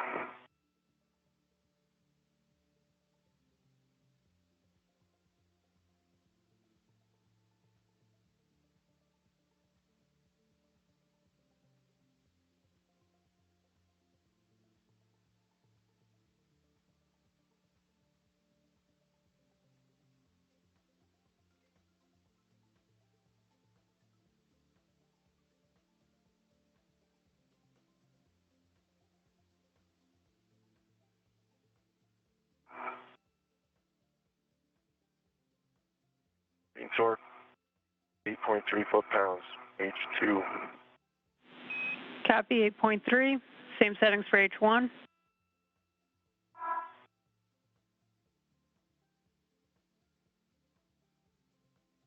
8.3 foot-pounds, green torque light.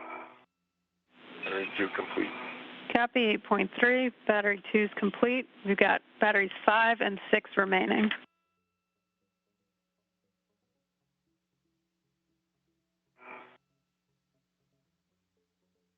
Copy.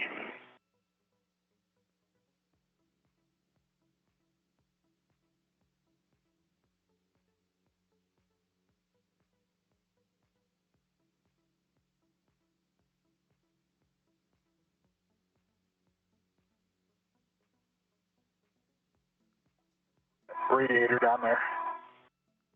Thanks. I twisted around. I thought I was on the other side, and then I saw the crew lock bag right when you said, watch the radiator.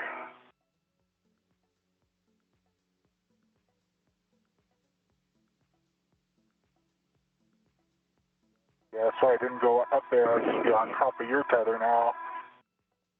Oh, yeah.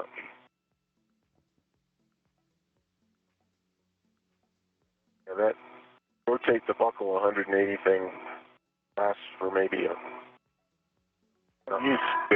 one grab. One check to 180 degrees. Yeah, right. Obviously. Obviously. Let's see, I need my friend the ratchet wrench. Here you go.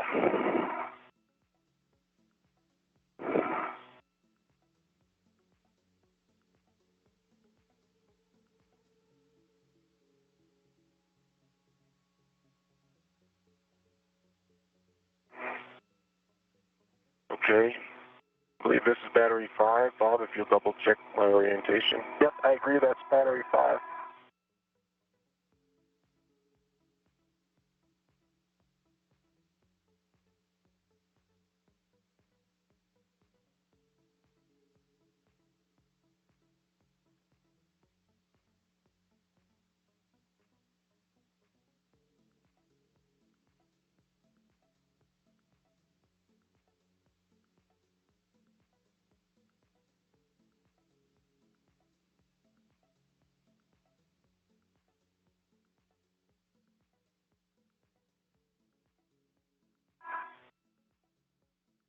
H1 torque broken.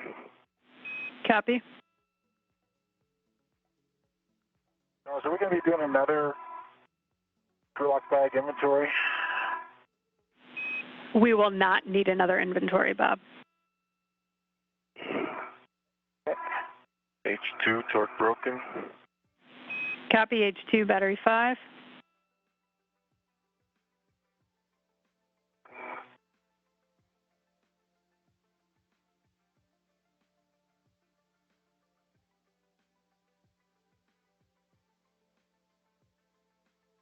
Alpha. X. Clockwise. 2. Confirmed. Good settings for H2.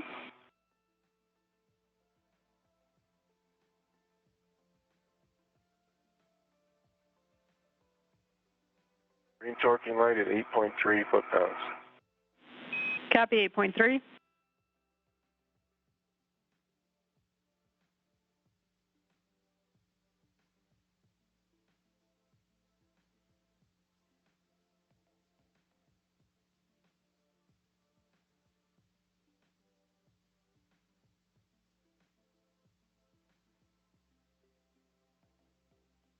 Green torque, 8.4 foot-pounds. Copy, 8.4. 5, or 4, yeah, 8.4.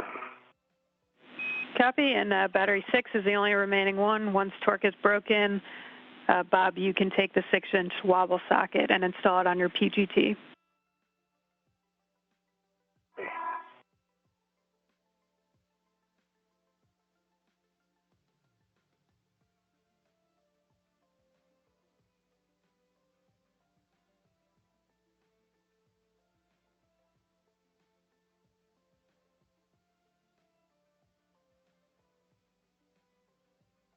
Battery 6, H1. Broken. Copy.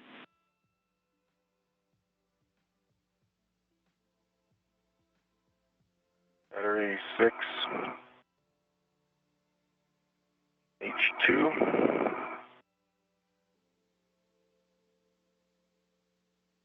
Broken. Bob, the wrench is coming to you. Okay, I'm ready. Ready? Ready.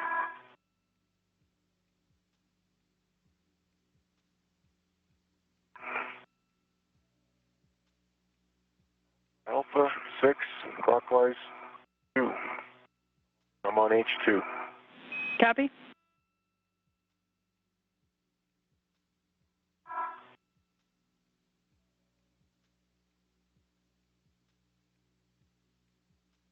.4 foot-pounds green torquing light. Copy. And Alpha 6 clockwise 2 for H1. Copy that. H1. Alpha 6 clockwise 2.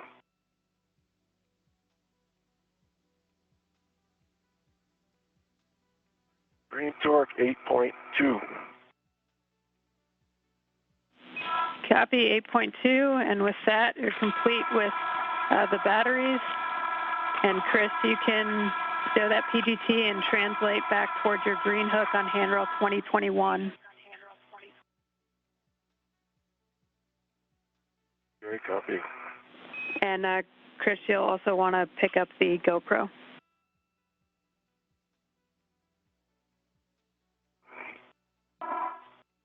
Roger that.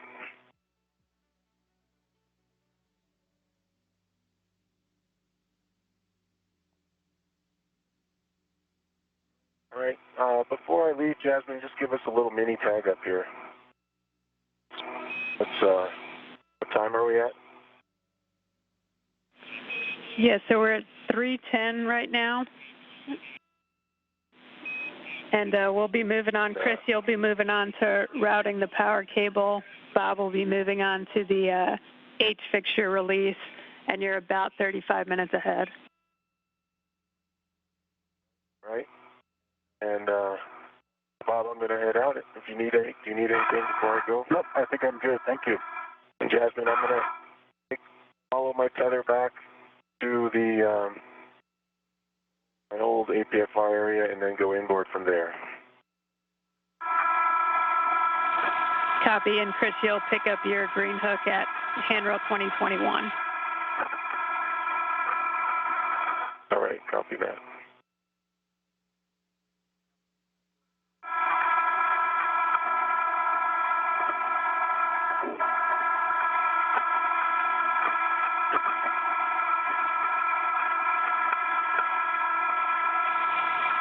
And Bob, we think we see the 6-inch on your PGT. Can you just confirm a good pull test? Yep, the 6 inches on the PGT, and I can confirm a good pull test. Copy. With that, you can stow the ratchet wrench in the crew lock bag and then configure it with the doors against structure. Copy.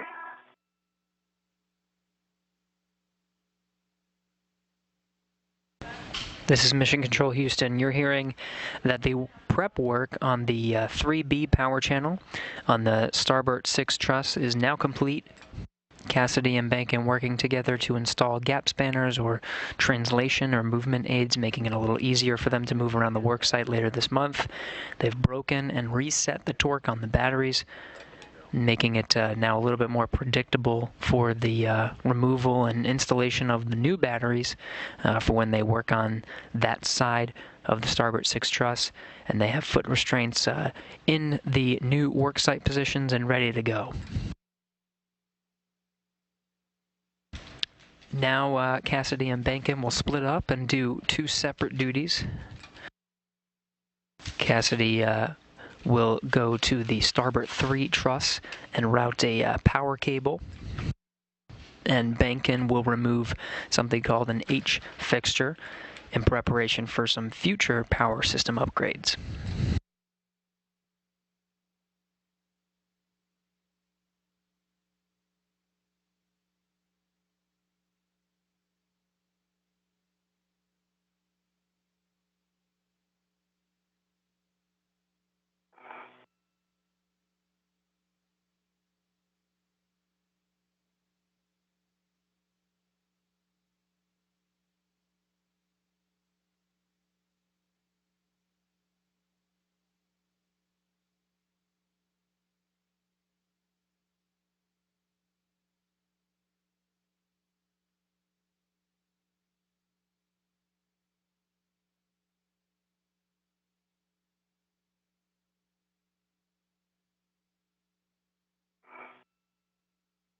Okay, Bob. Out of here. Okay. See ya. See ya.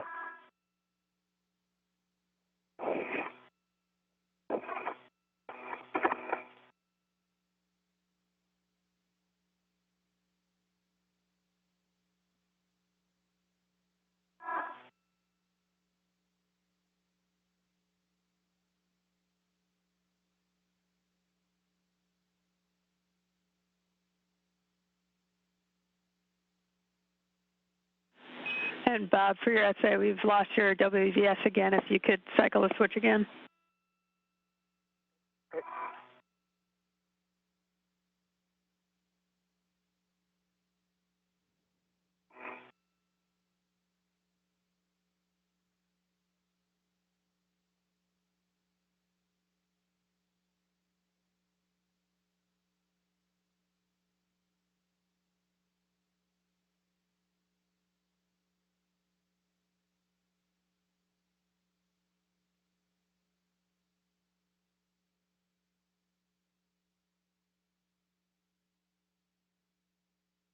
Going for my green hook. Copy, Chris.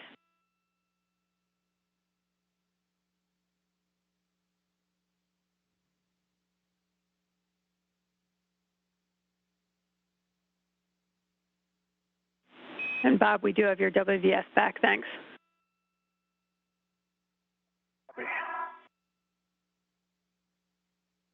Green hook secured to the red Kirkham reel. Copy, Chris. We'll take a glove, hap, and gauntlet check. Dry, gauntlets in place.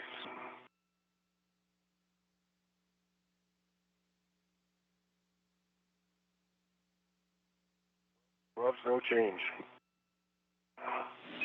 Copy, Chris. With that, you can translate to the port SETA cart to retrieve the S3 boom power cable bundle.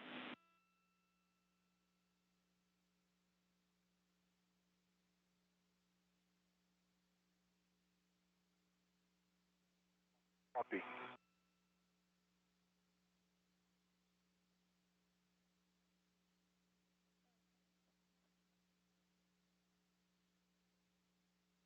Okay, the doors are towards structure. Copy, Bob. With that, you can head back to your green hook. Copy.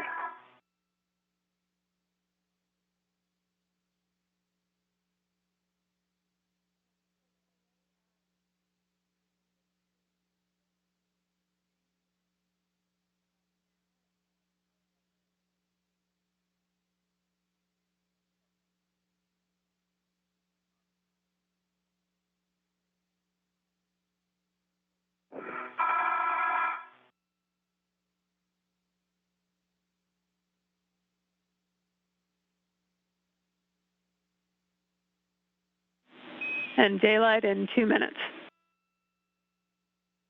Copy that.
arrived at my green hut. Copy, Bob. You can retrieve the green hook. Copy.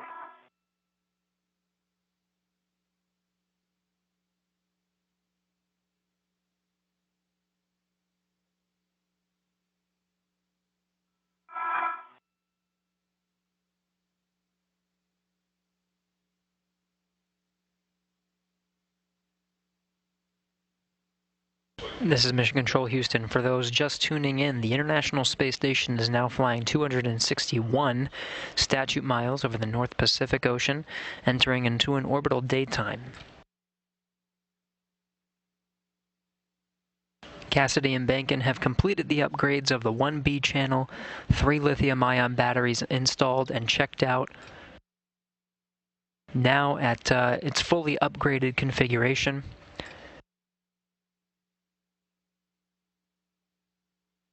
They've also done a lot of the prep work on the 3B channel. This is on the other side of the far starboard 6 truss. They've broken and reset torque on the 6 nickel hydrogen batteries that are currently installed. They've also installed some gap spanners and put some portable foot restraints in places where they'll be easier to access later this month. Now they're continuing down the procedures with some of the tasks that were originally get-aheads, but when these spacewalks for the 1B channel were first designed. I'm at the outboard seated cart.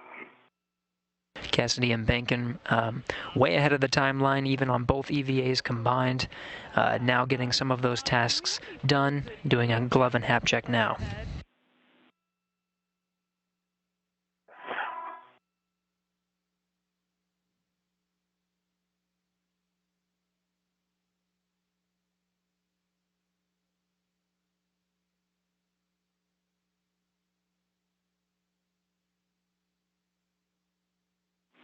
Thank you.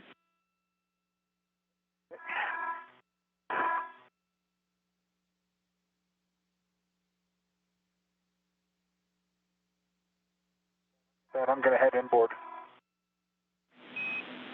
Copy, Bob. Under the MT.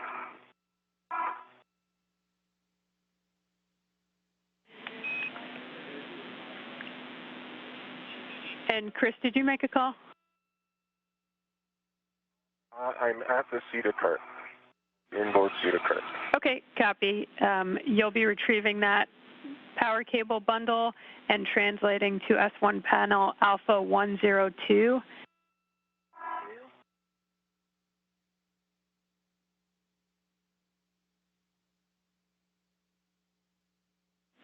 And Bob, you can head to the 3 Alpha BGA-H fixture, and I have several cautions and warnings for you when you're ready. Okay, I'm ready.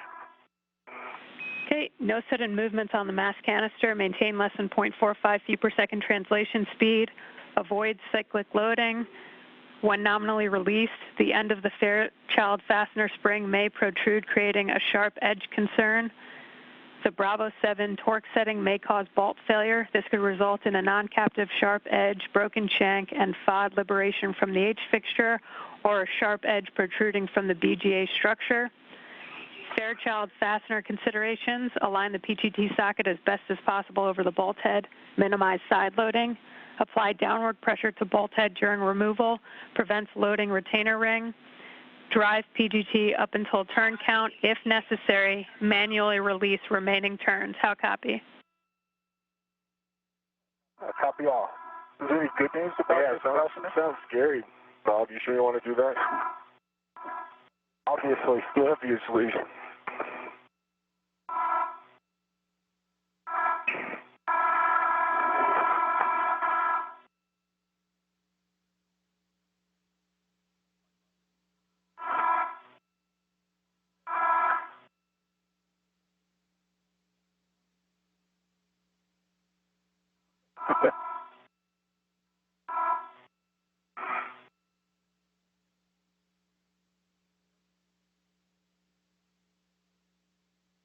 Okay, working on the grabbing the power cable.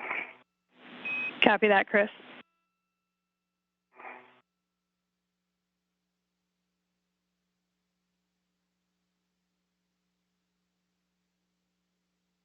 Right into it.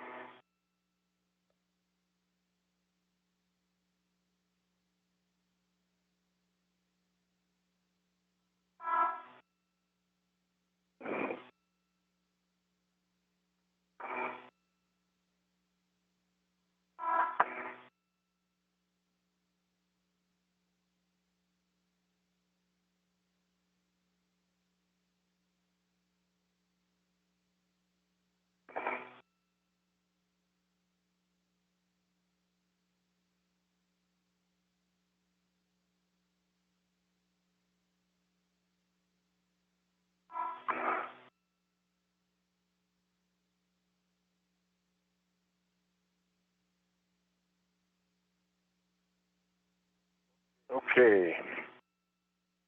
I'm at the work site. Copy, Chris. So you'll be looking to temp stow the power cable on S1 handrail 3208 and then assess your reach to panel alpha 102.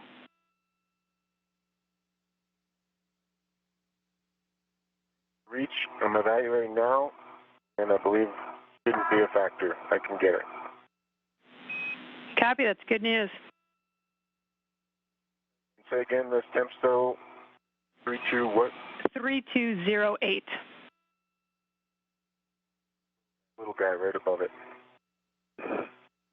A-firm.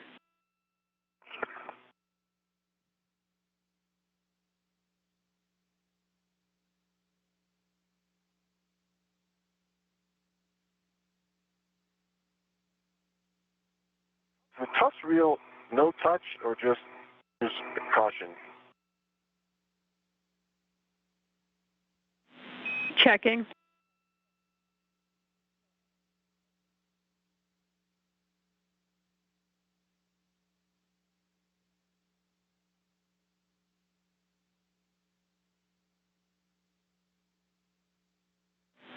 And Chris, just try to avoid it. We're just trying to prevent damaging it.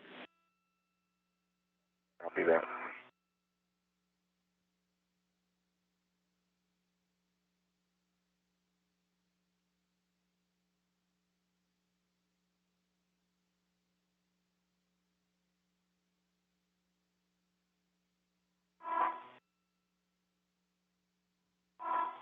Here's a great view of Bob Behnken making his way up one of the solar array segments to remove something called an H fixture.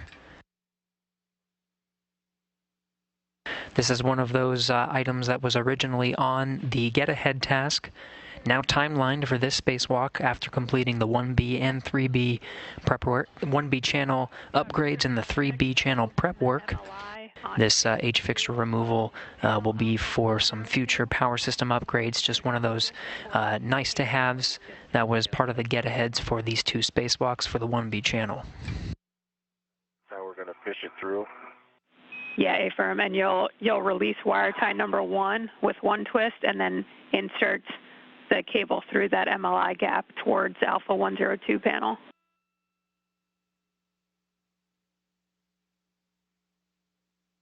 Okay.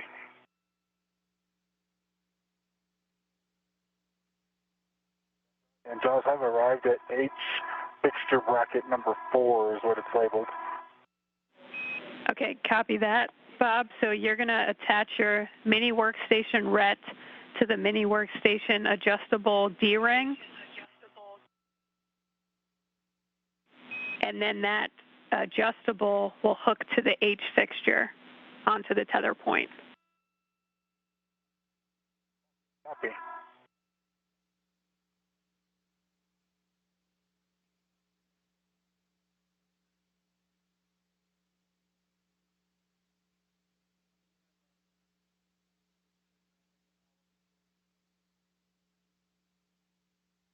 Okay, I've got a RET, an adjustable. That adjustable is making a loop with the D-ring, and that adjustable is then tethered to the H fixture. Okay, Bob, that looks good to us, and you can prepare your small trash bag in case there's a bolt failure. Copy.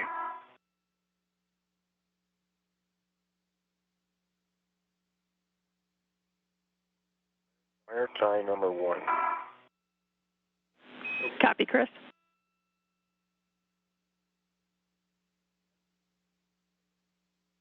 I've got the trash bag.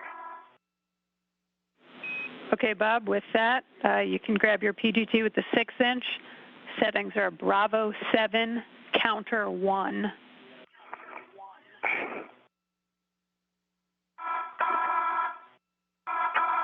Bravo 7, counter 1. May I remove the cap from J116, my cable? A-firm, and you can remove it before you fish it through the MLI if you need to. Yeah, exactly. That's in work. The cap's removed. Copy. Comes the fish. And Bob, once you've got those settings, just let us know which bolt you're going to first. You're looking to release torque 1 to 2 turns on each bolt. Okay.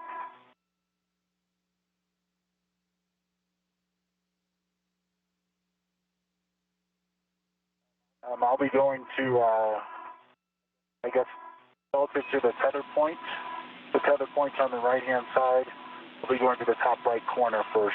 Copy. We see you on bolt 1, and we've got good visual. Bob Behnken working on removing this item called the H fixture. It's that gold box right there. Here's another view for some context of where Bob is relative to other parts of the station. You can see this is sort of at the base of the solar arrays, and then beyond that, towards the truss segment, are the new lithium-ion batteries. Yeah, so Chris, you'll release the first TA clamp on cable W5111, and that's back from Papa 116 on that Alpha 102 J195.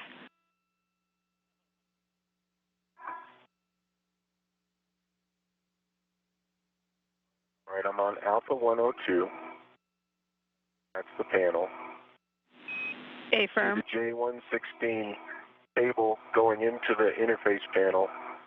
On the other side of that, there's a plug.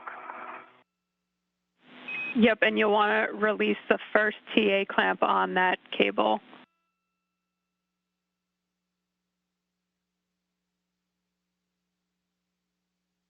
The torque is broken on bolt 1. Okay, Bob, and say number of turns. Just about 1.5 turns. Copy 1.5. And we see you on bolt 4.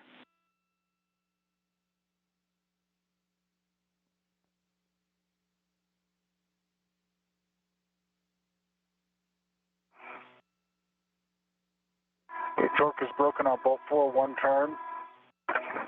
Copy 1 turn on bolt 4.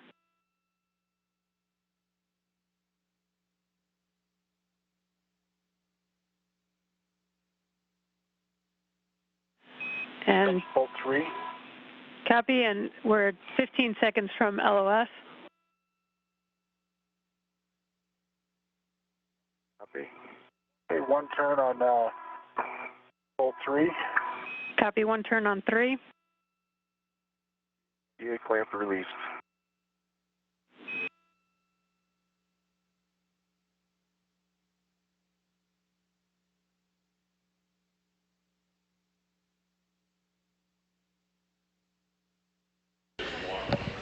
Now in another short handover of communication from those tracking and data relay satellites.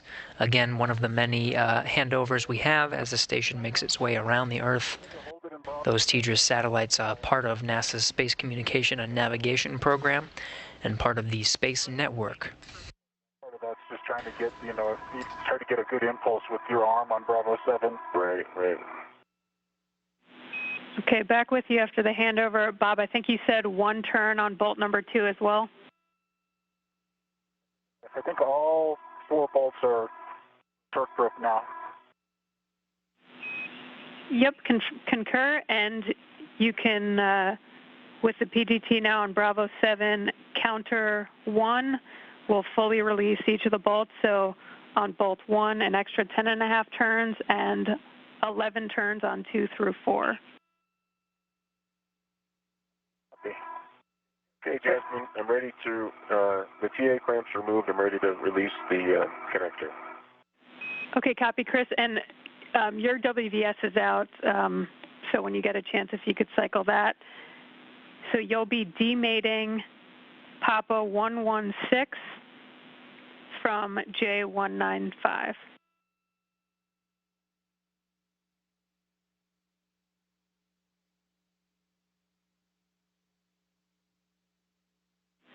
And good WVS, Chris.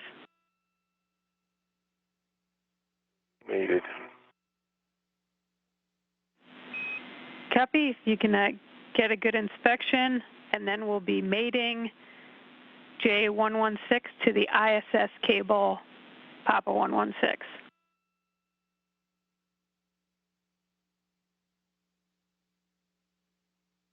Copy. Here's a view from the helmet camera of Chris Cassidy, Jasmine Mogbelli, the ground IV here in Mission Control Houston, walking him through the steps of routing and connecting some of the power cables you see there from his helmet camera. He's doing a completely different task at this time from Bob Behnken, who is at the base of one of the station's solar arrays, removing something called an H fixture. Looks nice and intact. Copy, good inspection. Your go to mate. The bolt on the bottom right is loose after 11 turns. Copy, bolt number 2. Right.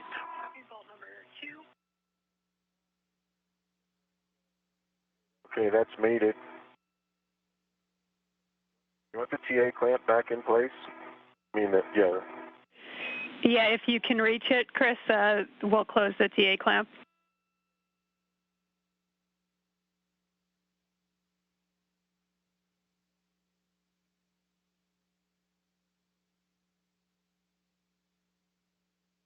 TA clamp is secure.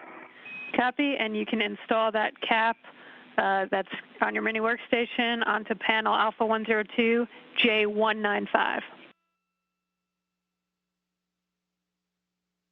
Roger.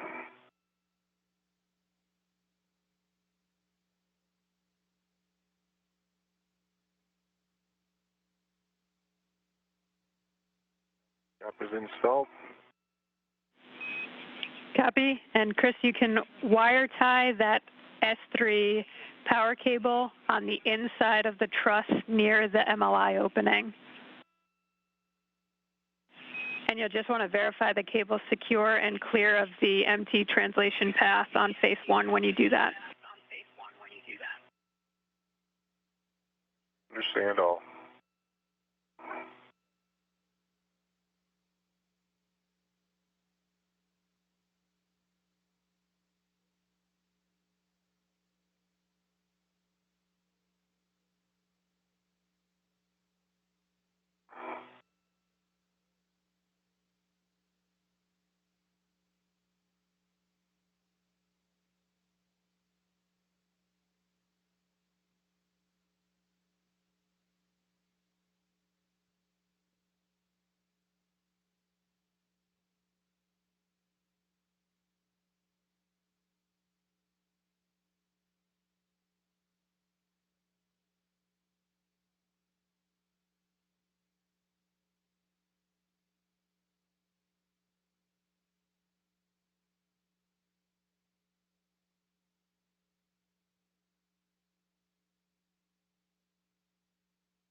Okay, wire tie complete for the MLI.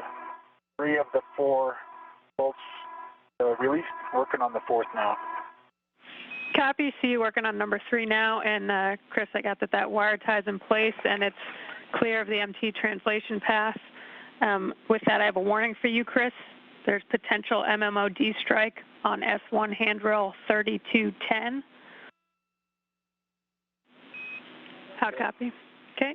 And we're going to begin routing that S3 power cable to the install location. So first verify safety tether's not trapped by the cable or wire tie, and you're going to wire tie to handrail 3208.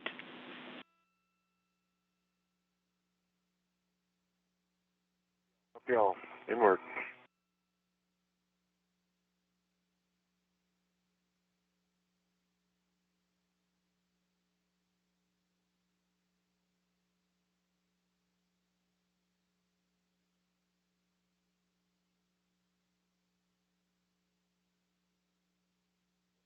All 4 bolts are loose at this point, Jasmine. Copy that, Bob. With that, you can use the adjustable equipment tether strap that's on the tether point to pull the H fixture from the GSE pad. Copy. Here we go. And Bob, before you do that, can you confirm they're all popped out? Yes, I can confirm that all 4 are popped out.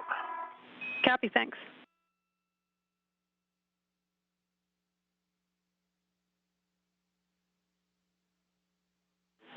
And you'll want to, as you do that, Bob, rotate the H fixture away from the GSE pad to release it.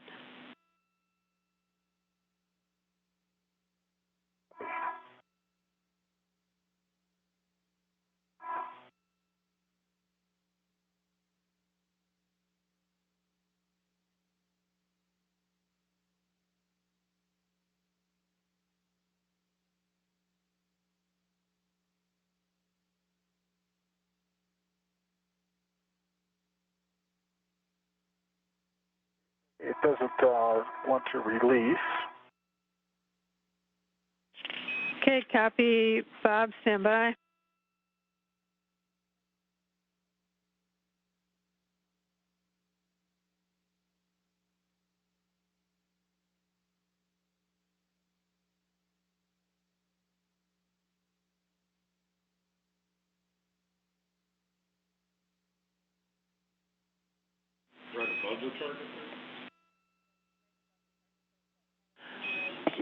Chris, or Bob, if you want to put your left hand on the metal plate just above the H fixture to get better leverage, you can try that. Okay.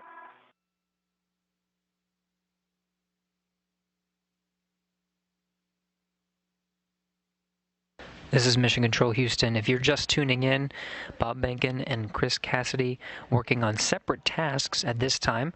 This is the helmet camera view from Bob Behnken, the number 20 at the bottom right of your screen. He's working on removing this gold square called the H fixture from the base of the station's solar arrays. In the meantime, Cassidy is working on routing a power cable at the starboard 3 truss.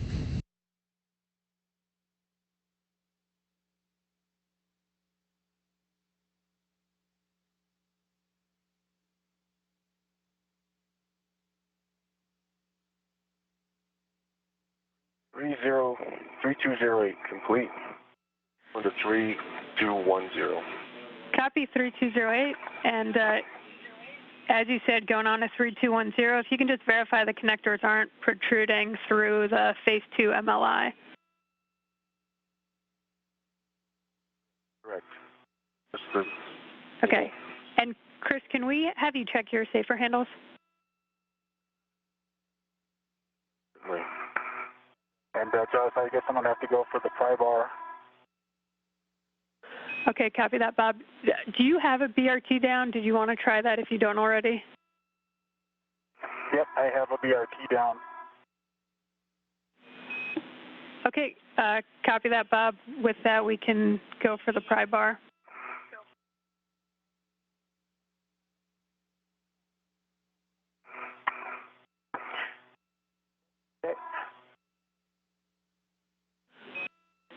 See, do I need to leave it? I've undone the bolts. I can't pull this off. I'm tethered to it. So make sure you're happy with the configuration I'm in. Checking.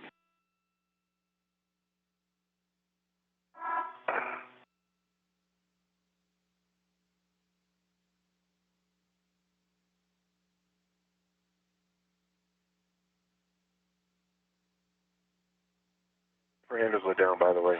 And Bob, if you, since you're tethered to it, you can move that tether to the handrail so that the H fixture is tethered to the handrail as you go to retrieve the pry bar. Okay. So one other thing I'm going to try is that I can move the bracket kind of up and down. Okay. Right here. Yeah, we're seeing it in your Slides a little bit. WVS. I think after I might take it to each of the extremes and give it another tug and see if that does any good. Okay.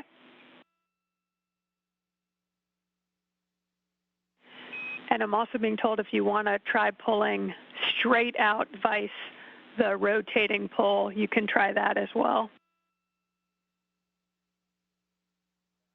I'm putting about as much force as I can into it to try to pull it off, and it's not interested in coming off.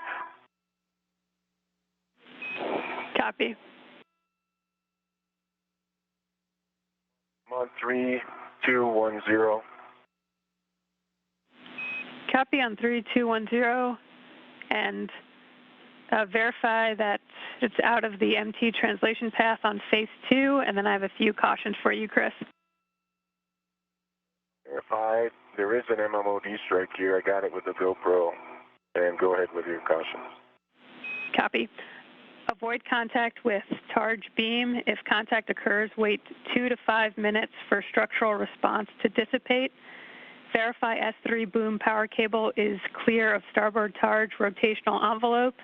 Do not translate on CAS, deploy Clevis, or ADP. How copy? Copy all. Okay, Chris, Which with... is 321, yeah. On the Zenith stanchion. You want it on the Copy that. All right. inboard of the handrail on the Zenith stanchion. Board side, Zenith stanchion, 3210, inward. Bob, can you hold and stand down from what you're doing for a sec?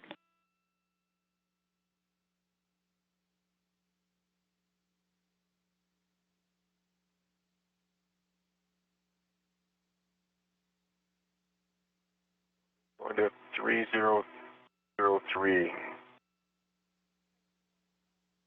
Next. That's correct, Chris.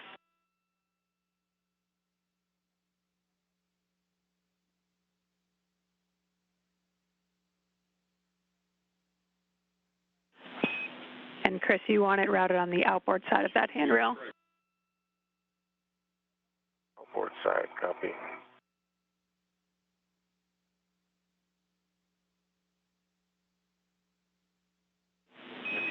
And Bob, as you do that, just make sure you're not putting pressure on the gate. We don't want that tether to release.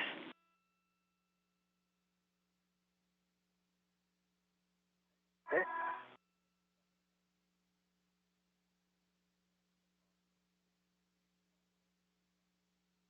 Yeah, I'm not sure I've got enough leverage to really accomplish much here either, so. Okay, Bob, we'll have you stand down on that and try the pry bar.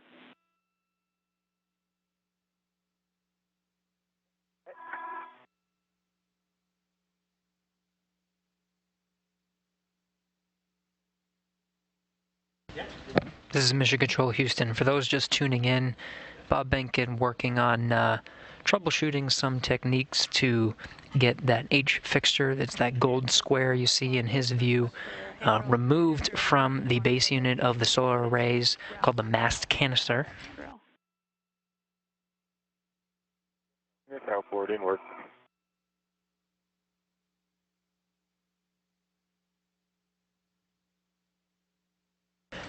Chris Cassidy, in the meantime, continuing to route power cables. You may have heard some cautions and warnings associated with that route, just making sure that when Cassidy was routing the cables, the readouts were on what to hold on to and what not to hold on to.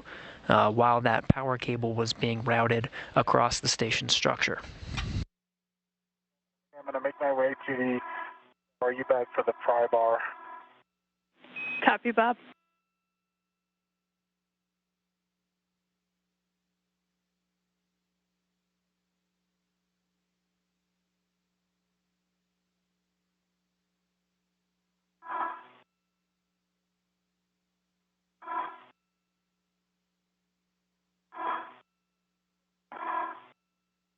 I am putting a pretty big load into it, and it's not budging, so pry bar does much. Copy, Bob.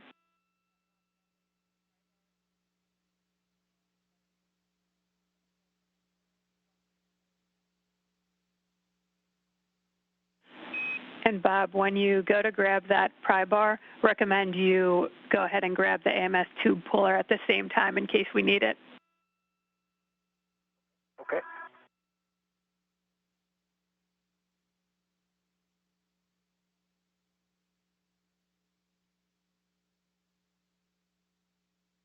This is Mission Control Houston. Bob Behnken now heading over to his tool bag, pulling the H fixture straight out. Didn't quite seem to work, so he's going to get some more tools and try a pry bar and then some additional tools if necessary, trying to get that H fixture removed.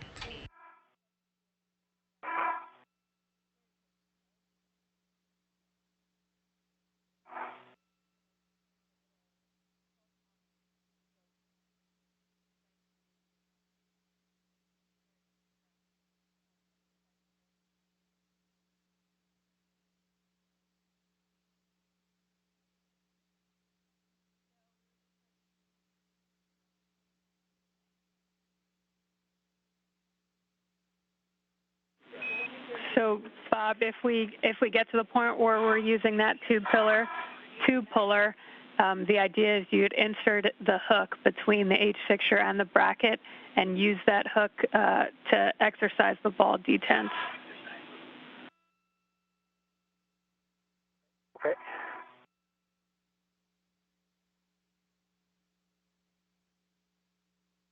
There's really just not very much play on that plate. I'll bring all those things. Copy that, Bob.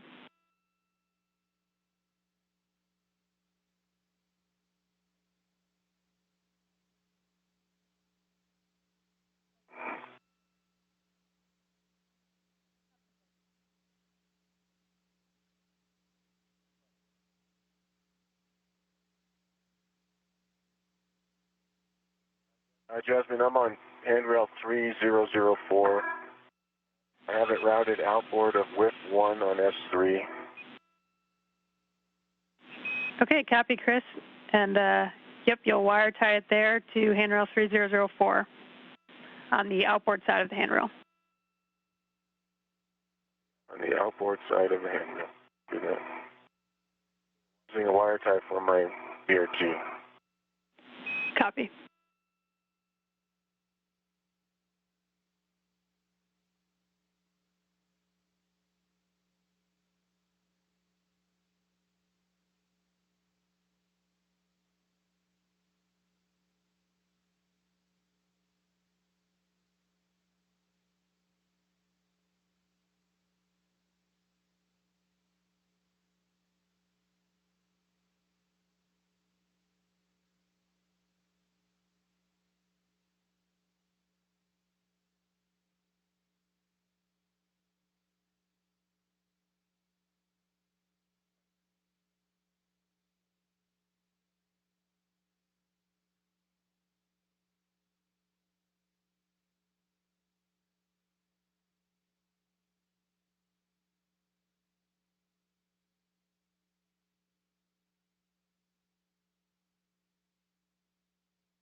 And Jasmine, can it looks like it's going to cut the corner. You don't want it to make a 90-degree corner here at 3005, right? You just yeah, Chris, it can cut the corner. I think that actually keeps it more clear of the targe.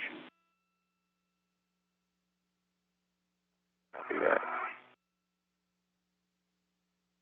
I've got the high bar, the two-puller, and the associated adjustable. Okay, copy, Bob. You can head back to the H fixture. This is Mission Control Houston. This is the helmet camera of Chris Cassidy that you're seeing now. He's working on routing that power cable you see in his left hand through pre-designated parts of the station structure, confirming some of those points with the ground IV here in Mission Control Houston, Jasmine Mogbelli.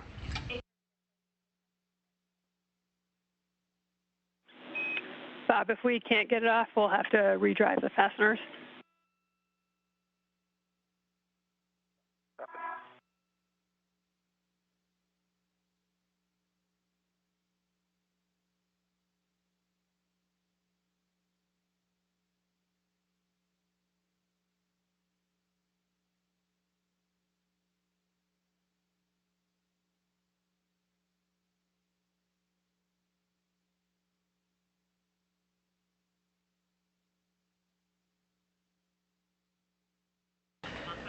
This is Mission Control Houston. Bob Behnken aboard the International Space Station working on this H fixture.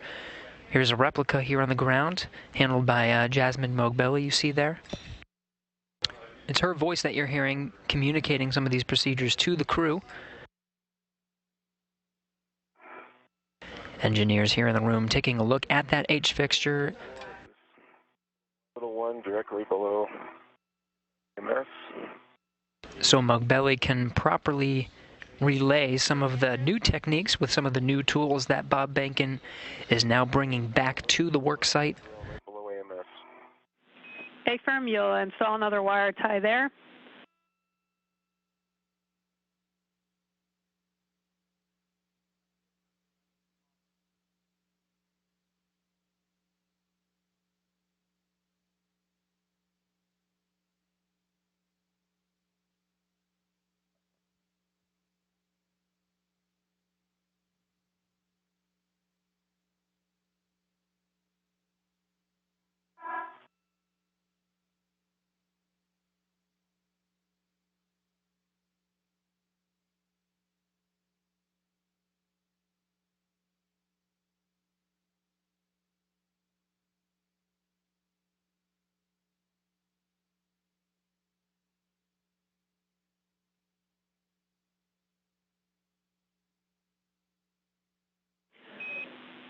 Bob, so it looks like you've got a good position on that pry bar between the H fixture and the mounting plate.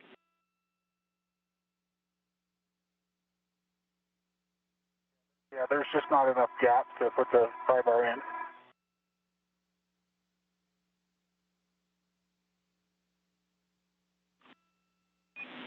Okay, Bob, copy. You can't get the pry bar in, so we'll try and go to the AMS really tube pillar. I'll keep working on it. I gotta just kind of slowly wiggle it in. There's not much space there, so. Okay. I'm assuming that the preference is to use to try to get it towards the tether point side, top the descent. Is that correct? You can go where you are now and on the opposite side, the bottom side, as you're looking at it. But you cannot go to the side with the tether point because that'll push against the mass canister itself. Right. I just am wondering if, in terms of getting load onto the ball defense, is it best to do it on this left side or on this right side at the top of the plate? We think the right side, Bob.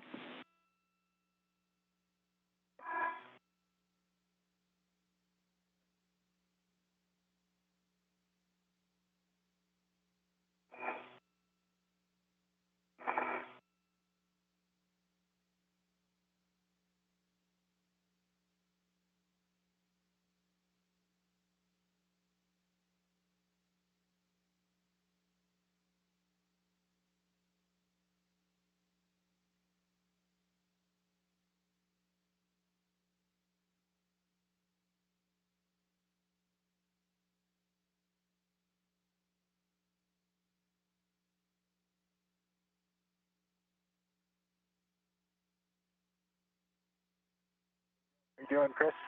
Doing great. Nice to have this cup checklist page. Sort of autonomous over here. My handrails.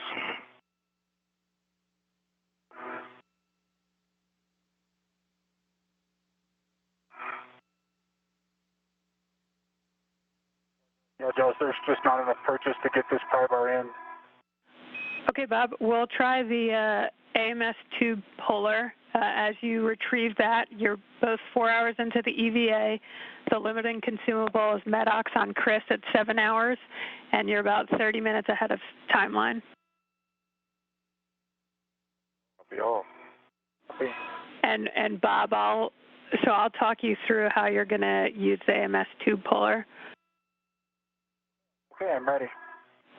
Okay, so you want to take the hook, and as you're looking at the bracket right now with the tether point on the right side, you can go in from the top right, and if you look above that tether point on the right, you should see a circle, a metal silver circle. You basically want to, on the inside of the bracket, put that hook in, and there's a ball detent there. You're trying to just cycle in and out to loosen it.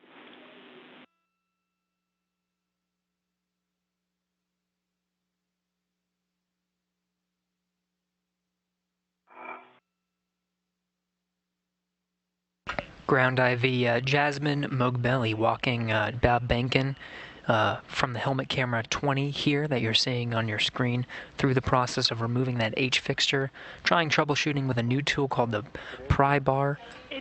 That didn't quite work, so they're taking out Silver circle is. They're taking out a tool that was specially designed for the alpha magnetic spectrometer repair work that took place late last year. And I don't know if you can feel if you're getting the ball detent or not, but basically you're going to do that on that top side and then on the lower right side as well.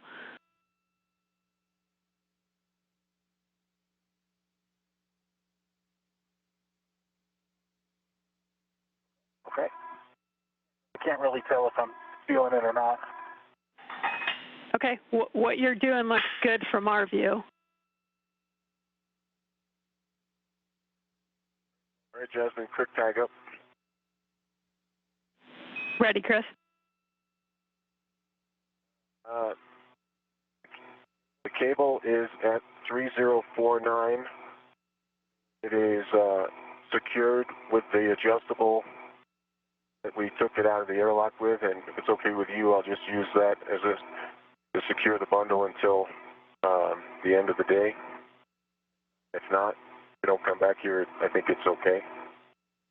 And then a little delta to the routing, there was no wire tie that lined up with 3029, but the wire tie is on 3042. The wire does go right over the top of 3029, just like as if it was wire tied there. Okay, copy 3042 instead of 3029, and that checking on the adjustable.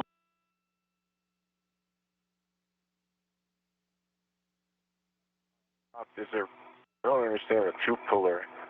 Where do you put it? Apparently down inside there's a little ball detent that you can blind try to cycle. Oh, okay. I've done that several times now on the top and the bottom, and I'm trying to work the tube puller to stay straight as it bends a little bit as you put it through that pace. Yeah, the tube puller is bendy material too. And Chris, that adjustable tether stow is good. And if you can just, as you go back, verify that ADP is in place. Say that again. Verify the what? Verify the ADP is in place. Let me know if you need me to talk you on. Okay. Stand by. Jaws, I've probably cycled the top and the bottom as best I can. There's not a lot of tactile feedback. It's accomplishing anything, but it does bend the tube puller. I've tried to bend it back and forth, putting it in both directions to try to keep it straight.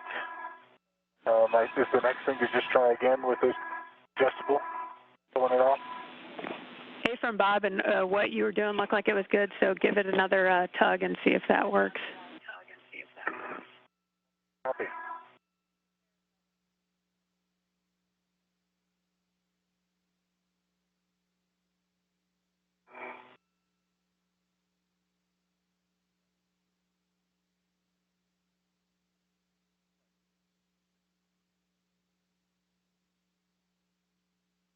All right, Jasmine, I'm heading back.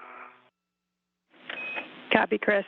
And that ADP I was talking about is basically a pin. As you pass handrail 3014, that stanchion going to the AMS, towards the bottom of it, there should be a adjustable diameter pin. You just want to make sure it looks like it's installed. Copy that.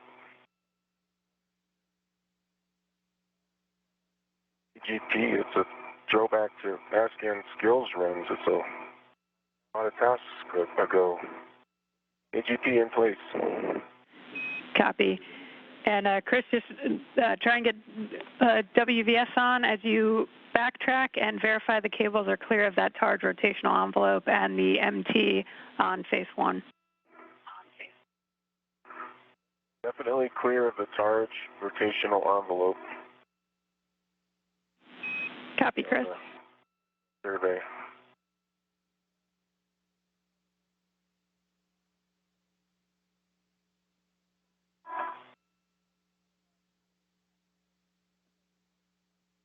I think no joy, Jaws.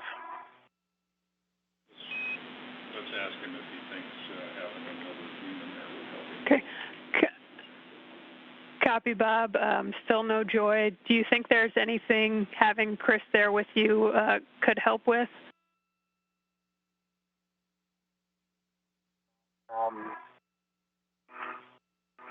I don't know if there's an arm or an APFR position that could maybe give you a little bit more purchase, but I don't.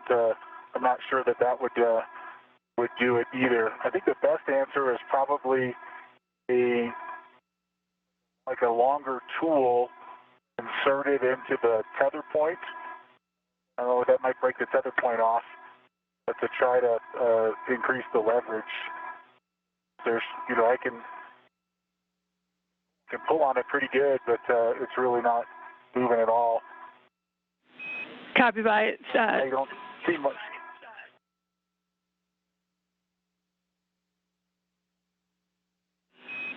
Okay. Like nothing that another person can help with. Okay, copy. Stand by. We're talking it down here. I don't think there's not two people's. The only thing you could do would be to try to hold on to my feet, but I'm getting a lot of leverage into here, and so yeah.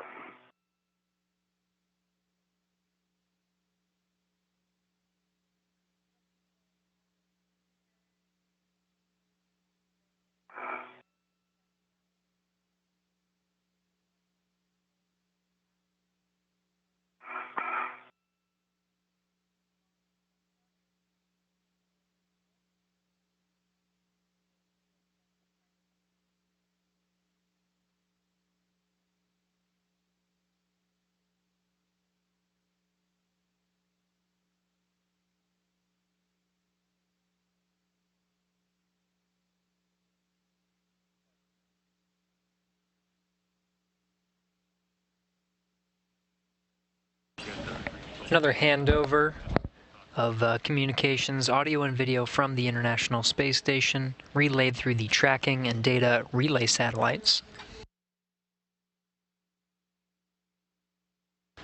And that's part of the Space Communications and Navigation Program.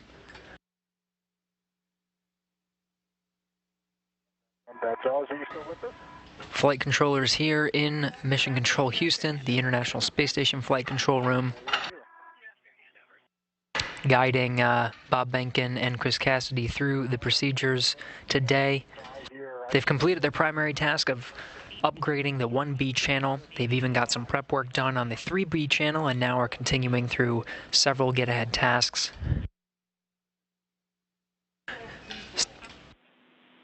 I'm able to put quite a bit of force into it.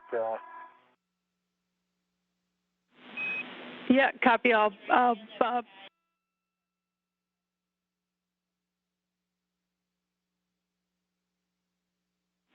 And Bob, just stand by one. We're still talking it.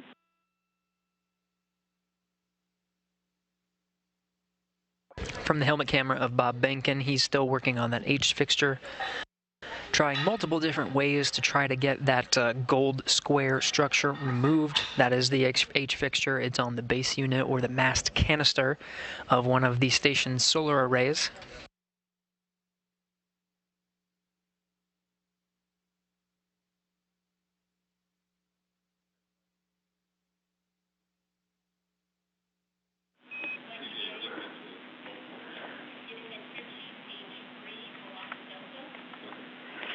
Okay, Bob, we're going to go ahead and reinstall the bolts. We don't think there's anything else we can do to get that off, so we'll have to reassess for future EVAs. So a couple of notes and cautions. 2 H-fixture bolts are needed to meet the tie-down requirements. To prevent loss of H-fixture fasteners during hand start, minimize side loading, maintain axial force on bolt to compress spring during rotation. How copy?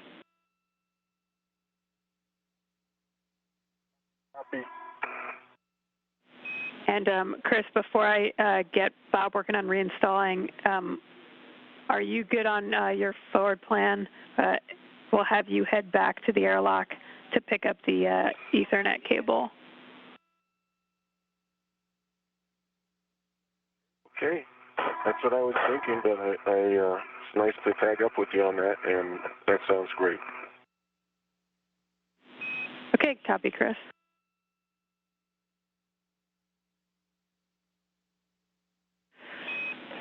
Okay, Bob, let me know when you're ready to start working the reinstall. Okay, I'm ready to start working the reinstall. Okay, you'll apply downward pressure and hand start the H fixture bolts. Report turns on each.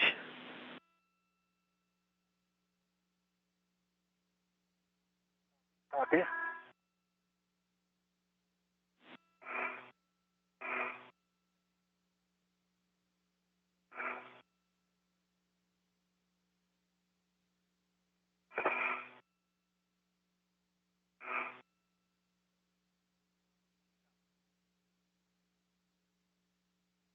I've got about 1.5 turns on the top left one, and no turns on any of the others yet.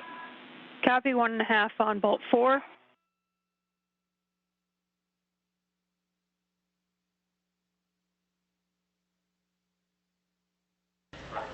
International Space Station 271 statute miles over the South Atlantic Ocean. Heading into an orbital nighttime, we'll see the view start to get just a little bit darker. In the meantime, Bob Behnken has exhausted some of the techniques to remove this H fixture. This was a unit to be removed for future power system upgrades, but it was on the large list of get-ahead tasks that were originally scheduled for these first 2 spacewalks to upgrade the 1B power channel, which has since been successfully upgraded with 3 new lithium-ion batteries. They even got some of the prep work tasks for the 3B channel that's coming up later this month. This H fixture is for tasks much further down the road, but troubleshooting this now identified some techniques that must be needed for when it becomes more of a priority. 1 turn. Copy, 1 turn on bolt 3. For now, since Behnken was unable to remove the H fixture, he's bolting it back into place. Given that it is not an urgent task, then it's one of the get-ahead tasks for future work. Use that to try to get the turn started. The bolts are not, they're flush into the hole. They're not very proud, so getting fingers on them is just taking a thumb with pressure and then trying to twist it. Checking, Bob. Depending on what your settings are, I'd still recommend that we try Alpha 1.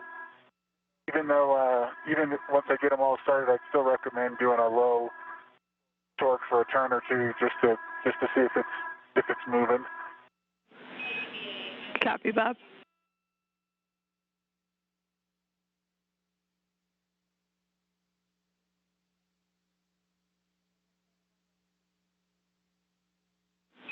Okay.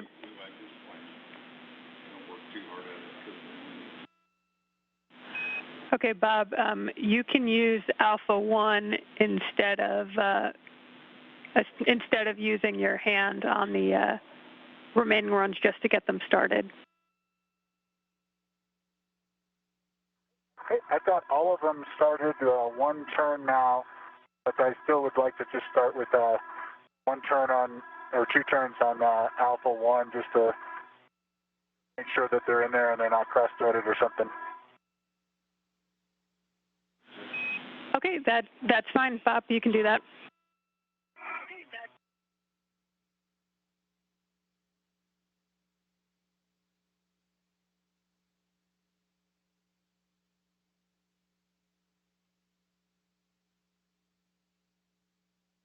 And what will the settings be when we go to actually turn the bolts?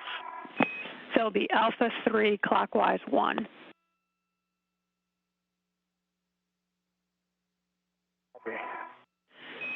And Chris, as you get back to the airlock, when you're ready, I'll take a glove and hap check from you.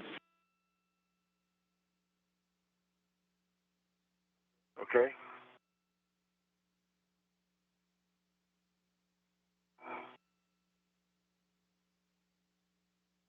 Hap strike, gloves good. Gauntlets that are there, but I understand not applicable anymore. Copy, good checks. And when you're ready, you can open the hatch thermal cover.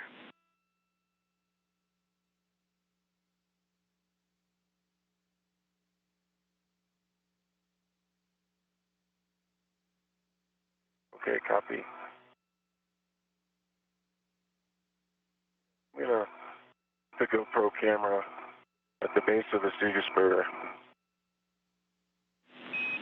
Copy, Chris. GoPro at the base of the Stiga spur. Yep.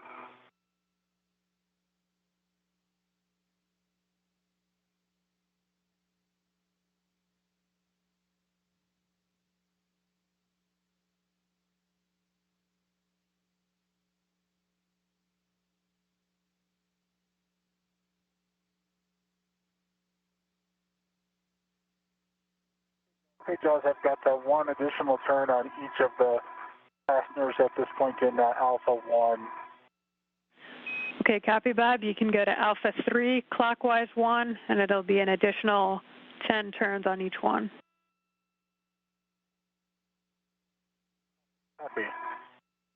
Alpha 3 clockwise 1. Okay, top left.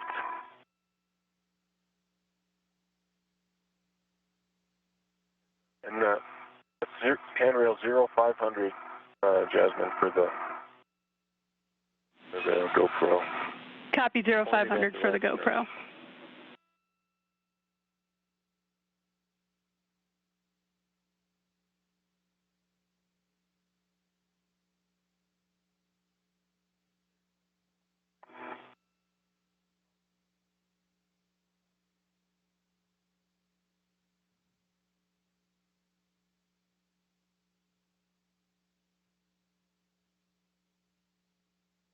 Cover open.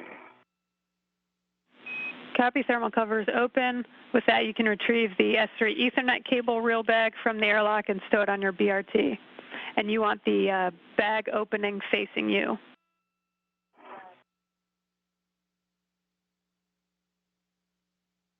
Copy that. I got 7 turns and top left one torqued out. Copy, 7 turns on number 4. And Can we get that torque and light on that, Bob? Top right. Yep, green light, 18.2 on the torque.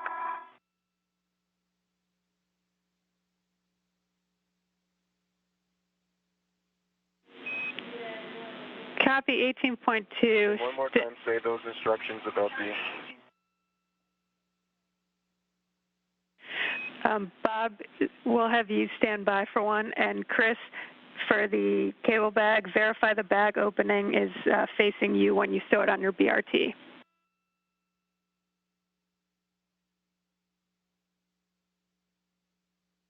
He's seeing me, interesting. Okay, no problem. Complete. Bob, can you repeat the torque? We heard 18.2, is that correct?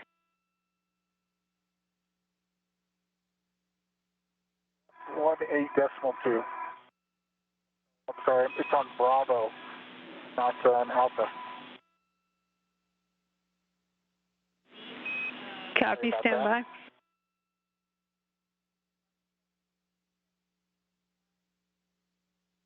Maybe that's what it needs. Drive it hard to the other direction. And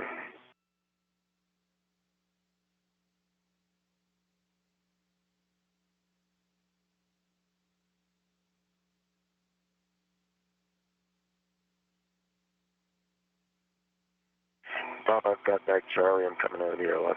Roger. Okay, Bob, can we have you go to Bravo 4 counterclockwise 1 and release one turn on bolt number 4, the one you just torqued down?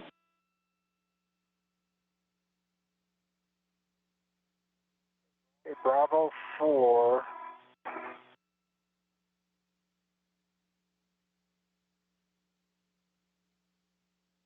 Counter 1 on the one I just torqued down. Affirm. And just looking for a one turn to release the torque. Copy, one turn. Thermal cover closed, safer handles down. Copy, thermal cover and safer handles. Thanks, Chris. Engine of access. Copy. Okay, there's one turn.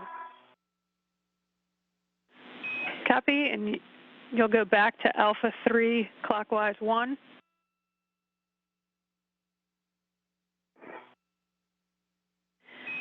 And Chris, I have 2 cautions for you. One ready? Alpha 3 clockwise 1.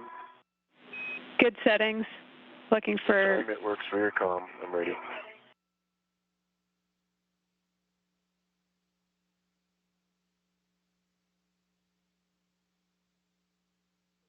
One turn, 4.6 it looks like on the torque. In line.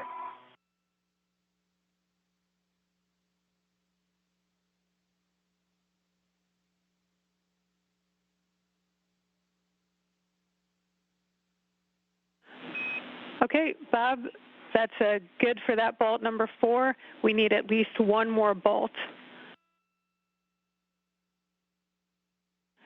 And Bob, so if you want to go bolt number 2, the opposite corner, we'll do the same thing. So Alpha 3 clockwise 1.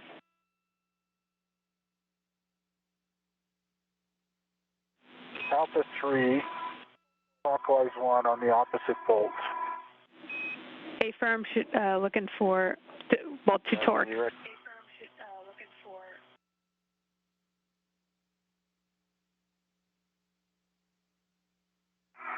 Recommended translation, you want me to just go aft on the airlock or come up to the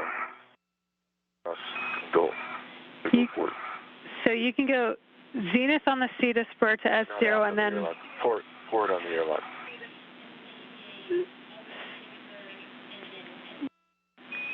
And then you want to go port. Just for S0 and then port.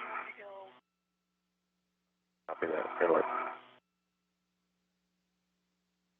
This is Mission Control Houston. Quick status update. Cassidy has completed the power cable routing. He has since gone to the airlock to retrieve an Ethernet cable. Now he's just translating or moving over to the work site to begin some of that work. In the meantime, Behnken is securing the H fixture back into place. He only needs 2 bolts to secure it back to the mast canister. This is the base unit of the solar array. This solar array installed on June 11th, 2007, more than 13 years ago on STS-117. After he secures the H fixture back to that mast canister, he'll join Cassidy for the Ethernet cable routing. With that, you can pick up all your tools and tethers and head back to the ORU bag. Copy. And Chris, sorry, those cautions for you.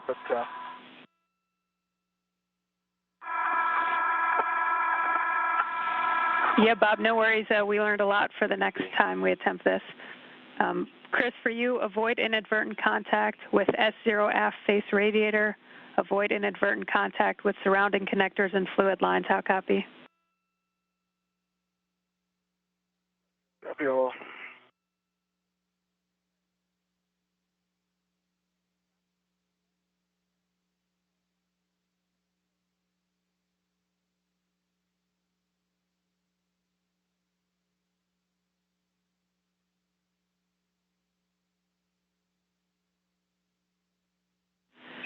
Okay, and Chris, before you go into the rad sense, we're going to drop your green hook on handrail 3459.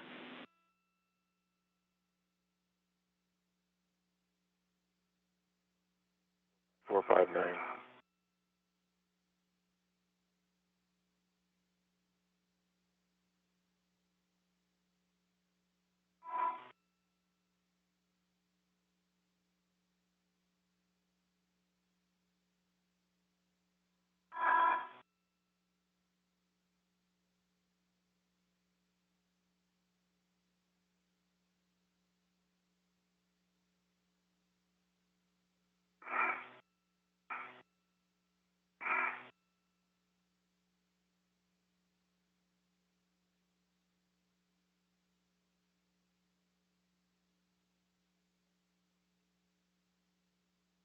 Jasmine, give me a direction to that one.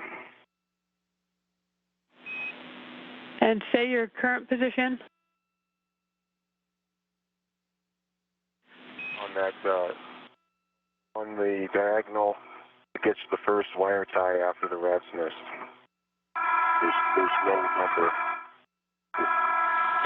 It's starboard 2 handrails. And it's 3459. 3459. Hey, firm. You need it all the way there? I'm going to do it right here where the first wire tie goes, if that's okay with you.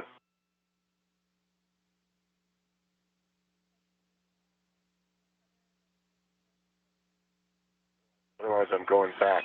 Yeah, Chris, your tether lengths may be close, but otherwise we're good with that. We think it should reach.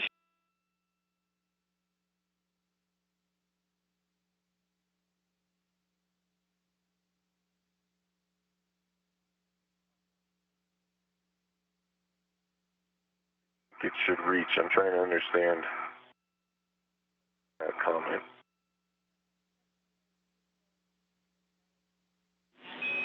Yeah, Chris, that's good. You can drop it on the handrail you're at.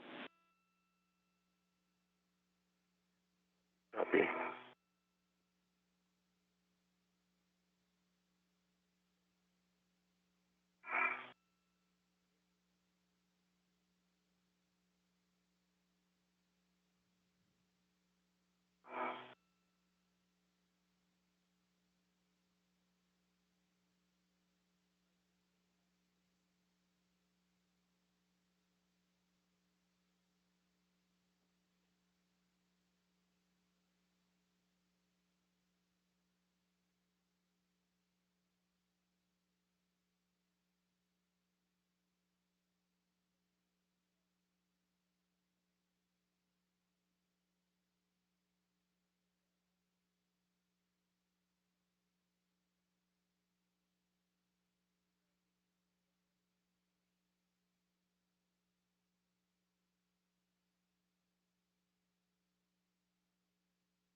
Bob, what's your status?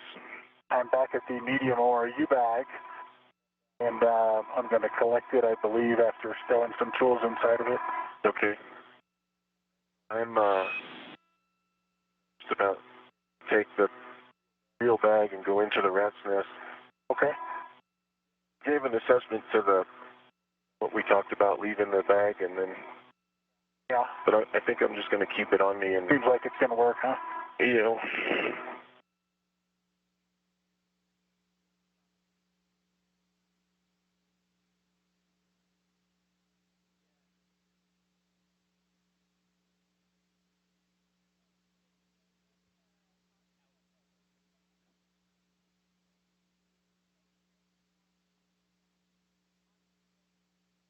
You going in?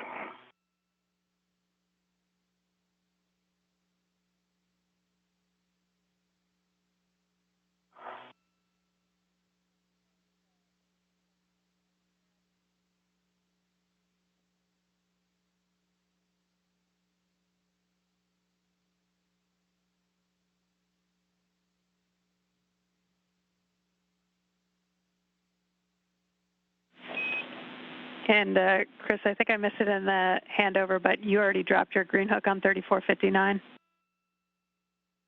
No, I did not. I dropped it on the angled one on the strut that has no number. It's the first place that gets a wire tie after the rat's nest.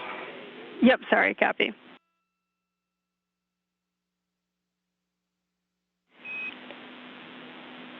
And I think I see you heading towards the rat's nest. You want to stay nadir of the radiator on phase 4 and head to the port side. Okay, I'm there.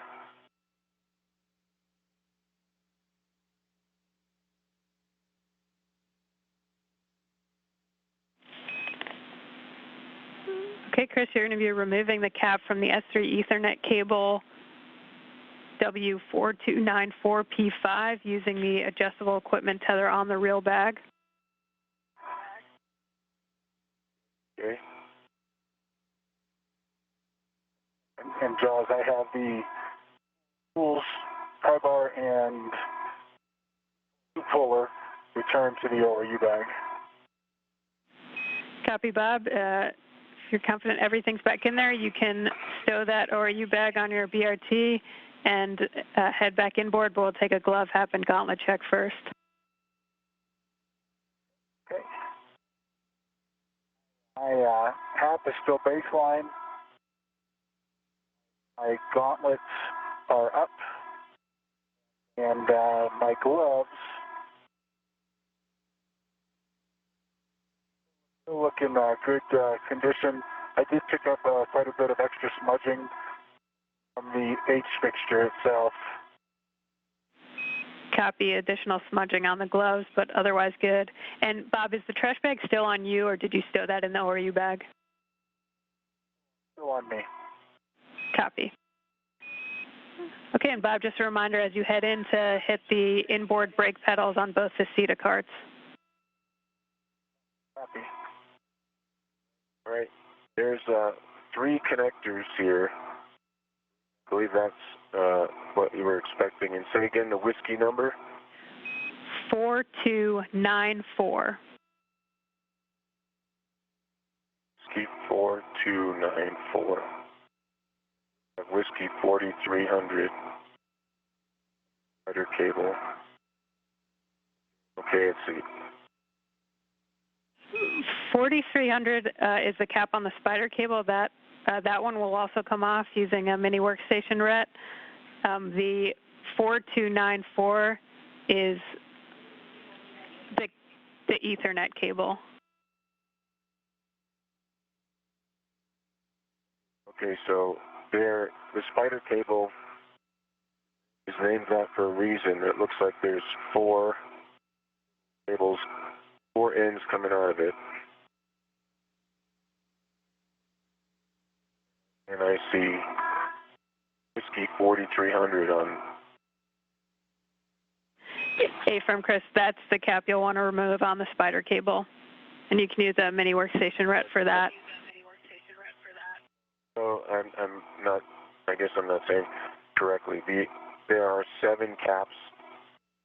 I see 4 cables bundled together with 4 caps, and 3 bundled together with 3 caps. They're all part of the spider cable.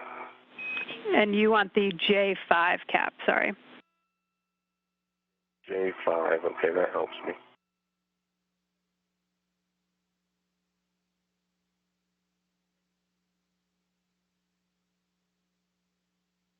I've got the ORU bag on my BRT, and I'm headed back to the airlock, I'm guessing.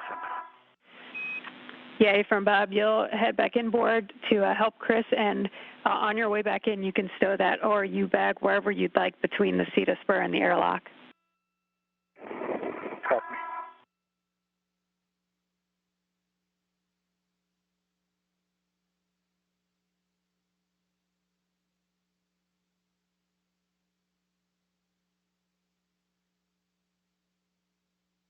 All right, J5. J5 on Whiskey 4300. Good words, Chris. You can remove that cap, and ultimately you want it stowed on the adjustable that's on the real bag. That's where it is. Copy. And the other cap you're looking to remove is on the Ethernet cable itself, P5, Whiskey 4294.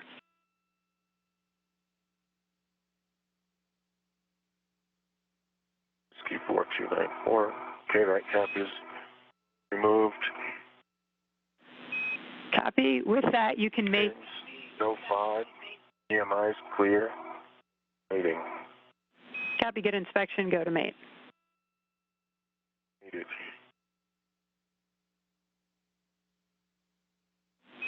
Okay, Chris, with that, we're going to start routing. I have a few notes for you.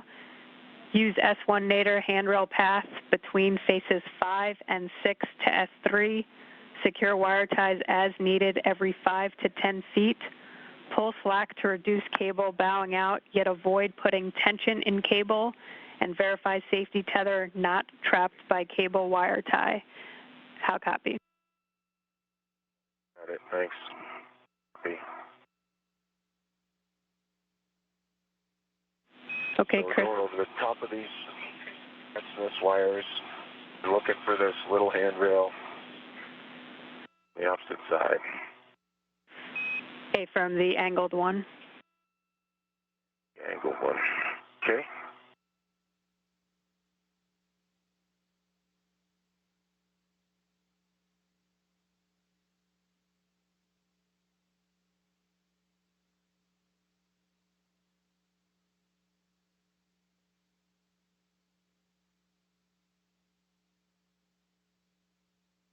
Okay, I've tapped the brake pedal, brake release pedal on the inboard side of the outboard feeder cars. Copy, Bob.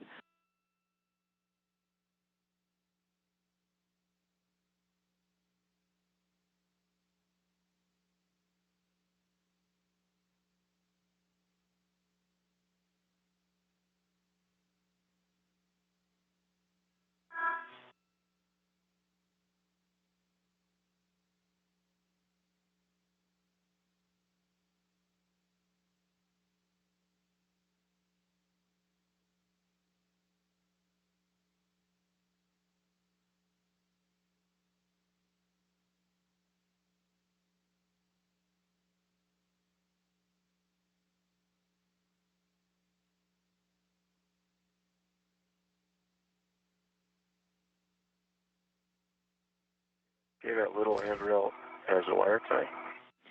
Copy, Chris. Next, you're going to want to route the cable station forward of the S0 aft strut.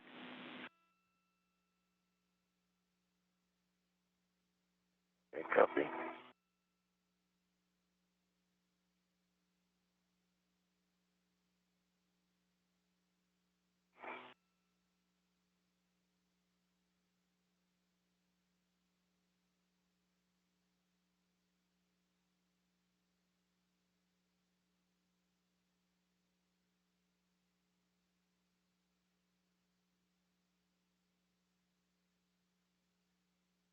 This is Mission Control Houston, 4 hours, 39 minutes into today's spacewalk. Cassidy working on the routing of an Ethernet cable, making some connections and routing it across the station structure. Behnken wrapped up the rebolting of the H fixture back to the mast canister. This was the gold square that was at the base unit of the solar arrays. That's secured into place. Now returning his tool bag over close to the airlock.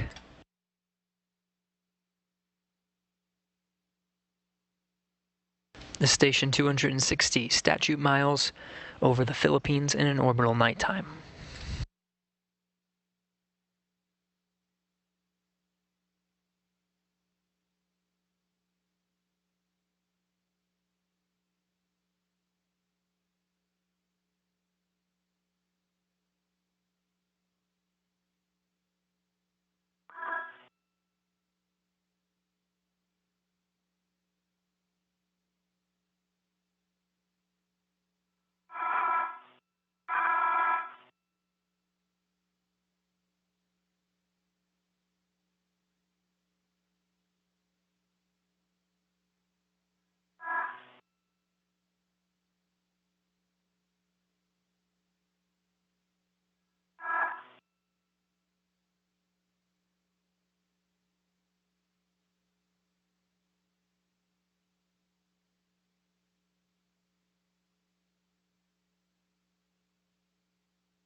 We have arrived at the top of the Cedar Spur.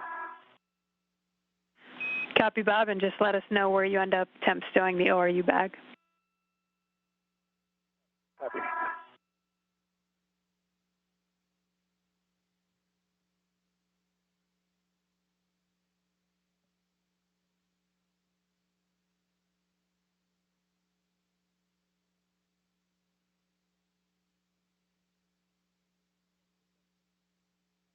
All right, I'm around that strut.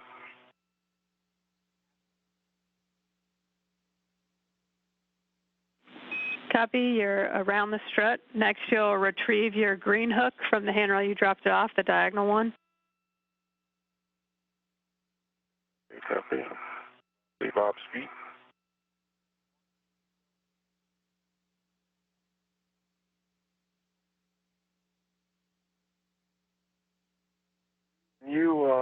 Bob, can you slide past me at this point, or if you go in the airlock and go start port? Just trying to figure out the best. I want to drop this bag off. Oh, you figured got. the best thing to do is just drop it on the airlock handrail. Copy The that. ring. Copy that.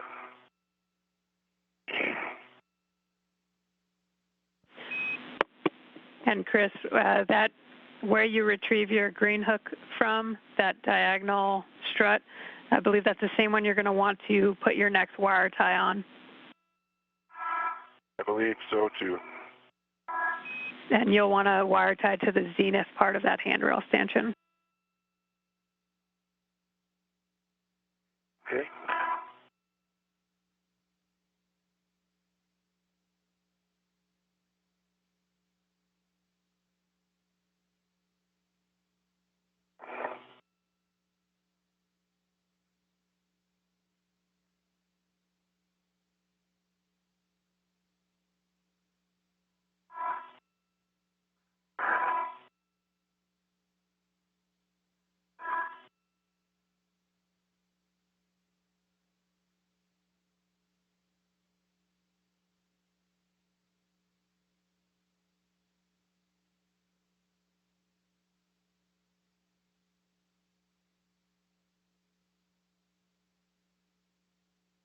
Green hook.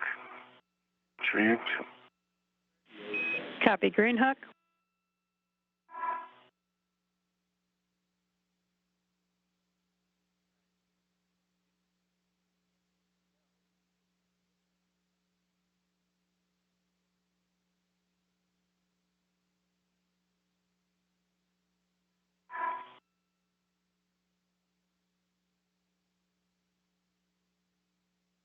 As the large or the medium or U-bag is tethered to the circular handrail 506 on the underside of the airlock. Copy that, Bob. And with that, you can head over to help Chris and just let us know how you want to work it with who's trailing and who's leading. Yeah, Bob, if you can go on the airlock straight port, if that works for you, and then you can come up behind.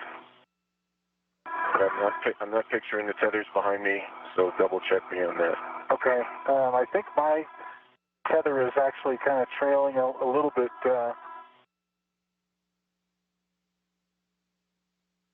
off to the starboard side still, kind of on the seat of light, or on the light stanchion down there. Okay. I'll have to try to clear that a little bit.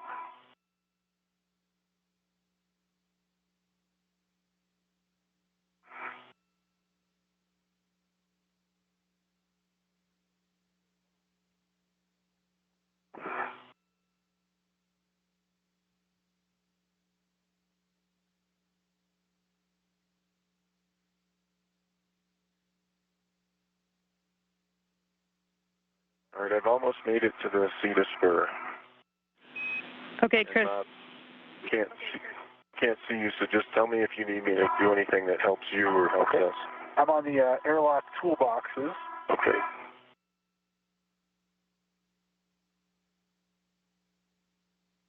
Trying to make sure my safety tether is not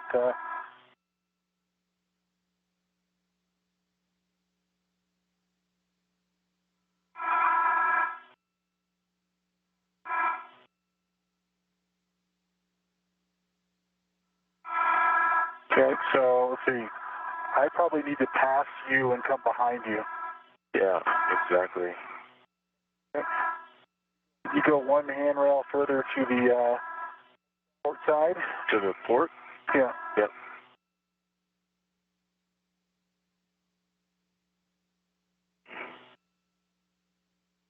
Not a whole lot of handrails in here.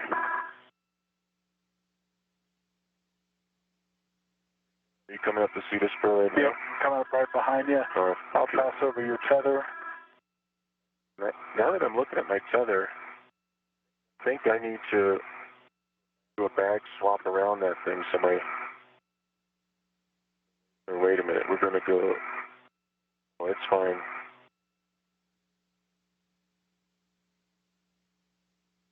Thinking about the Cedar Spur and my tether. Which side of the Cedar Spur is that tether? On the forward side, you have to come underneath here. Yeah. We want the cable on the left side of the Cedar Spur, right, Jasmine? Hey, firm. Yeah. So when I get to that spot, Bob, I'm going to just have to do the little bag switcheroo like I did last over. I mean, if you need me to go up, down, port, starboard. Otherwise, I'm just holding right here. Yeah, I'm just trying to get my safety tether clear of the light.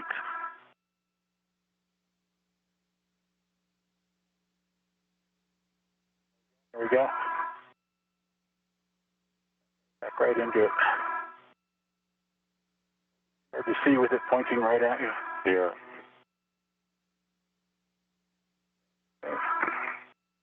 You know, if I get onto the Cedar Spur, then you'll have room to pass, because where I'm looking, there's really no way for you to. This way you can get by me. How's that work? I think can you get by me? This is where I need to do the bag switch. Okay, so you want me to go underneath you? Yeah, because there's maybe one more place that needs a wire tie. Okay. So while you and Jasmine are tagging up on that, I'll switch the bag around. Okay.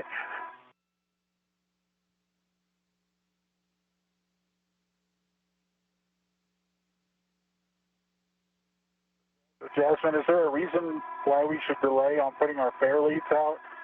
The problem is that it's the tethers are wrapping around the light. Checking.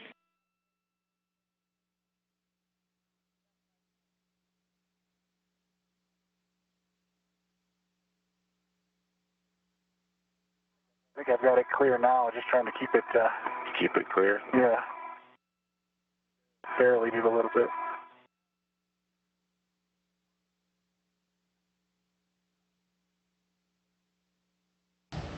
Another short handover of communication from the International Space Station. Again, we'll be regaining it shortly. Teams here in Mission Control Houston leading Chris Cassidy and Bob Behnken through today's procedures, led by Flight Director Royce Renfrew there in the gray suit. To his right, Jasmine Mogbelli. The ground IV is her voice you're hearing here from Mission Control Houston. And the back row on the right there is Jackie Kagi, the spacewalk officer, knows the procedures backwards and forwards. Unclear.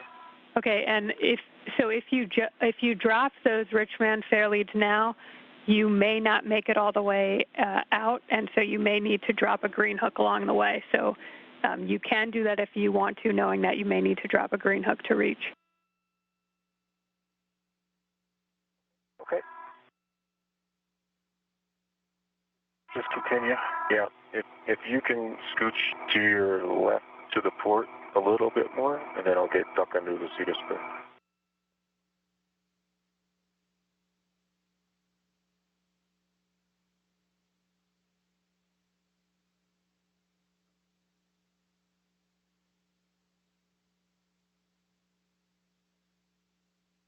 As we start to regain some views from the International Space Station, we do have a question from the hashtag AskNASA that has to do with handovers of some of this video and audio. This question comes from Kate on Twitter, who asks, during handovers, do the two astronauts conducting the spacewalk lose communication with each other? The answer there is no. The communications between spacewalking astronauts is through UHF antennas on the station, not through the tracking and data relay satellites.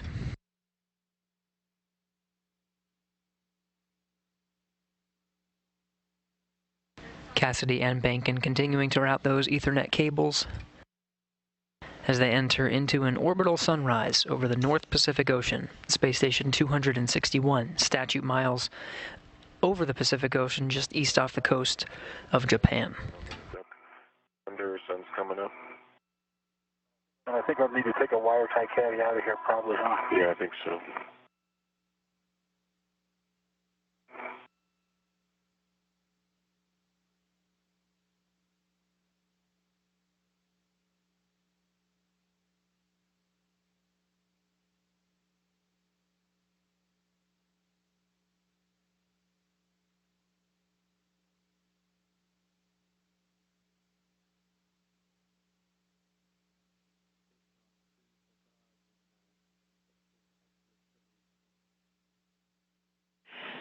And Chris, just for SA, was the last wire tie location you installed where your green hook previously was?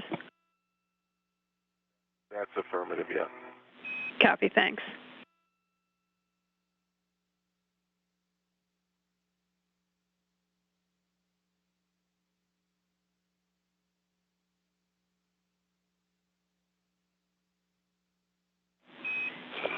And so the next handrail you're routing to is 3431. That's the one between where your green hook was and the CETA spur.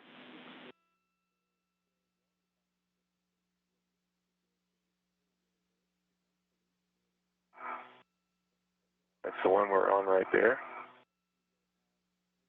That's the next wire tie spot, though.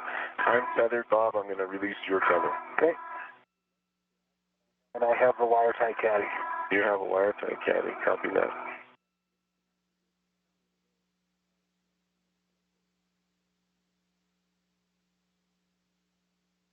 Draws you.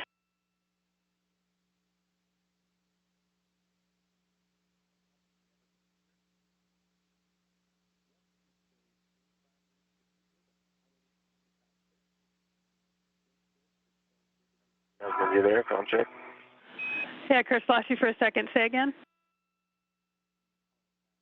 We're working on 3431 right now, Bob, putting the wire tie. Wire tie on 3431. Copy. 3431 is in work.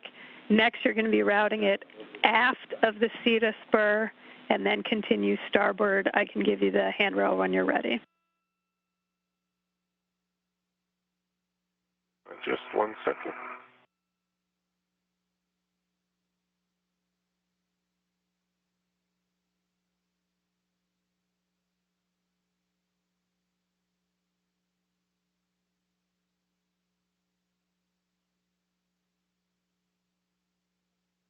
Okay, we are after the CETA spur, and ready for a handrail number. Copy. It's handrail 3291. It's just nadir of the ATA. Little one, 3291. Affirm, it's a little one.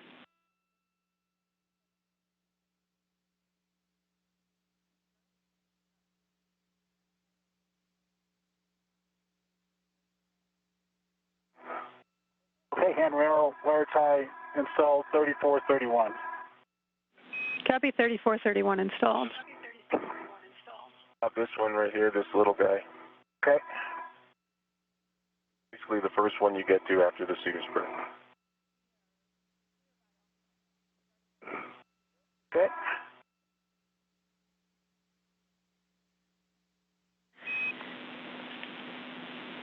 And as you work 3291, I have a few cautions for both of you when ready.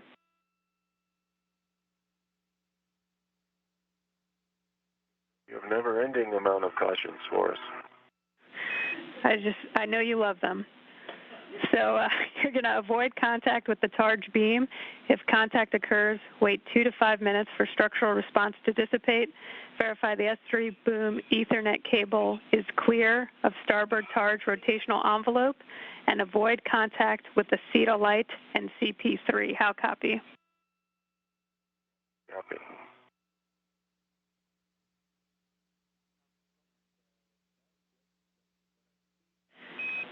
Okay, and I see the wire tie being worked. Next, you're going to route the cable to handrail 3222. So you're going to go, make sure your safety tether's not trapped by the cable or wire tie. You'll translate starboard of the CETA spur to 3292.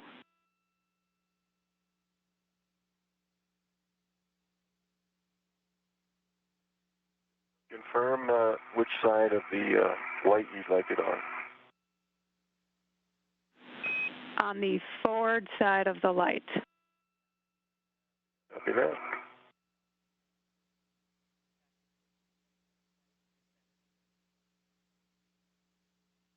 Okay, so the handrail 3291 now has a wire tie and the Ethernet cable captured.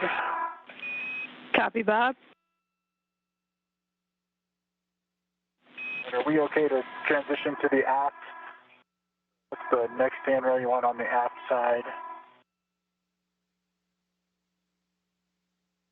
Or transition forward for the Yeah, you'll transition nadir. So after 3291, you'll transition nadir and go past handrail 3282. Okay. You want a wire tie on 3282? So as you continue this translation starboard, you can get just wire tie every 5 to 10 feet and give us the wire tie locations. I think we probably need one to initiate. Yeah, I think it makes sense right there.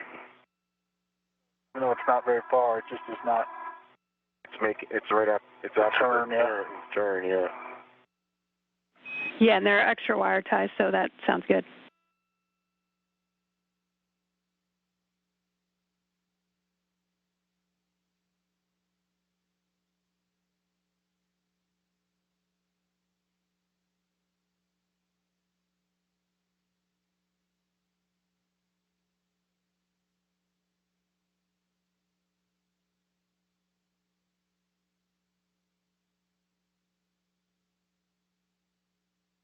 I'm out to 3258 underneath the targe. Copy 3258. You can continue out.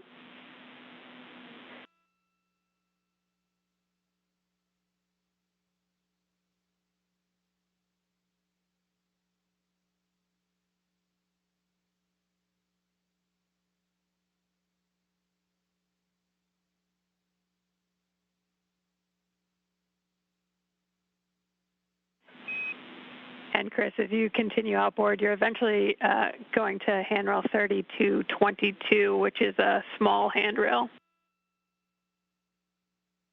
22, copy.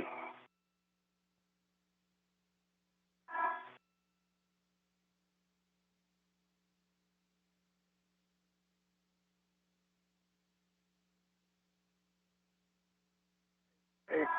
Our ties installed on handrail 3282. Copy 3282, Bob.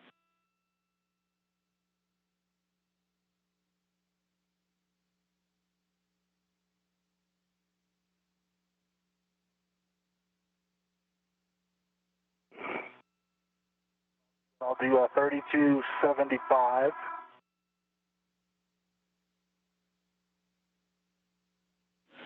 Copy, installing a wire tie on 3275.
Okay, wire ties installed on 3275.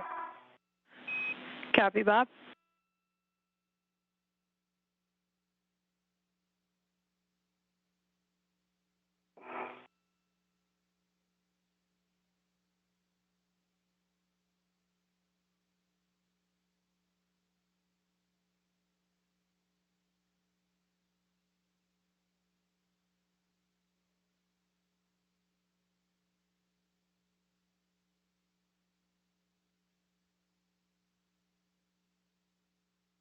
Do 3267 next. Copy 3267. Work.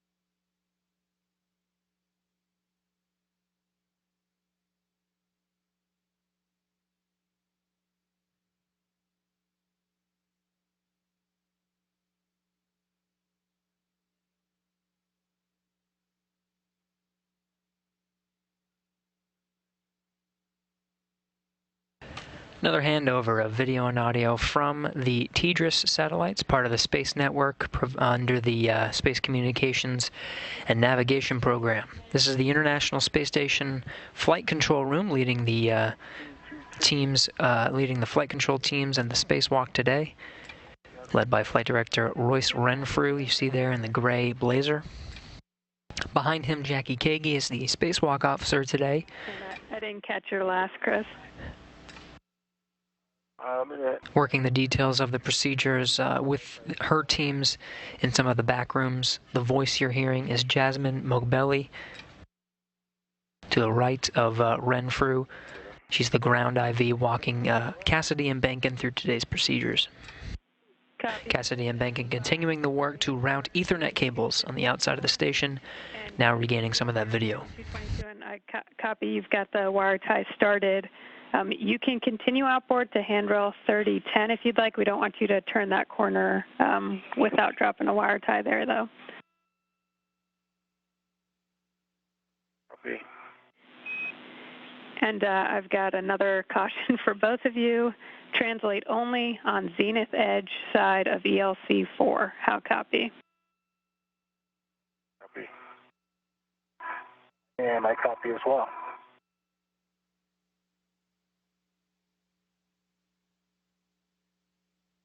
And Jasmine, we must be getting close to our hourly check-in. Yeah, Chris, you caught me. I missed it. We're 5 minutes over. Sorry about that. So you're at 5 hours and 5 minutes. Limiting consumable is Medox on Chris at 7 hours, and you're approximately on the timeline. Okay, copy that.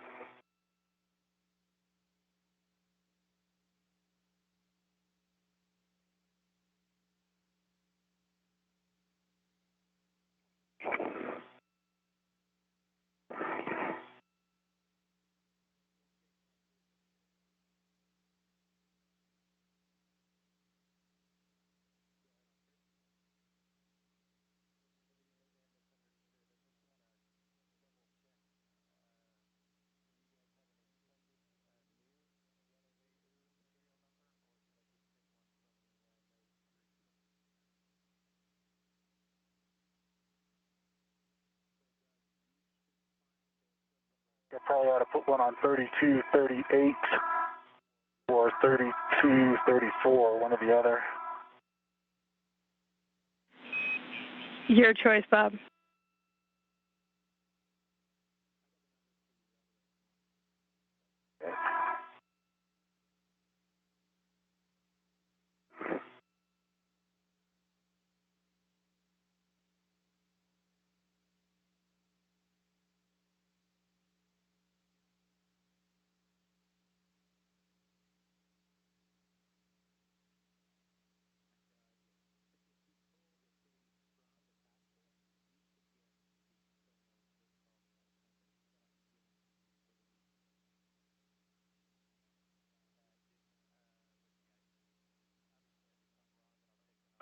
Tight little spot like we predicted. It's a corner.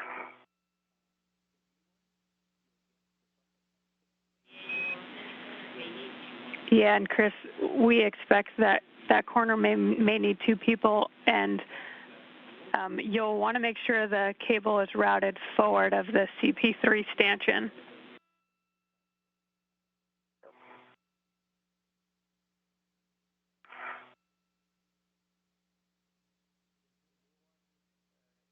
I don't think I can squeeze.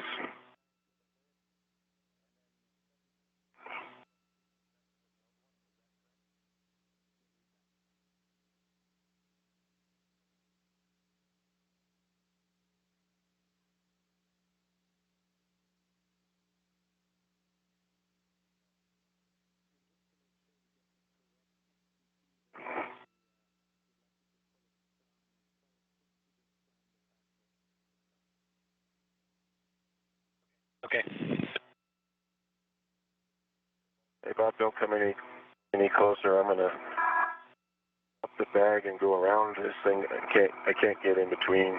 Okay. Then I'll pass you the bag around. Yeah. Yeah. I feel like there's not a whole lot of need to tether to the bag, but it seems unconscionable to not. Wire tied all the way.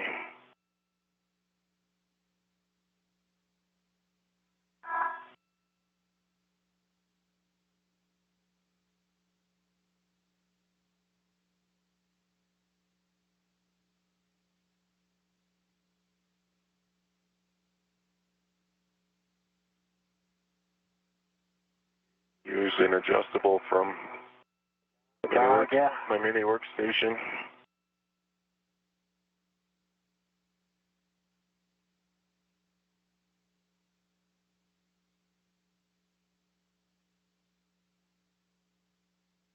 I'm down to 2 more wire ties. Looks like there's another, we've used about half of them so far. I plan to put one, you've already got one in down there? There's two already in here. Okay. You'll be able to make the corner. Okay. I'll snug it up and then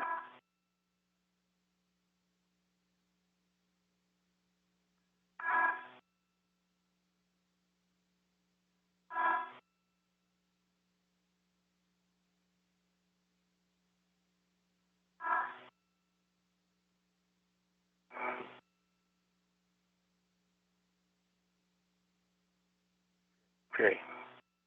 Going around the camera.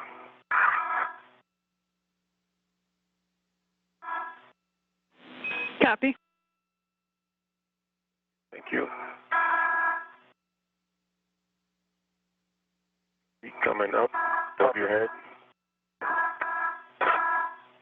See the radiator? My feet aren't close. Okay.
Whenever you get a sec, can you just release? There's an adjustable from the bag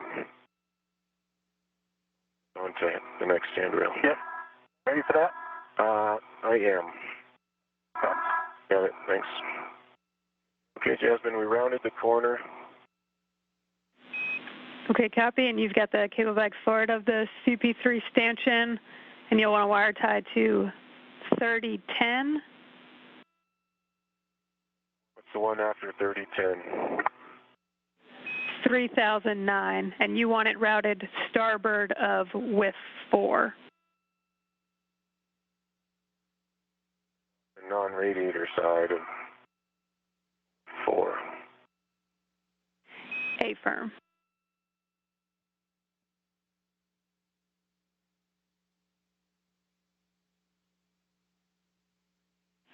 And on 3009, you'll also wire on that same starboard side, and you want to wire tie the nadir stanchion.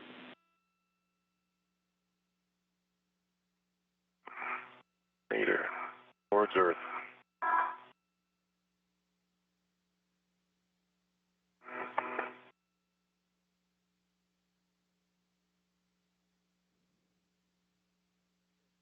Let me know when you're probably going to a little bit before you can move forward, correct? Yeah, I'm going to throw a wire tie down here so you can have it. Okay. How many do you have wire ties remaining? 2. Okay.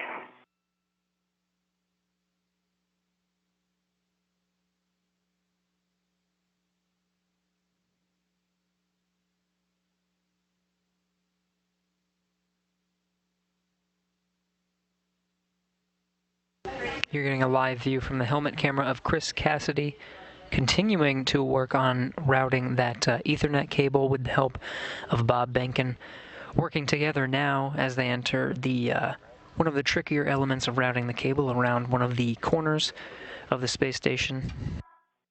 And then the next one is right over the hump over here. Okay. Ground IV Jasmine Mogbelly guiding them through which wire ties and handrails to route the cable, and which direction relative to the position of the station. Jasmine, passing 3008. Copy, and you're going to route Zenith to S3 Phase 4, and I've got another caution for you. Do not translate on CAS, deploy Clevis, or ADP. Visually verify ADP is in place when passing the area.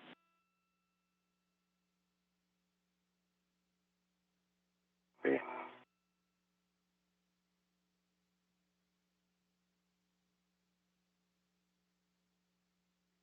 Either 3008 or 3007 at 1. Negative. Next one is 3016.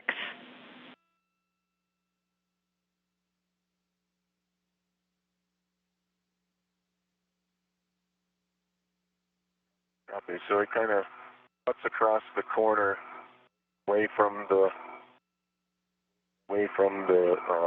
radiator. Affirm, Chris. 006.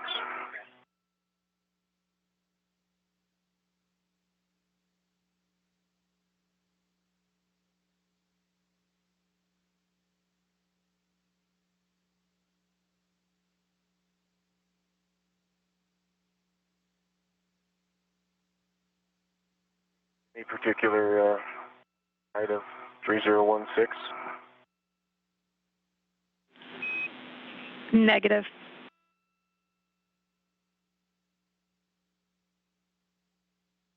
Yeah, I'm coming, following you over. Okay.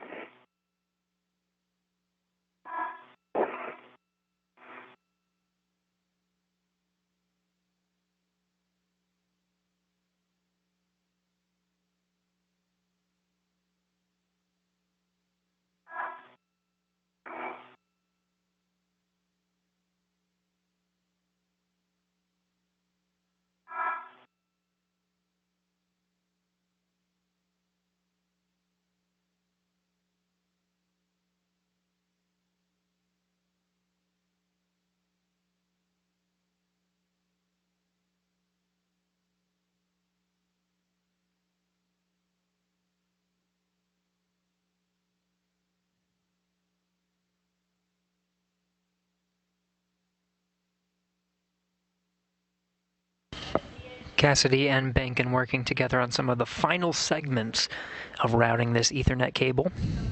Did you say 3016 now has a wire tie? It has I put a wire tie on the handrail waiting for Bob. Okay, copy. Next one, Next handrail. 3043, and that's another small handrail. C24, 9, 0. Should be the next Going one. Straight across the beam. Yep, affirm. It's the next one past 3030. And on the other side of the stanchion. Yeah, it's on the other side of the stanchion. And it's oriented just like 3024 was.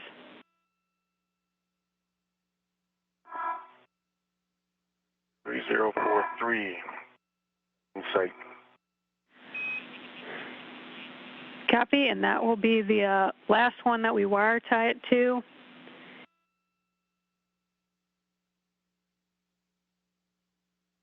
Okay, 3009. Going in 3010 is complete. Copy, 3010 and 3009 are complete.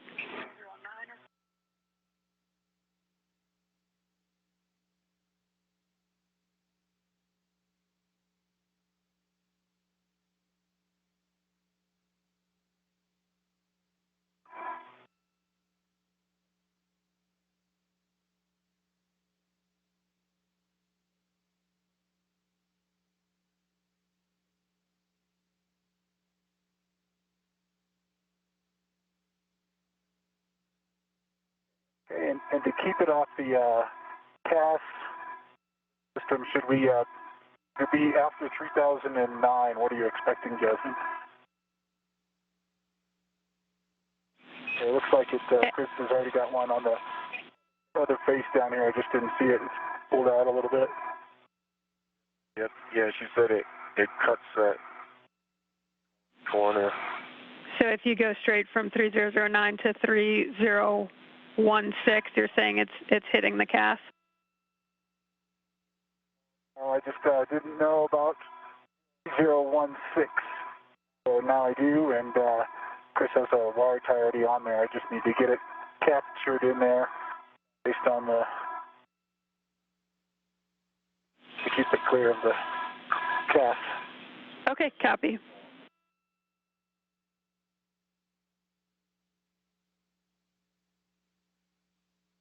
All right. I'm here at 3049. Okay, so you can reel out the excess cable to expose the P1 connector in the middle of the cable reel bag and remove the P1 connector from the reel bag, and then you'll stow the excess of the cable bundle on the nadir stanchion of 3049. Nadir stanchion of 3049.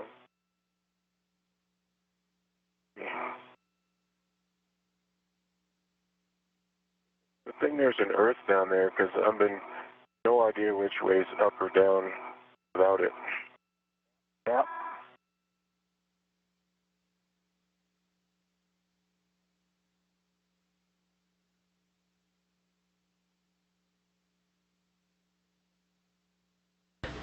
This is Mission Control Houston, so Cassidy and Behnken completing the wire ties that route the Ethernet cable to this position. Yeah, we've got a good view in your WVS, Chris. That is a lot.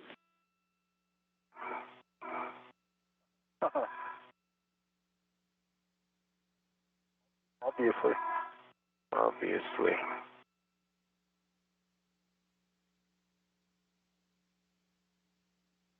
His next task will be to stow some of the excess. On the nadir side, the side facing away from the Earth.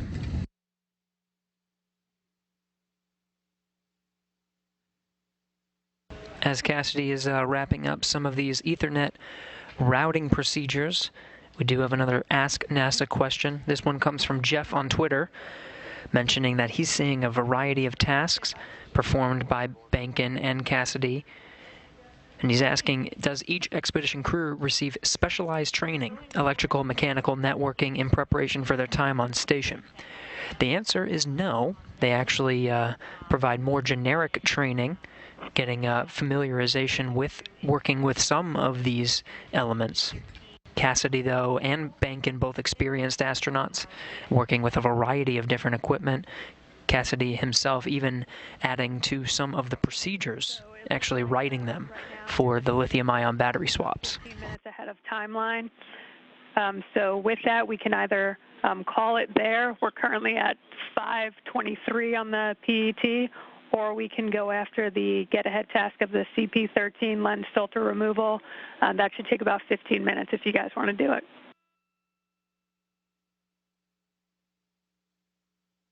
I think, why don't we check and see where we are once we WVS this thing and see if we want to add a wire tie or two. Yeah, I was thinking the same thing, and then when we get to the top of the Cedar Spur, we'll rehack the clock and assess there. Okay, sounds good. Where's the ORU bag? It's at the airlock, right? Correct. Copy that.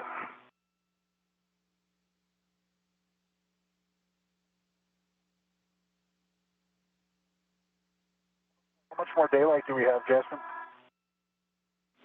Say again? How much more daylight do we have? 26 minutes.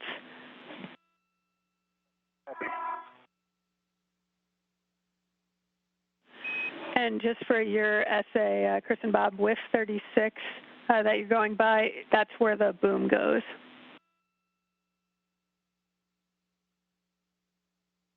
Copy that. Anything else here I can help you with, Chris? I think I'm done. Okay. I'm just taking a picture of down the wire, kind of a little mini survey of it. And I'm heading your way, Bob.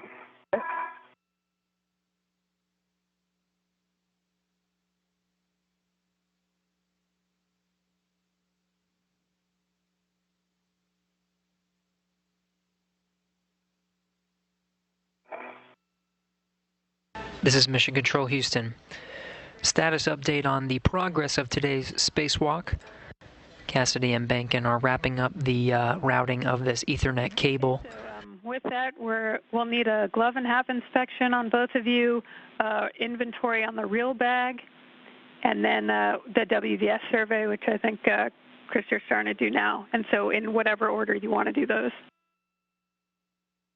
Gloves EV1 are good, half is dry. No change to my gloves at all. When Bob's done with his, I'll give you the bag. Copy. Let me just complete this translation, and then I'll be a status. Okay, Bob. So again, Cassidy and Behnken wrapping up this cable routing procedure. Of their timelined tasks, this one is the last on the timeline. They do have some time if they decide to do a get-ahead task to remove a lens cover of one of the cameras. Both astronauts relaying that they will first complete this last task and then assess the timeline after completing all of the tasks for this last item on today's procedures. Okay, real bag Charlie. It has an adjustable with a long duration tie down tether connected between the D-rings and a wire tie on that long duration tie down tether. Copy. There's another adjustable. Both of those are connected to one wire tie caddy. Bob has the other one. There is a ret, an adjustable with two caps on it, and there's an additional adjustable which came from my mini workstation. Copy. Additional adjustable from your mini workstation. And Chris, we're tracking that that's everything inside the real bag. Okay.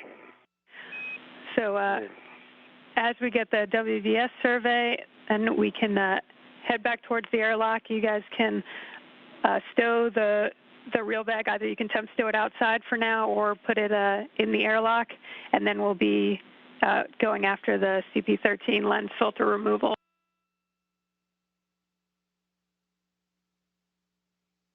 And that's up to you guys if you want to go after the lens filter removal or call it.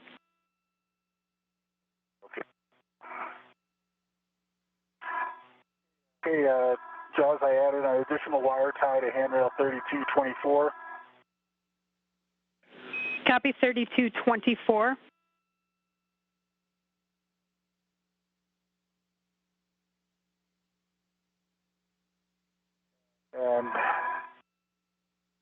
And I think I've got one more, so it feels like I should just go ahead and use it to make sure there's not any other things that we could do to take care of the radiator. I'll put it on 3238. Copy, putting a wire tie on 3238.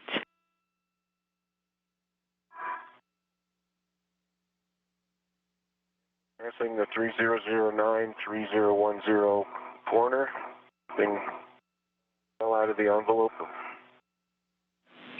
Copy, Chris.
10 wire ties installed on 3238.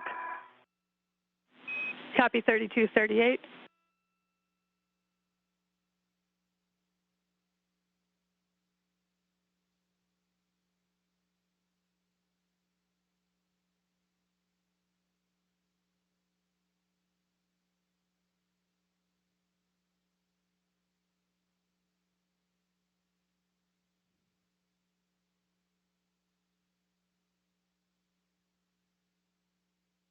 What do you think of right there? It needs another one? It needs another one, yeah. Not all out.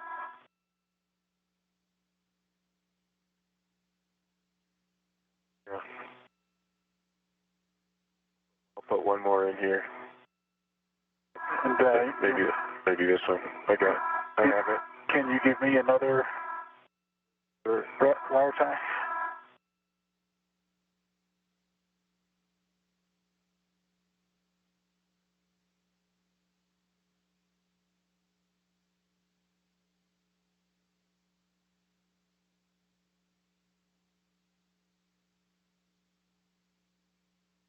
Two more.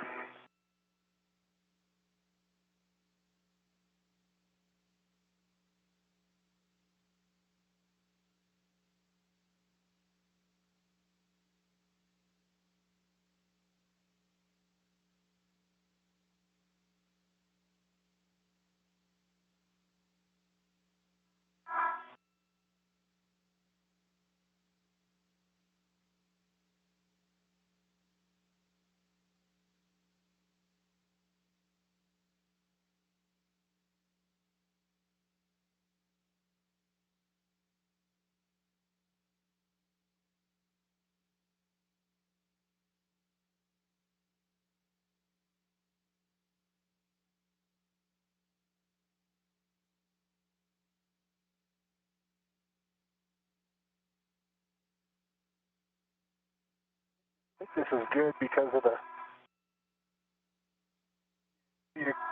light, the gap here, but Yeah.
okay, one more on 3282. Do you have it or you need it? I got it. Copy 3282. Which one was that you just did, Rick? Chris? Which number? Yeah. Reminder? 3258. Copy 3258.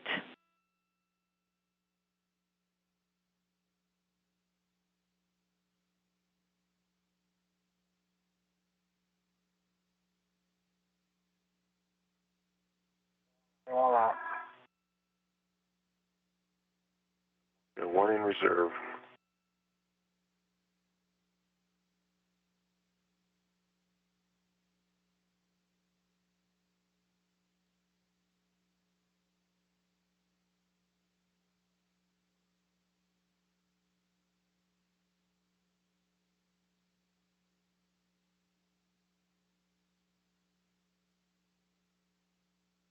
What's PET, Jasmine? 5 hours, 35 minutes.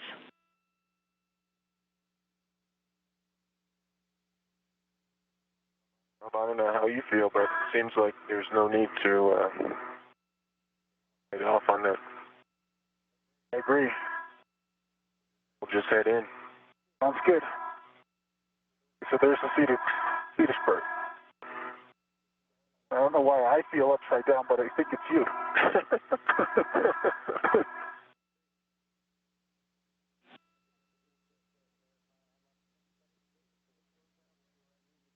Take a couple pictures here on the Cedarspur.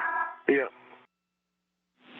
Okay, so copy. And just a reminder, as you head inboard towards the airlock, you'll want to put your Richman fare leads in place again. Chris, yours on 3409, and Bob, yours on 3410. And Chris, you'll be weaving your tether again down the port handrails on the Cedarspur. Okay.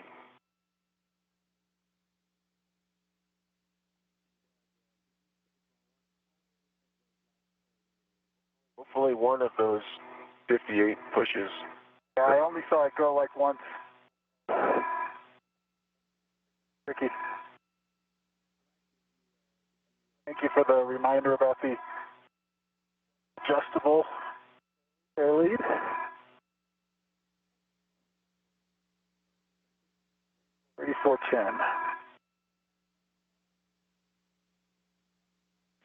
Affirm, Bob, 3410.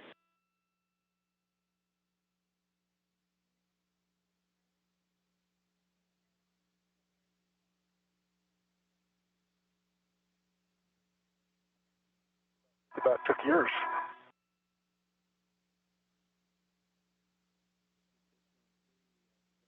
Yeah, you.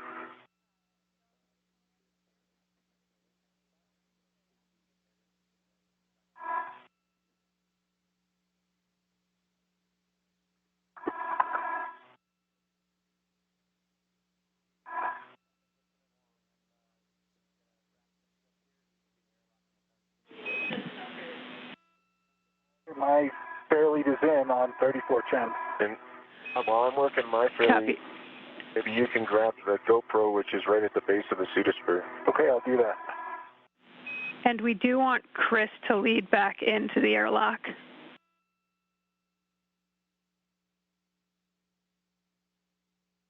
Okay, so you want me to loiter here.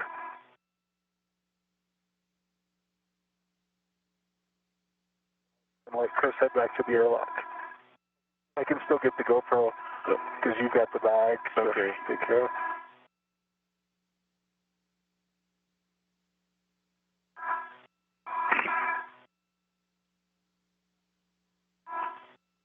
I think I'm out of your way. And this one is mine, right? Yep. I see the GoPro on the airlock.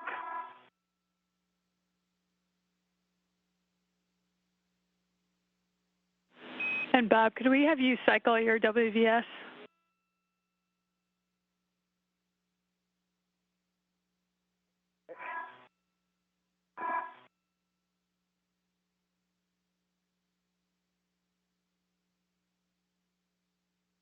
That time it was off.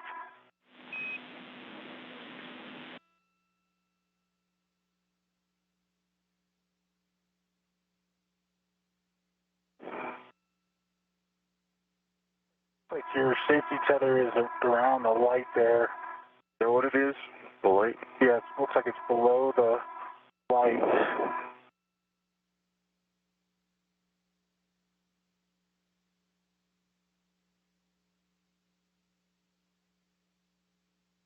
Clear now. That crisscross going to be okay?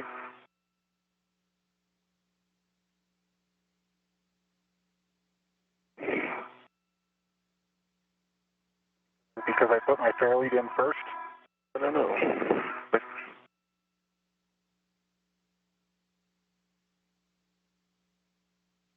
see where it is, I think.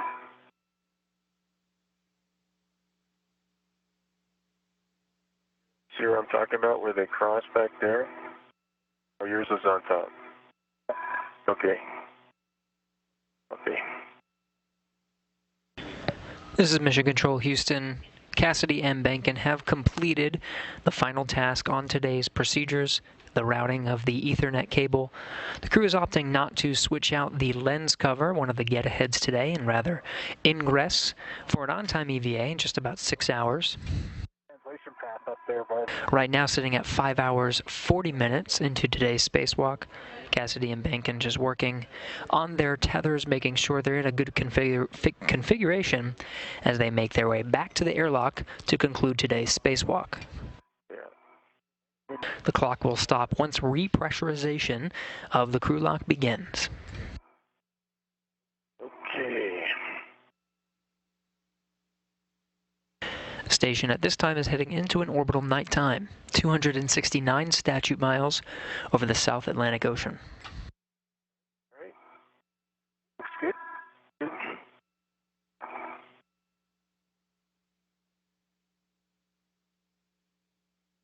Ways down.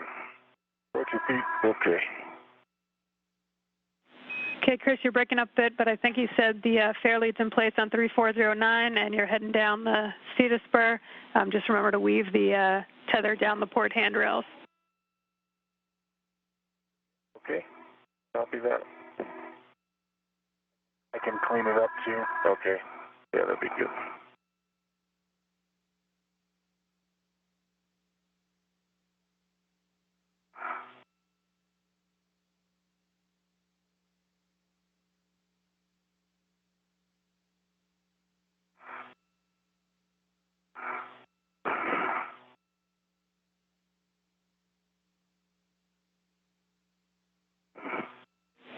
And I believe you both called it, but as you head into the airlock, you're going to need to retrieve the GoPro, which you left on handrail 0500, and the ORU bag.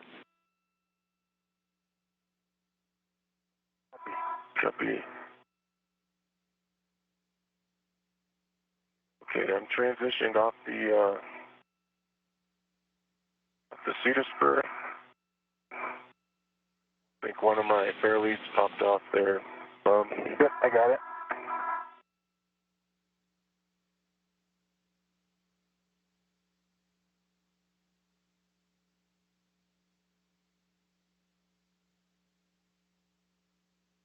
I'll get the GoPro. Copy. We'll cover 3. Copy, thermal covers open. And you can stow the reel bag in the airlock and attach your waist tether to the airlock D-ring extender.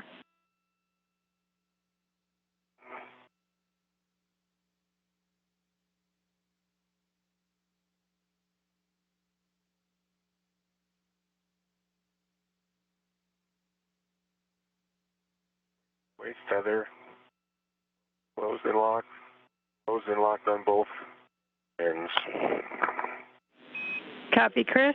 And let me know when you're ready to configure your safety tether. It's going to go to the aft external airlock D-ring. Hold on, Jasmine. I'm just working on the bags. Copy, Chris.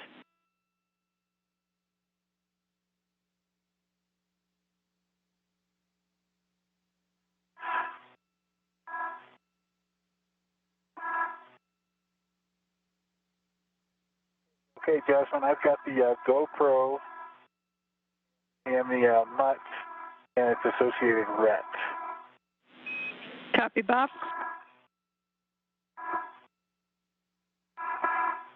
Go back. Charlie is in the airlock.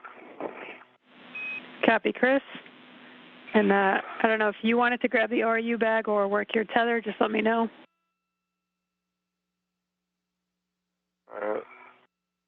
Probably best to put the ORU bag I'm working on that right now. Copy.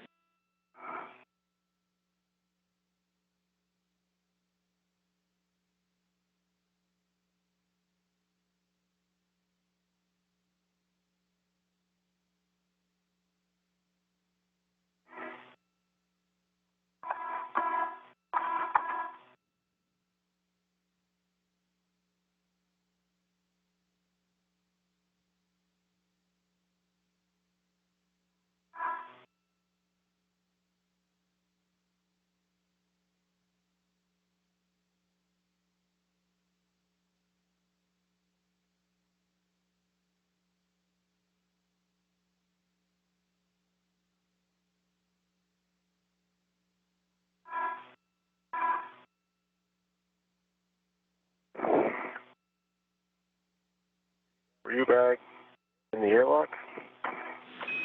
Coming out. Copy, Chris. And Chris, the camera's still on you, is that correct? Camera is still on me with its ret and L bracket. Copy, thanks.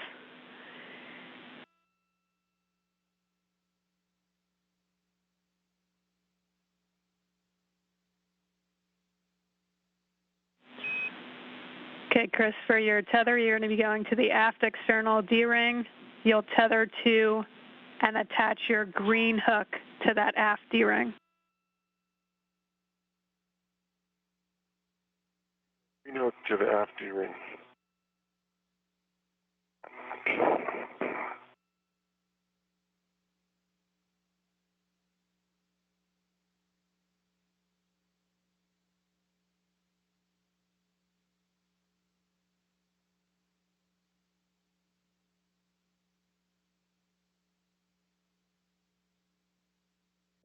This is Mission Control Houston. Cassidy and Behnken making their way back into the airlock to complete today's spacewalk today.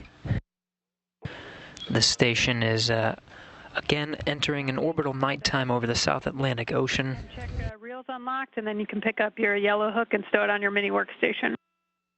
Most of the work now is the tether configuration to make sure that the crew is safe to ingress. They got through all of their tasks today. They had one item that was officially as a get-ahead, crew opting not to tackle that one today.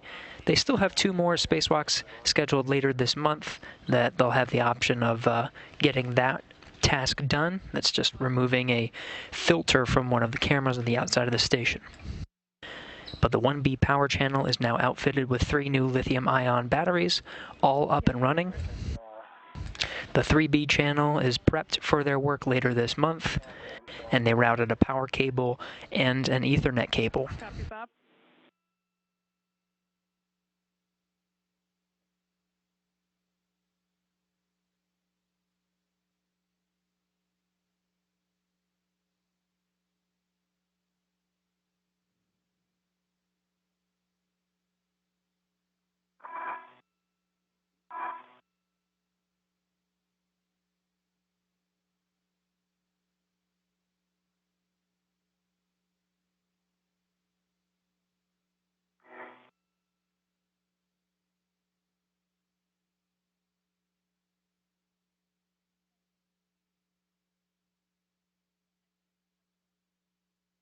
Okay, the GoPro and the MUT indefector are all in its associated ret are inside the airlock at this time. Copy, Bob. You can attach your waist tether to the airlock D-ring extender. Copy.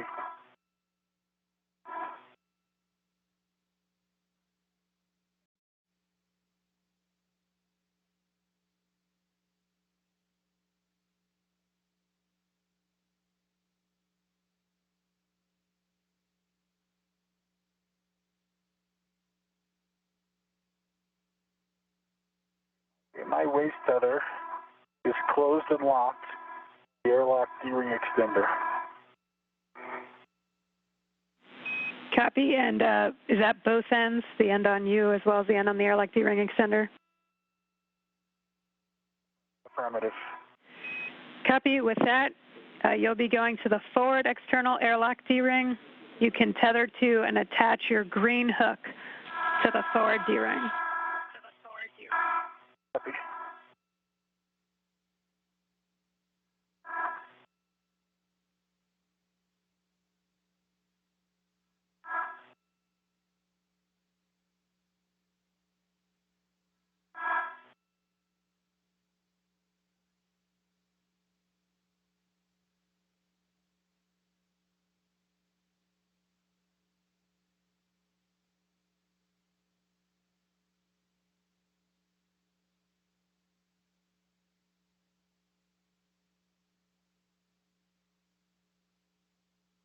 Okay, the green hook is tethered to the forward D-ring. Copy. Wheel is unlocked. Copy, and gate close hook locked. you need the green hook locked? Is the question? Affirm, we need the green hook locked. Okay, the green hook is locked. Copy. With that, you can release your yellow hook and stow it on your mini workstation and ingress the airlock.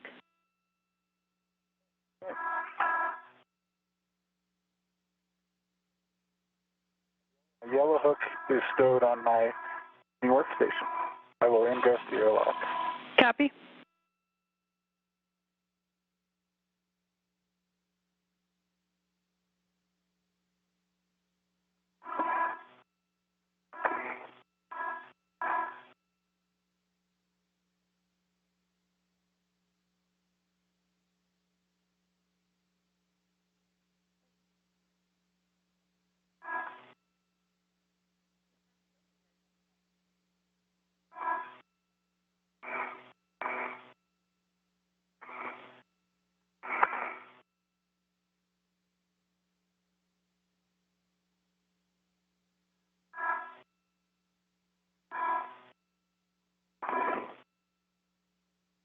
Do you know if there's any of these bags I need to help you with? Just spinning around, okay.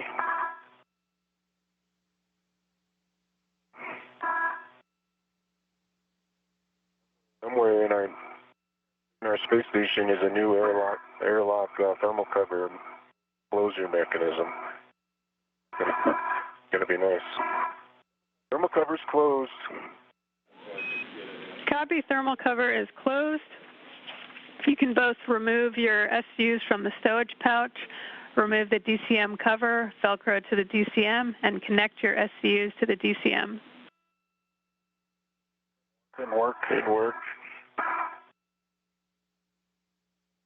This is Mission Control Houston. Cassidy and Behnken are now inside the crew lock. On the other side of that hatch is Doug Hurley and Yvonne Wagner, waiting for the to take over the procedures to repressurize that crew lock and get the crew back into the International Space Station. Repressurization start will be the official end time of today's spacewalk. Cassidy and Behnken now working together to essentially hook themselves up to station power and consumables. I got the other bags up here, the medium, or you bag, the steel bag, the Spacewalk bag, the GoPro with the mutt. Copy. Okay, my SCU is attached and verified locked. Copy.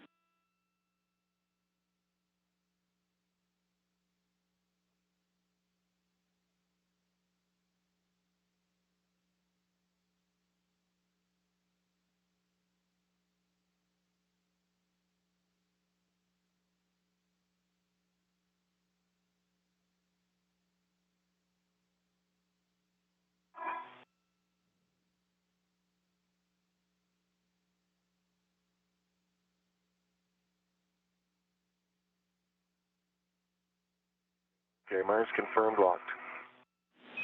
Copy, Chris.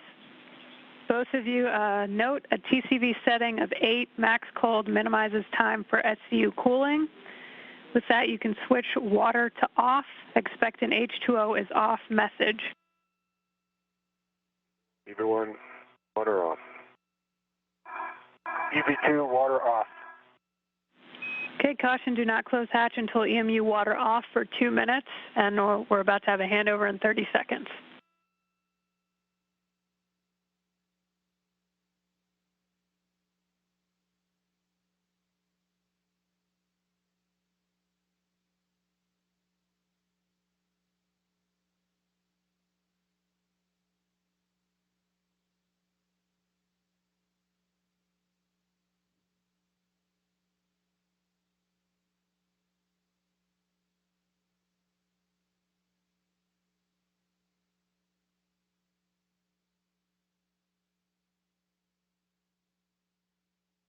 Another handover of audio and video communication from the station. Should be regaining that shortly. Flight Director Royce Renfrew leading today's spacewalk flight operations teams here in Mission Control Houston. Jasmine Mogbelli, immediately to his right, has been guiding Behnken and Cassidy through today's procedures.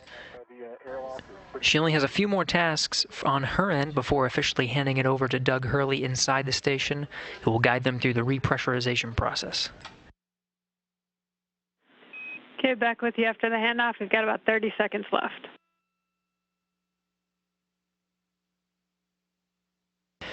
Behnken and Cassidy attached to station power and consumables.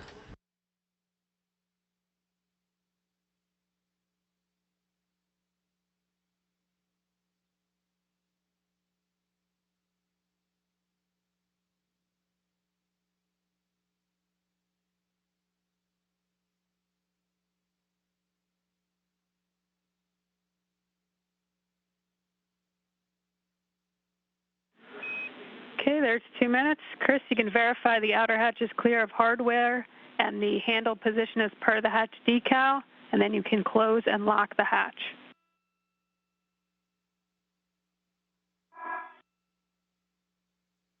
Okay.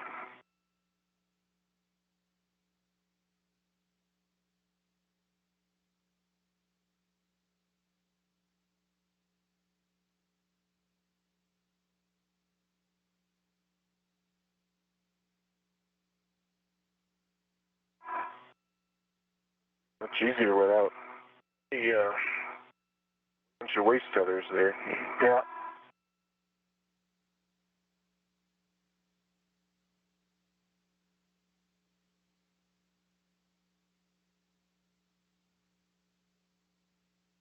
Looks clear all around. No.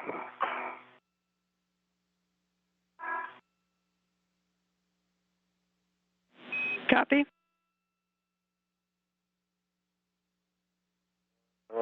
Not quite copy.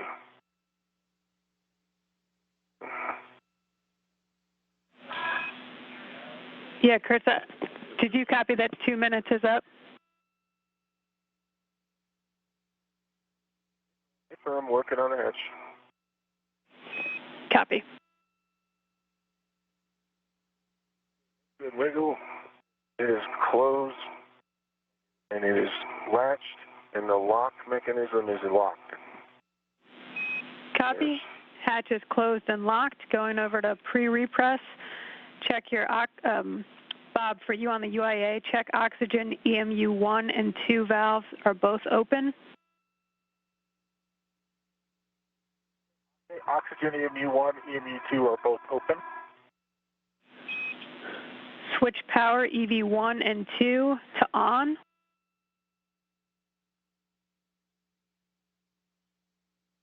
EV1 and EV2 power is on.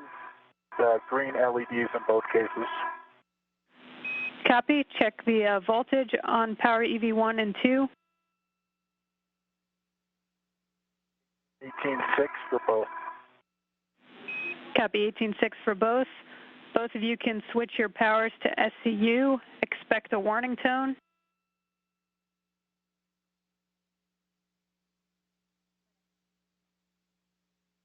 EV1, power SCU. EV2 is SCU. Copy. With that, we're complete with the pre-repress. I'll hand you over to Doug and Yvonne. Great work today, guys. You too, Jasmine. Thank you, Jasmine. Okay, welcome back. On your DCMs, O2 actuator to press. Work.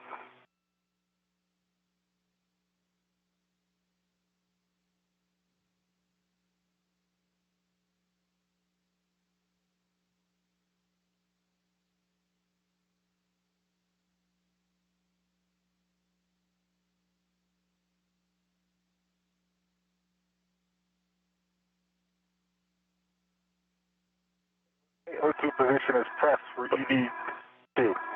EV1, to position press as well. Copy that. Chris, check the EV hatch MPEV closed. EV hatch MPEP is closed. Okay, next step, I'm going to start throttling. Just let me know if you guys have any issues. We'll start slow, just like last time. Copy.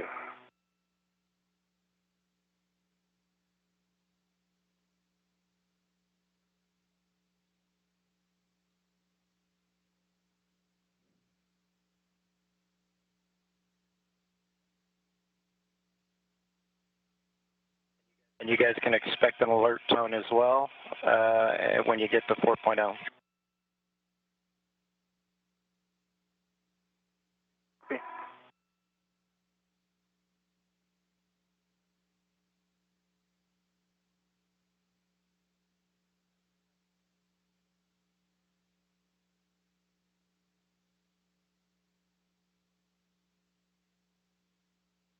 I'm going to increase it a little. That's good.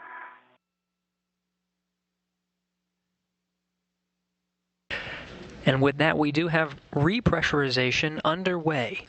That beginning at 12:14 p.m. Central Time, officially concluding the duration of today's spacewalk, coming in at 6 hours and 1 minute. Norm. Good for EV2, good for EV1. Yes.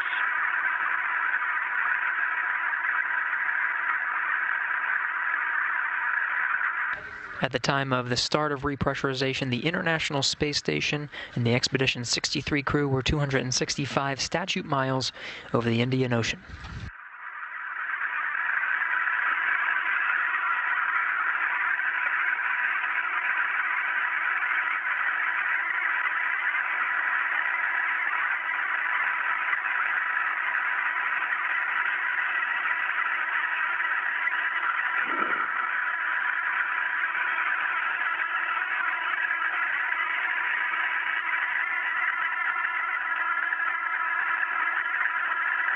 Pass through 4.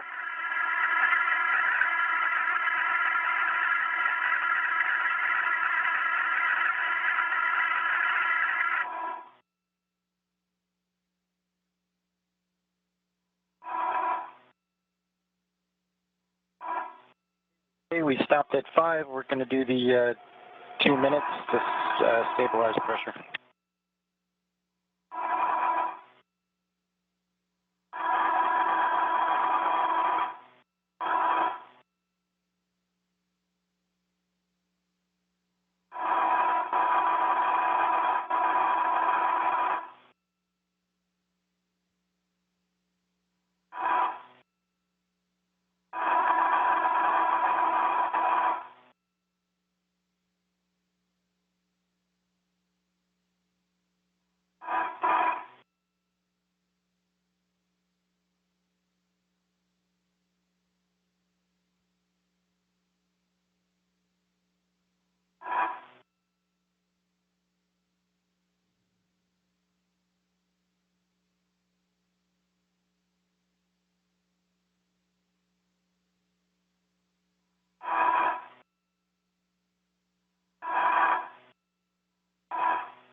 Okay, pressure stable. We're going to wait 1 more minute and check it again.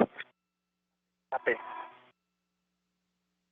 Again, repressurization began at 12:14 p.m. Central Time. One of the checks on the way up to the pressure of the International Space Station at 14.7 is to hold at 5 psi for leak checks. That's underway now.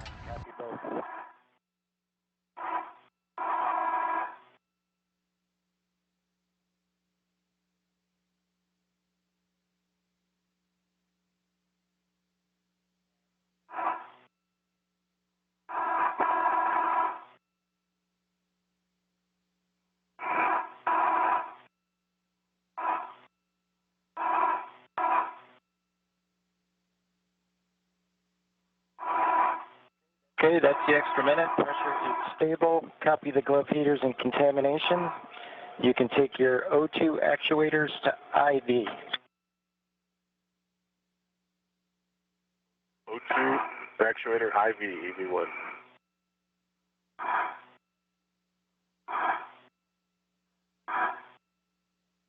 O2 actuator is IV for EV2.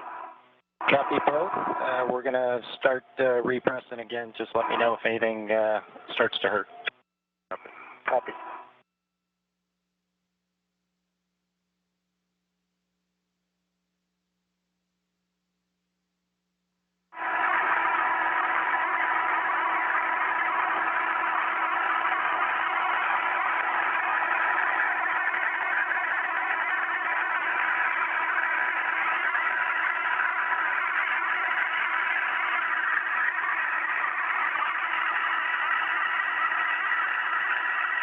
Go on.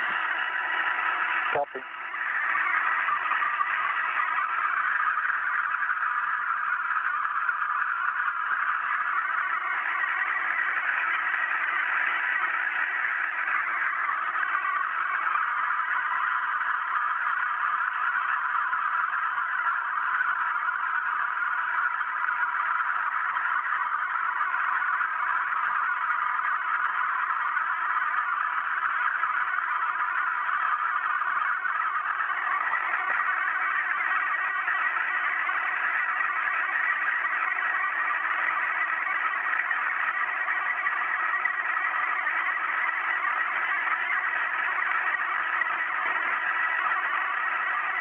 This is Mission Control Houston. Good leak checks at 5 psi, bringing it back up to the pressure of the International Space Station. Now more than 9 psi, heading towards 14.7.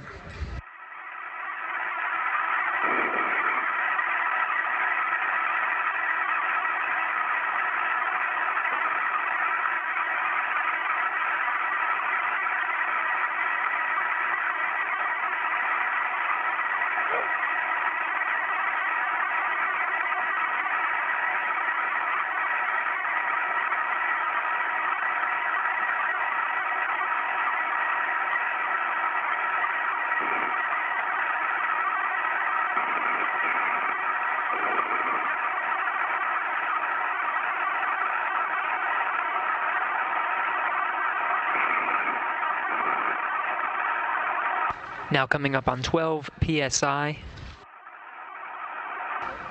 This was the 229th spacewalk for International Space Station assembly and maintenance. It was the 5th conducted this year in 2020, the 2nd spacewalk for Expedition 63. The 8th in Cassidy's career, his career total at 43 hours and 22 minutes. For Behnken, his total is 49 hours and 41 minutes, also his 8th spacewalk. He's now 11th on the all-time list for most cumulative time of spacewalking in EVA history. Today's spacewalk began at 6:13 a.m. Central Time, ending at 12:14 p.m. for 6 hours and 1 minute duration.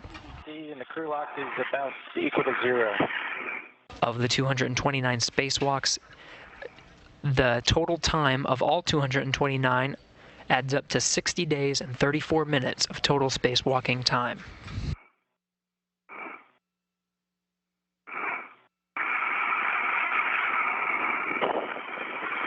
Pressure now a little bit more than 14 psi. Almost complete in the repressurization process.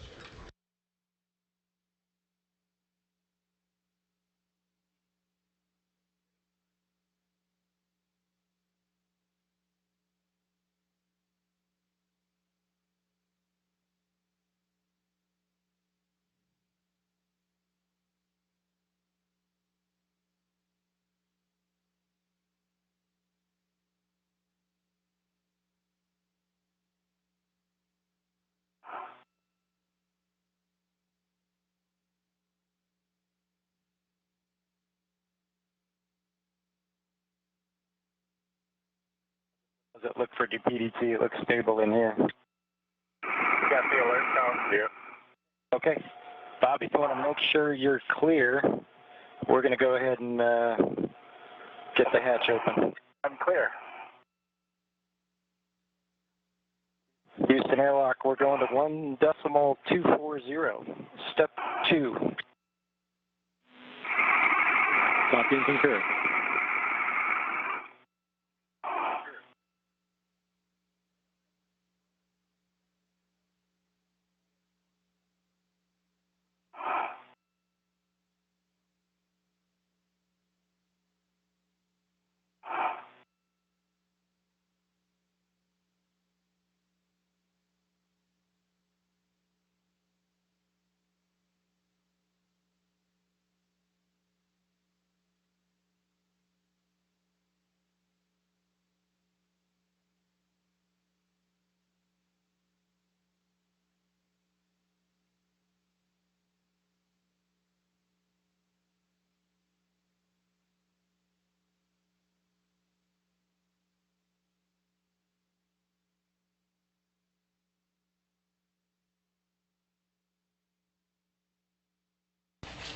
And repressurization is complete. The hatch is open.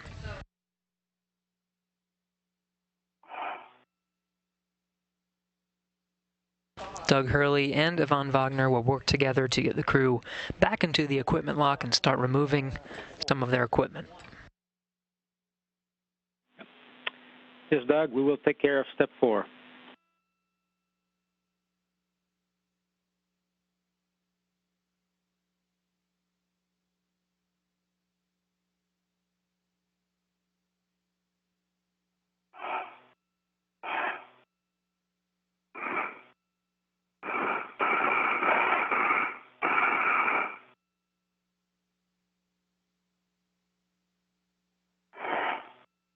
I think we both did it, Chris.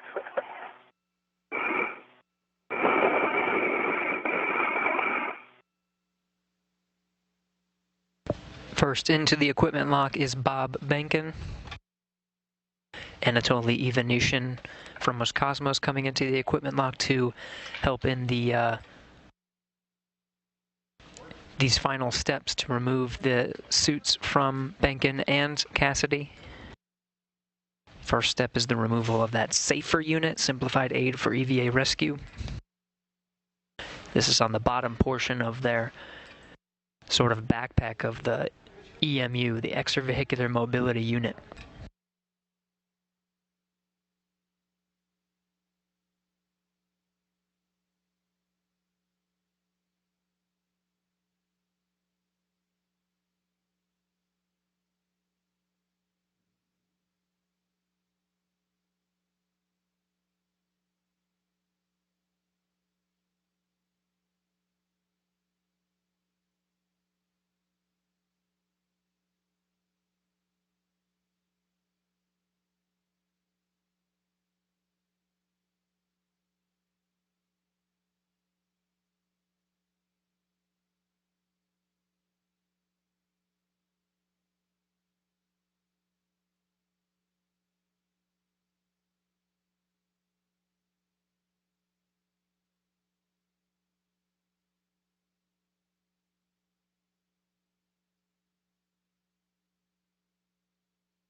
As NASA astronaut Doug Hurley works to get Behnken and Cassidy out of their suits, aided by Yvonne Wagner and Anatoly Ivanushin from Roscosmos. A quick summary of some of the activities from today's spacewalk. Cassidy and Behnken both successfully installed the final lithium-ion battery onto the 1B channel of the starboard 6 truss. All batteries were checked out, and all 3 are able to store power on the 1B channel. That completes the upgrades to 7 of 8 power channels on the International Space Station. There's 1 more left. Cassidy and Behnken will go out the hatch once again at the end of this month to complete that final channel.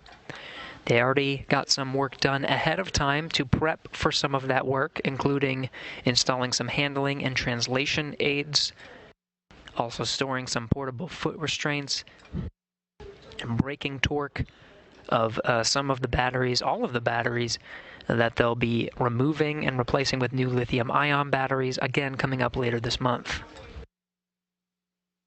They were also able to address some tasks that were originally on a long list of get-ahead tasks over the course of the 2 spacewalks that were designated for upgrading the 1B channel. But Cassidy and Behnken got way ahead of the schedule, especially on the last spacewalk, doing most of the work, so they were able to address a lot of the get-ahead tasks, including the routing of power and Ethernet cables on the outside of the International Space Station. One of the get-aheads was to remove an H fixture on the mast canister of one of the station's solar arrays. This is some preparation work and one of the original get-aheads for some future power upgrades. Behnken was unable to remove that H fixture, but again, this was one of the get-aheads, so it gives the flight operations teams plenty of time to come up with new procedures and techniques to get that H fixture removed on a future spacewalk. The crew also opted not to remove a lens filter that was on one of the external cameras, again, another task that can be addressed on a later spacewalk. The primary task of upgrading the 1B channel is complete, and they even got a head start on the 3B channel to be completed later in July.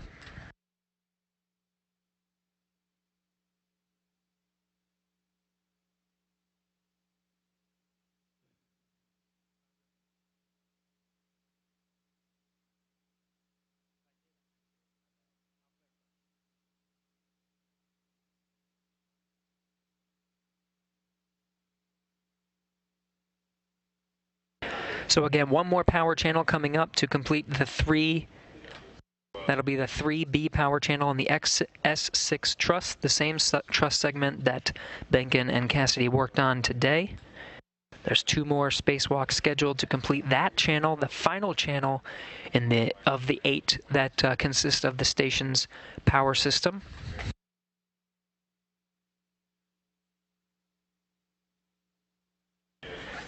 As Doug Hurley works to remove the elements of the suits of Cassidy and Behnken after today's 6-hour and 1-minute spacewalk. We do have one more item for you to tune into on NASA TV. NASA astronaut Kate Rubins will be discussing her upcoming second long-duration mission to the International Space Station with her crewmates, Sergei Ryzhikov and Sergei Kudzvertskov of Roscosmos. They'll be conducting a crew news conference at 3 p.m. Central, 4 p.m. Eastern today, Wednesday, July 1st. Be sure to tune into NASA TV to hear about the upcoming mission, where they're scheduled to launch on October 14th of this year.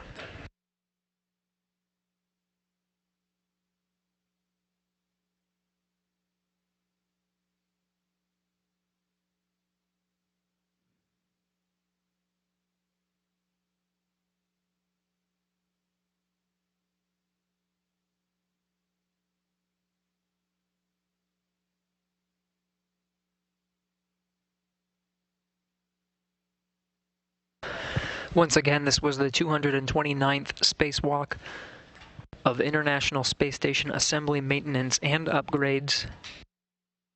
Today's 6-hour and 1-minute spacewalk makes it the 8th for Cassidy in his career, totaling 43 hours and 22 minutes of spacewalking time.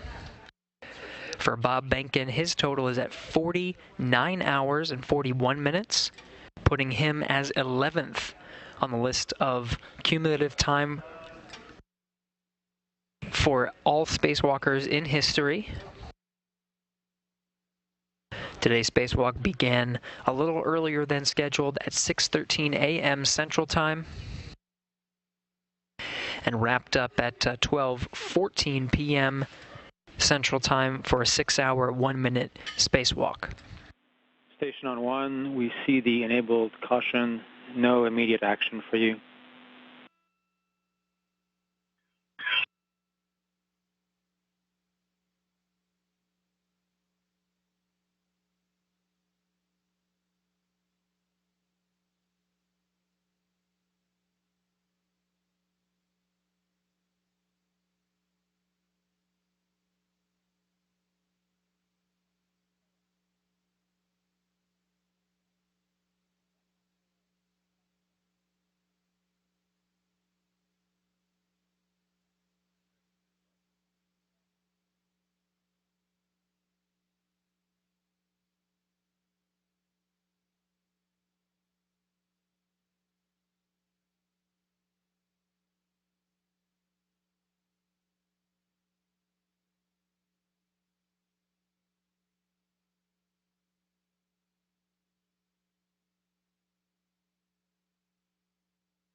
As our coverage of today's spacewalk, the 229th in support of International Space Station assembly, maintenance, and upgrades. As our coverage of today's spacewalk comes to a close, we'll address one more hashtag Ask NASA question. This one comes from Nicole, who's asking, what will Chris and Bob do when they come back from the spacewalk? The spacewalk, as you can imagine, is a long day for the astronauts. It was not just a 6-hour and 1-minute spacewalk. There was a lot of pre-work, which included pre-breathing and in-suit light exercise. It was a full day for them, so after removing the suits, they'll have the ability to eat and enter into a pre-sleep period, essentially getting wrapping up for the day. Space station is at Greenwich Mean Time, now about 5:36 GMT PM.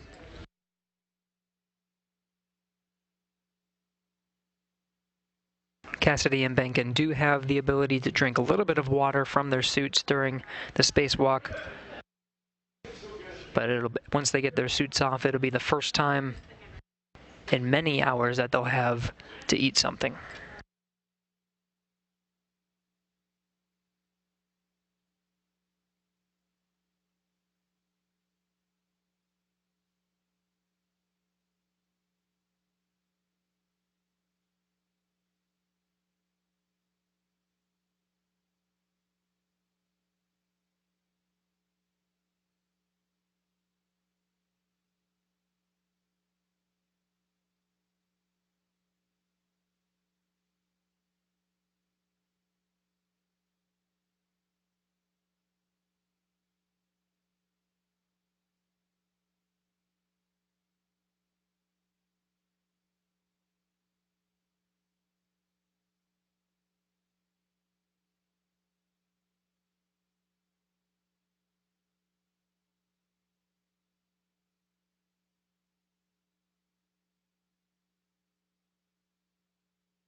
Station on 1 for the airlock.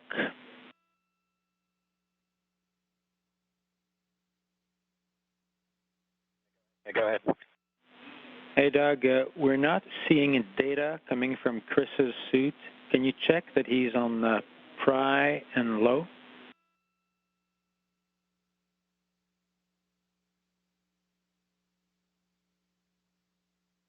Okay, you want Chris in low for comm? Affirm, pry and low, please.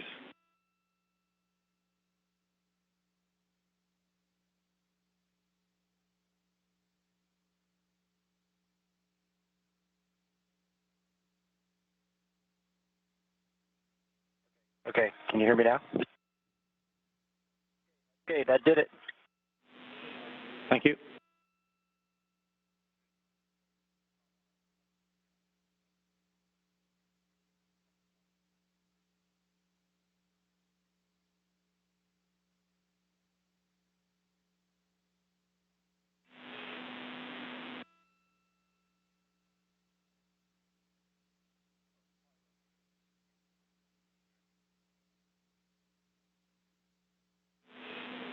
And Doug, was one of the switches in a different config? Which one did you toggle?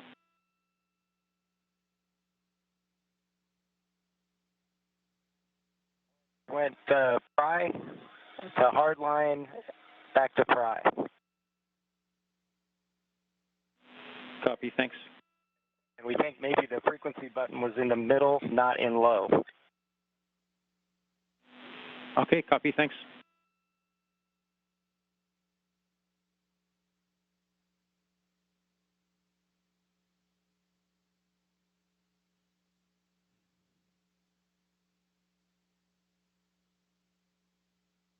Once again, today's 6-hour and 1-minute spacewalk began at 6:13 a.m. Central Time and officially ended at 12:14 p.m. Central Time.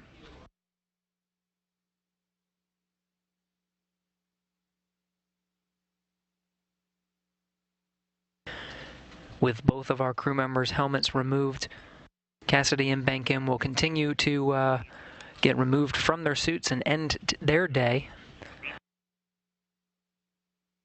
And that will wrap up our coverage of today's spacewalk, the 229th, in support of International Space Station assembly and maintenance. Once again, stay tuned for the crew news conference of NASA astronaut Kate Rubins discussing her upcoming mission to the International Space Station with her crewmates Sergei Ryzhikov and Sergei Kudzverskov. That's beginning at 3 p.m. Central, 4 p.m. Eastern.